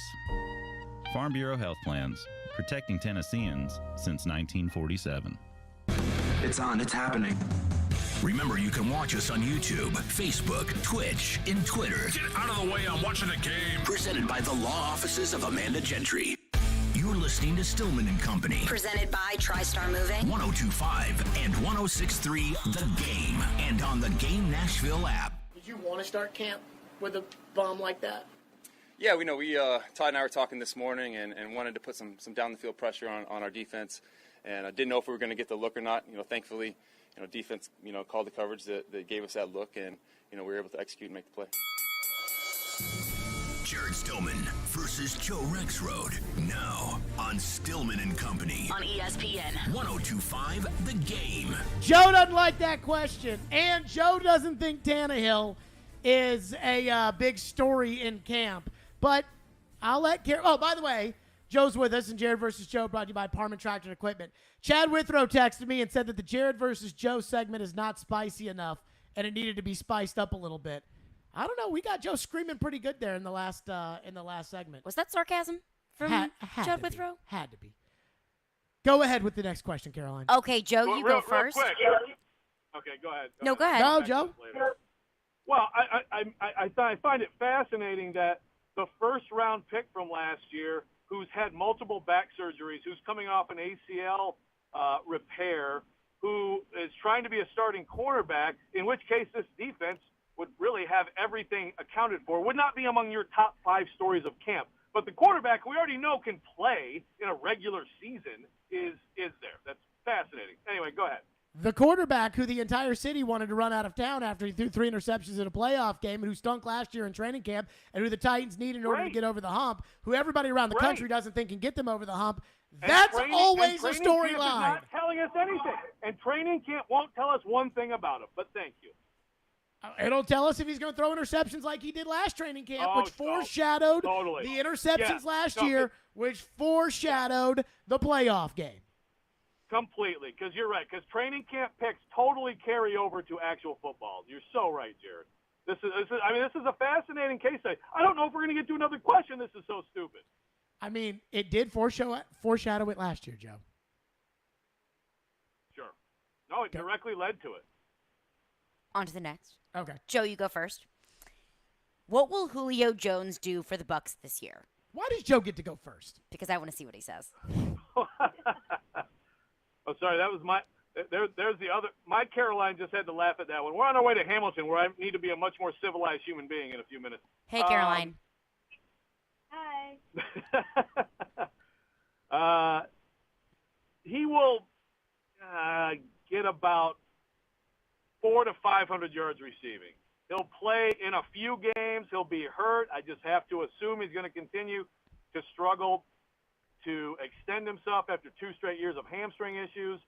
I think that he said today, and I believe it, that basically he's hanging around to try to win a ring. So I think he will hang around and try to win a ring. But I don't think that, especially when Godwin comes back, I don't think Julio Jones will be a major part of their passing game. So I am going to make an assumption because I just can't believe the other side of this. I don't think that $6 million is guaranteed. I think Julio has to make the team, and then when he makes the team, because he's a vested veteran, if he's on the team week 1, then the $6 million is guaranteed. I don't think Julio's going to make this team. And I think that $6 million might be a reason why. Because last season, when Julio was less injured than he is now, because the year before it was 1 season of hurt with the hamstring, now it's 2 seasons of hurt with the hamstring, the Titans treated Julio with kid gloves in training camp and didn't practice him. And I would have to assume the Buccaneers are going to have to do the same thing. right? Like Julio's not going to be able to, I can't practice this training camp, but next year after being more hurt, Julio's going to go out there and practice. So he's not going to practice much. And they've already got Russell Gage, and they've already got Mike Evans, and they've already got Scotty Miller, and all those guys already know the offense and have already been there. And I believe that they've got Cyril Grayson, who was on their team last year. Julio doesn't play special teams, so he's not going to be able to help them in another way. He can't run anymore. He doesn't practice. And if the money's not guaranteed, I could see the Buccaneers saying, we're not going to pay $6 million for a hurt wide receiver who doesn't play special teams and can't make it through all the training camp practices. So you're asking what I think he's going to do this season. I don't think he's going to make the team. Now, if they guaranteed that $6 million, then he's going to make the team. And if that happens, I mean, he's not going to do anything more than he did for the Titans last year. In that Pittsburgh game, that was the original injury where it wasn't even a full speed play and he got hurt. That was pretty telling. And the Pittsburgh game where he took the extra weeks off and TD reported that he was going to take just one extra week after the Jacksonville game or whatever off before the Steeler game. He came back for the Steeler game, and at halftime he was hurt again. That's going to happen in Tampa Bay. I mean, he sat down today and said he's good to go. He's 100%. Bull crap. He'll never be 100% again. And I think Brady's going to hate him because of his lack of availability and his lack of skill at this point in his career. I don't think he's going to make the team. Joe. Okay, sure. Do you think he's going to make the team? Well, you're speculating on the contract. I don't know the situation of the contract. Yes, I think he'll make the team. So I'm right again, and you're wrong again. Do you think if the $6 million for Julio Jones is not guaranteed, do you think if it's not guaranteed, do you think that Julio will make that team? Well, I figure that Julio Jones now has had this time. So he's as healthy as he's going to be in a stretch because obviously he hasn't been playing the game of football. So he's probably going to be playing as well as he would before he starts getting banged up again. And yes, I will make the controversial call, Jared, that Julio Jones will make the team. They do need help right now in particular with Godwin hurt. Yes, he'll make the team. I feel okay about that one. Okay, on to the next. I've been excited about this one all day long. Jared, you go first. The Vols are facing 18 level 1 violations. Is that what they get? Oh, yeah. Is that what they get for vetoing Greg Schiano? Yes. The question here is, do the 18 level 1 violations equal any real punishment? That's the real question for me, is if these 18 level 1 violations are like what most Tennessee fans think is not lack of institutional control. The NCAA has already given Tennessee a pat on the head. You know, good job firing Pruitt already.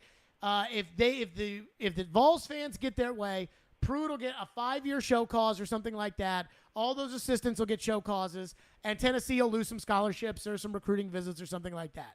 If the NCAA wanted to be real dirty with 18 level 1 violations, if they were the same NCAA that they were 5 years ago, if this were 5 years ago, this is probably a 2-year bowl ban. And it comes down not probably this year, but probably next year or a year and a half from now, if this is the old NCAA. I don't know what's going to happen. I believe Tennessee fans deserve a bowl ban. Like, that they deserve to have a team that they're excited about, like they're excited about for this team or next year's team maybe. And at this time of the year, NCAA says bowl ban. And it'll be, oh, no, I can't believe we did it. I can't. Bowl ban, I can't believe it. And I'm going to say that's what you got. That you did this. You vetoed Greg Schiano, who would not have committed 18 level 1 violations. Regardless of whether or not he would have won, he wouldn't have done this. You deserve, you wanted Fulmer because he's a Vol. You wanted Pruitt because Fulmer wanted Pruitt, and he said, I, at his press conference a bunch. You got your guy. He committed 18 violations. Fulmer lost his career over it. Pruitt lost his career over it. You lost a season over it. That should be fair.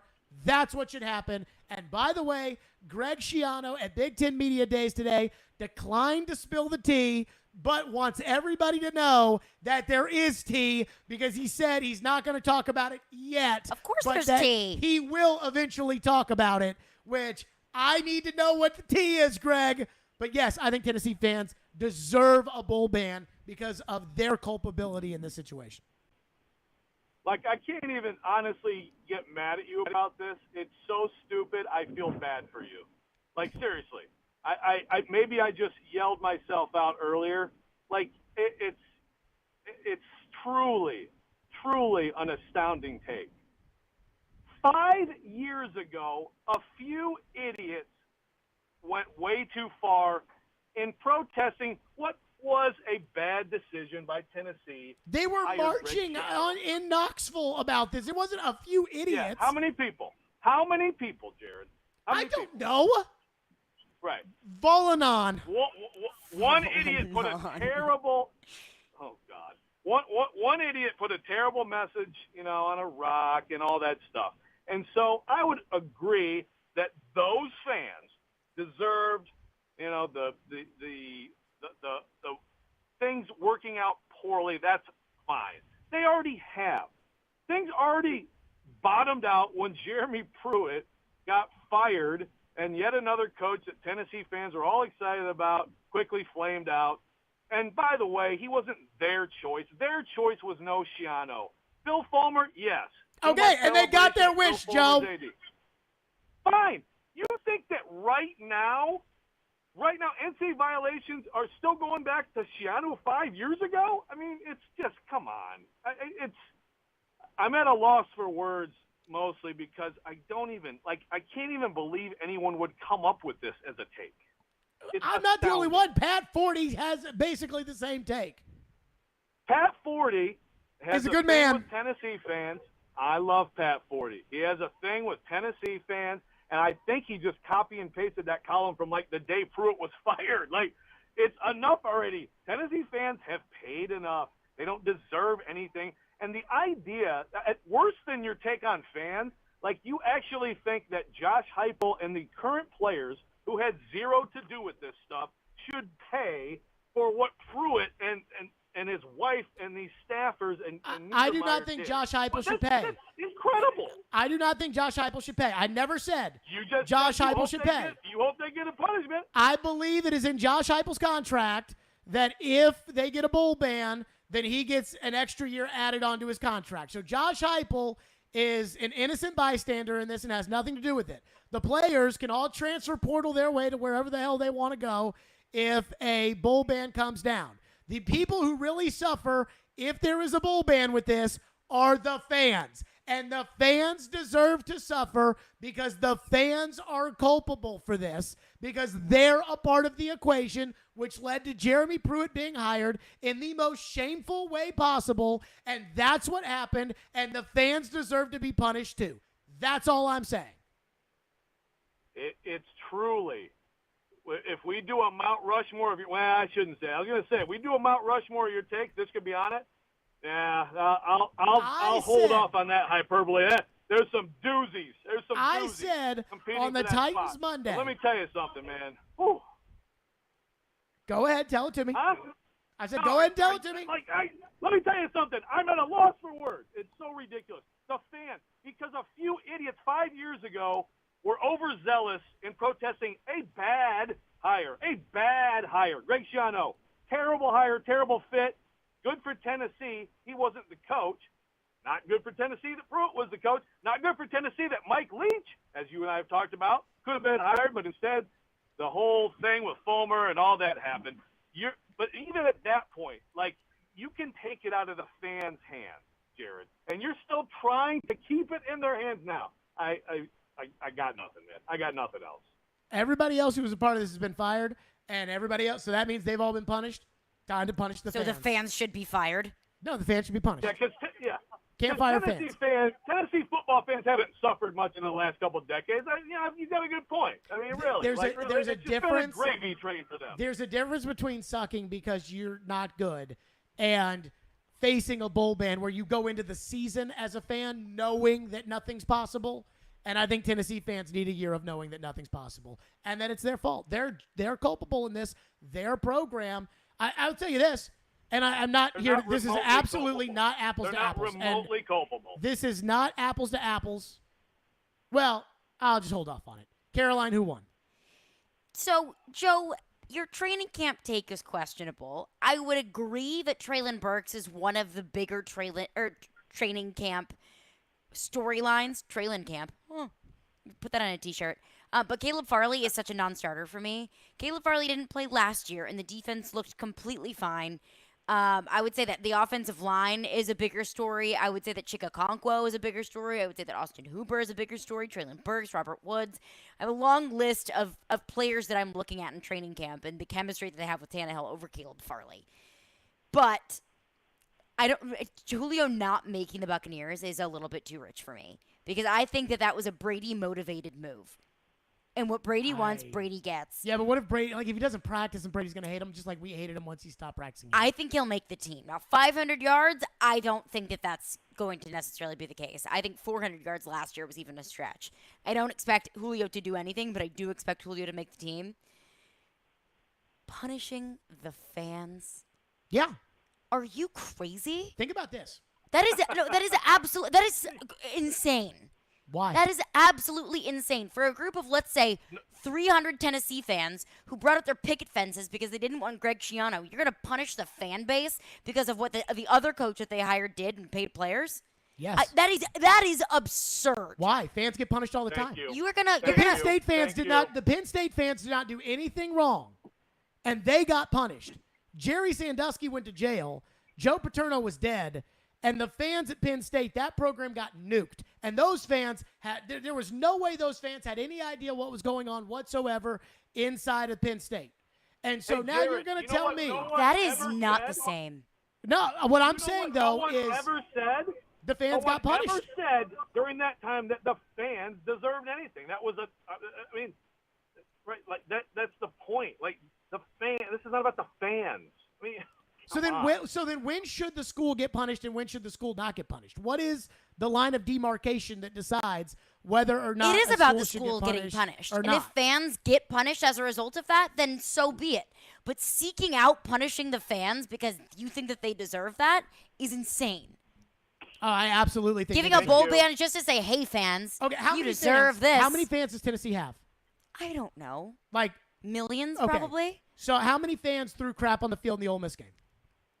Maybe 10,000. Okay, 10,000 people threw crap on the field. I don't know. I'm thinking it's 100,000 people. Okay, what do they say at the stadium every time home fans start throwing crap on the field?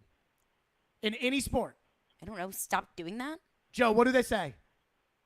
Yeah, so you're trying to say that they'll punish the home team if fans do something, which is fine, and that's something that's happening directly in the moment. Here's a direct and that's something that the fans directly do. The fans did this. 300 fans waved picket Where fences. did you come up with 300? I'm just guessing. There was more than that. The fans outrage was did not legitimate. hand Chick-fil-A breakfast to recruits and say, hey, you take this. Here's money for your mom's car payment. The fans did not do But that. their coach did. But their coach they hired. But if a fan was to throw a mustard bottle on the football field and they get kicked out because of that, that's because of one of their direct actions, and that is what a if Tennessee punishment has for to the forfeit direct the game action. because of that? Then that's what they have to do because that was actions of the fans. So the team gets punished for what the fans did, but the fans don't get punished for what the fans did. The fans did not hire Jeremy Pruitt. The fans did not pay recruits. Jeremy Pruitt did that. The fans hired Jeremy Pruitt. No, they did not. They absolutely hired didn't. Pruitt. There's no way to talk your way out of this horrible take, Jared. You should just go ahead and give it to Joe. Hope we all forget it. Try to hope we all forget it. Just go ahead Joe and give wins. it to Joe. Joe wins. Now, before we let Joe go, I want to retroactively claim a victory in Jared versus Joe from about a year ago. The Vanderbilt $300 million for their new football stadium that they said they were going to build that I lost to Jared versus Joe over because Caroline did not understand that Vanderbilt always talks about building football stadiums and never does. That is now worth $325 million, and a shovel is yet to go in the ground. But they have a new logo. To clarify, you said $300 million wouldn't make a difference. It's not. That's what I disagreed with. $300 million ain't going to make a difference at all. Nowadays? $300 million isn't nothing. Now, to your point about shovel going into ground, that's a different conversation, because if you're not going to put the shovel in the ground, then know that $300 million is just sitting somewhere. I mean, between building costs and inflation, I mean, that's a lot of money that Vanderbilt, by not putting shovels in the ground, has already lost on their product. And well, you said it's worth $325 million now. That's inflation alone, but what are building costs now? Probably more. I mean, So building costs. But to say that $300 million is nothing isn't fair. I am claiming that victory from last year. Joe, appreciate you. Jared versus Joe is brought to you by Parman Tractor and Equipment. Thank you, Joe. Thank you. I just want to know, when should the school get punished? Well, like, where is the line of demarcation? There's a difference between punishing the school and punishing the fans. Like, we got punished at Louisville. We got punished, and we lost our national championship banner, and we had an NCAA tournament, and I looked at it like, hey. Well, that's what happened. We had a staff member buying hookers for underage students, and that's... And I think that is probably fair to be punished for that. To me? I thought... But you want a bowl ban just so the Vol fans can, so they can learn their reap place. What they sow. Yes. That is so not fair and twisted. Phones, 615-737-1025, because we haven't gone to the phones. We've been too busy yelling. We haven't gone to the phones in an hour. So phones are next on Practice and this, whatever. Stillman and Company, 1025 The Game. Hey, Preds fans. Running across to make the save is Sarah. You can now hear Nashville's best sports talk. The backhander, he scores! And every Predators game on 106.3 FM. Oh, that was a thing of beauty. From downtown Nashville to Rutherford and Williamson counties. Duchesne with the overtime winner. Catch all the action on 102.5 and 106.3 The Game. Hi guys, it's Andrew. Are you struggling with erectile dysfunction and sick of the pills? Well, today, Wednesday, July 27th, we're running an unprecedented one-day special you won't want to miss out on. Hillside Medical Clinic uses the most powerful form of wave therapy. It's clinically shown to repair blood vessels and improve blood flow. My favorite part is that we can get rid of your ED without any pills. If you're ready to transform your love life, today is your day. Call us now, and you'll qualify for the assessment and ultrasound totally free. Also, a gift that produces powerful results in the bedroom. You're going to love that, guys. And today only, we're offering 5 tune-up treatments to our patients free. This is our most lucrative offer ever, worth $1,000. But call today, Wednesday, and qualify totally free. 615-576-5000. That's 615-576-5000. Guys, put a stop to your erectile dysfunction and get your love life back. Call Hillside Medical Clinic now to qualify. This offer ends today. 615-576-5000. For the first time in history, the FedEx St. Jude Championship will kick off the FedEx Cup playoffs this August. Bring the whole family out to TPC Southwind August 10th through 14th to watch the PGA Tour's best try to make it through Memphis. Enjoy a variety of family-friendly activities throughout the course, food from local restaurant favorites, and more. Daily grounds and upgraded tickets are available now at FedExChampionship.com. Hey, it's Jared for TriStar Moving. If you're looking to move, you need to give my friends at TriStar Moving a call. At TriStar Moving, you'll get 5-star service throughout the entire process. Everything will be taken care of, from covering your floors, banisters, railings, front door thresholds, furniture, TVs, and more. They took great care of my move and made it as stress-free as possible. If you're looking to move, give TriStar Moving a call, 615-640-1219, or visit them at nashvillemoving.org/radio and get 5% off your entire move. TriStar Moving, my official movers.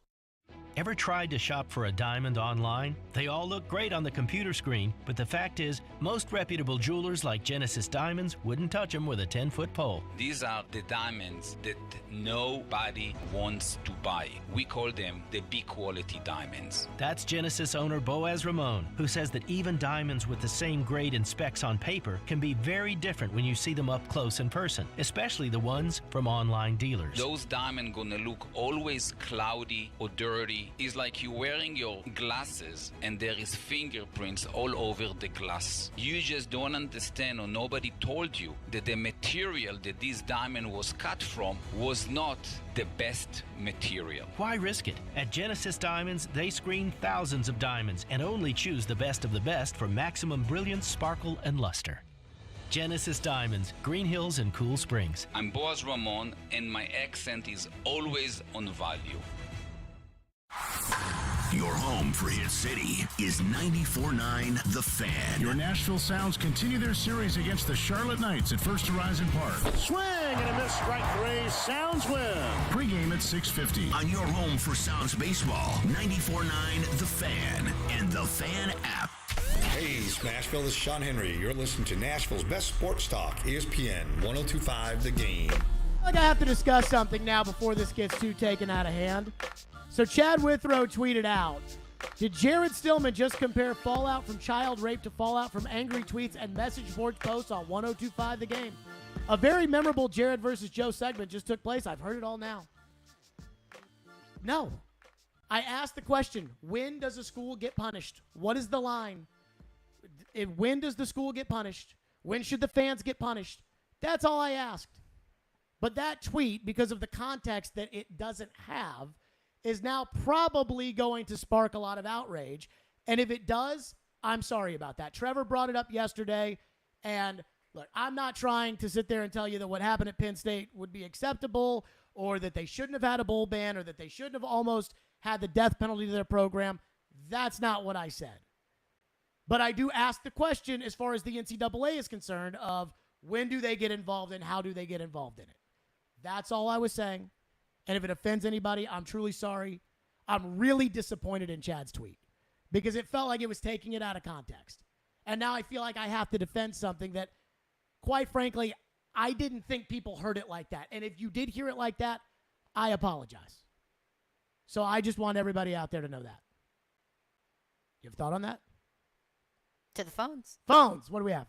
Well, we have several texters texting in agreeing with your thought on a Tennessee bowl ban and with the preface of like, oh, I'm a Georgia fan or I'm a Vanderbilt fan. But Matt texts in and says, as a Kentucky fan, I couldn't agree more with Jared on punishing the Tennessee fans. There was a universal outrage here and in Knoxville about Schiano. It wasn't just a few hundred fans. It was all of them. Time to steal their joy. No, this is all turning into a we hate Tennessee, so we want bad things for Tennessee. Maybe. Yes. I mean, I'm not going to say that's how I feel because that's not how I feel. I was just so embarrassed by what they did. What they did to Schiano was so embarrassing. They didn't think he was a good football coach. That's all right. A lot of people, they didn't think Heupel was a good coach, but they knew they had to kind of sit that one out after what happened before. You can't veto two coaches back to back. No, they didn't think Heupel was a good coach, but they kind of sat that one out, and it looks like Heupel might be an okay coach. So I would just say that, me personally, I felt like the fans, what they did was so shameful. And in a previous era, like a non-NIL, non-toothless NCAA, in a previous era, I mean, we're talking how many years of a bowl ban. That's all I'm asking. 615-737-1025. We went over with Joe so much that we're going to have to come back on your phones. Hiller Plumbing, Heating, Cooling, and Electrical. I love my friends at Hiller Plumbing, Heating, Cooling, and Electrical. They are fantastic. They do a great job, and I absolutely love the job that they do at my home and how they take great care of it, and they'll do the same for you. I love Hiller. This month only, with the Home of the Free all July long, take advantage of free whole home surge protection and interest-free financing for 12 months with the purchase of a new whole home generator. Free programmable thermostat and interest-free financing for up to 48 months on select new HVAC units. A free water sensor leak detector and interest-free financing for 12 months when you buy a new tankless water heater. And all of these purchases come with a free Happy Hiller Club membership. Our work is backed by the Happy You'll Be Your Services free guarantee, and these deals are only happening in July, so customers should call as soon as possible. I love my friends at Hiller Plumbing, Heating, Cooling, and Electrical. They're proud supporters of the Vols, Vandy, and the Preds. Hiller, call the Happy Face Truck today. And here we go! Every Tuesday at 11, the Music City Grand Prix is green! Chase, Willie, and D-Mace will get you set for the Big Machine Music City Grand Prix by talking to some of IndyCar's best drivers. Pleased to be joined by Scott Dixon. I can't wait, man, and thanks for having me on, and looking forward to getting back to Nashville. Weekly driver interviews are presented by Social Furniture in West Nashville. Shop their summer blowout sale now till July 31st. 60 months with no interest and same-day delivery. And by the Nashville Sheriff on 102.5 and 106.3 The Game and The Game Nashville app. From the Fox 17 News Code Red Weather Center, On Fox 17, Code Red meteorologist Greg Bobus. More of the same taking us into Thursday and Friday. Showers and storms ending tonight, but popping back up right in the middle of the day for your Thursday and your Friday once again. High temperatures both days, upper 80s to low 90s with increased humidity. This weather report brought to you by Hiller Plumbing, Heating, Cooling, and Electrical. Call the Happy Face Truck today. Have you seen the selection of luxury pre-owned Rolex watches they now have at Genesis Diamonds? If not, prepare to be amazed. If people really know the watch world, they come in and they're in shock. They're like, I cannot believe you have this selection here. They're able to see them, touch them, feel them. Meet Genesis watch expert Charlie Rivers, who says over the past few years, Genesis buyers have scoured the world to build a collection of luxury pre-owned Rolexes, including all the hard-to-find models. Daytonas, Pandas, Sky Dwellers, a huge selection of Submariners, Hulks, Kermits, anything that you could ever possibly want. We have every luxury pre-owned Rolex that we have here. We ensure that it's in pristine condition. So come in today and find the timepiece of your dreams at Genesis. Or if you already own a Rolex and are looking to trade for a different model or even sell it, Genesis can help you get top dollar. If you have a Rolex, definitely bring it in. I would love to see it and do a complimentary evaluation on it and see what we can do for you. Genesis Diamonds, now with one of the largest selections of luxury pre-owned Rolexes in America. Green Hills and Cool Springs.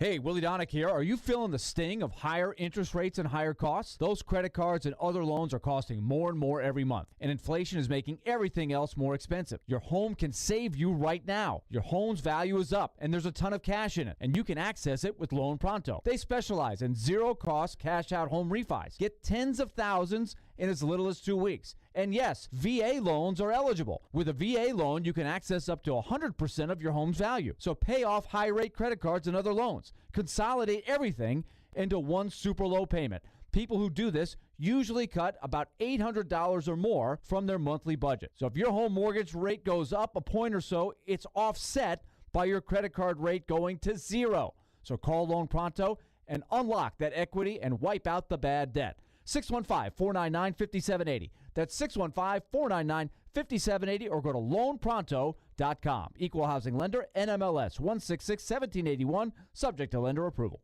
Robbie Stanley. They get a lead in that game and just totally close the door. Joe Rexrode. If he plays next year, it's disastrous. Robbie and Rexrode. Mornings from 6 to 10 on Nashville's best sports talk. ESPN 102.5 and 106.3 The Game, and on the Game Nashville app. You're listening to Stillman and Company. Sounds like this has been a game-changing day for all of us. Presented by TriStar Moving on 102.5 and 106.3 The Game, and on the Game Nashville app. You said yesterday Treylon strung together a couple good ones. It appeared from our vision that he had another one. How nice is it to see him starting to put these together now on a daily basis? That's the goal for every player and every single coach. Just come to work, try to get better, try to improve each and every day. You know, whatever happened yesterday doesn't mean anything about today. Whatever happened in the period before doesn't mean anything about the next period. It's, you know, these practices, we try to do our best to structure them like a game, whether the defense gives up a play early in the series or early in practice. You have to come back and keep playing and competing. So we try to point all those things out, and you know, I thought it was a good start. There you go. That was Vrabel today. He thought it was a good start. Don't want to talk much about it. Don't want to say anything. Which makes me even think more. Makes me believe even more that Treylon Burks should be our practice player of the day today. He led the way, +3 on the plus-minus scale. Have a good play, get a plus. Have a bad play, get a minus. He caught a bomb from Tannehill. He caught a pass from Tannehill on the sideline. And he made an incredible leaping grab on a ball that Logan Woodside threw 5 feet over his head. Congratulations to Treylon Burks. And no, before everybody asks about, so how do you feel now about all the things you said during minicamp? Every time I asked one question, are we worried? Should we be worried? How worried should we be? I was worried. Now I'm a lot less worried. Well, and to Chris Sanders' point when we had him on the show earlier, he said, oh, you're pancaking. No, because I was worried about Treylon Burks because we had no reason to not worry. And then now Treylon Burks comes back, looks great. To Mike Vrabel's point, he said that Treylon Burks had 2 great secret practices. So let's go ahead and believe him and say 3 good practices under Treylon Burks' belt. Now I feel better. Now, all of my concerns aren't lifted. I'm not going to say, oh, wow, Treylon Burks, Rookie of the Year. I need to see more of it. I'd like to see that day in and day out. I want to see consistency. But day one, I feel good. I feel great. Oh, he was awesome today. And I will expect to see the same tomorrow. Let's go to your phones as promised. Phone lines driven by WilsonCountyHunter.com. Ryan texts in and says, does Bud Dupree look fully healthy and explosive, etc.? Okay, I will tell you this. I mean, he was on the field and I was watching I didn't the even field. look at Bud Dupree. I did not see one single thing Bud Dupree did or didn't do. My eyes were so locked in on the receivers. Bud Dupree is one of the few players that I'm not really sure I care what he does in practice.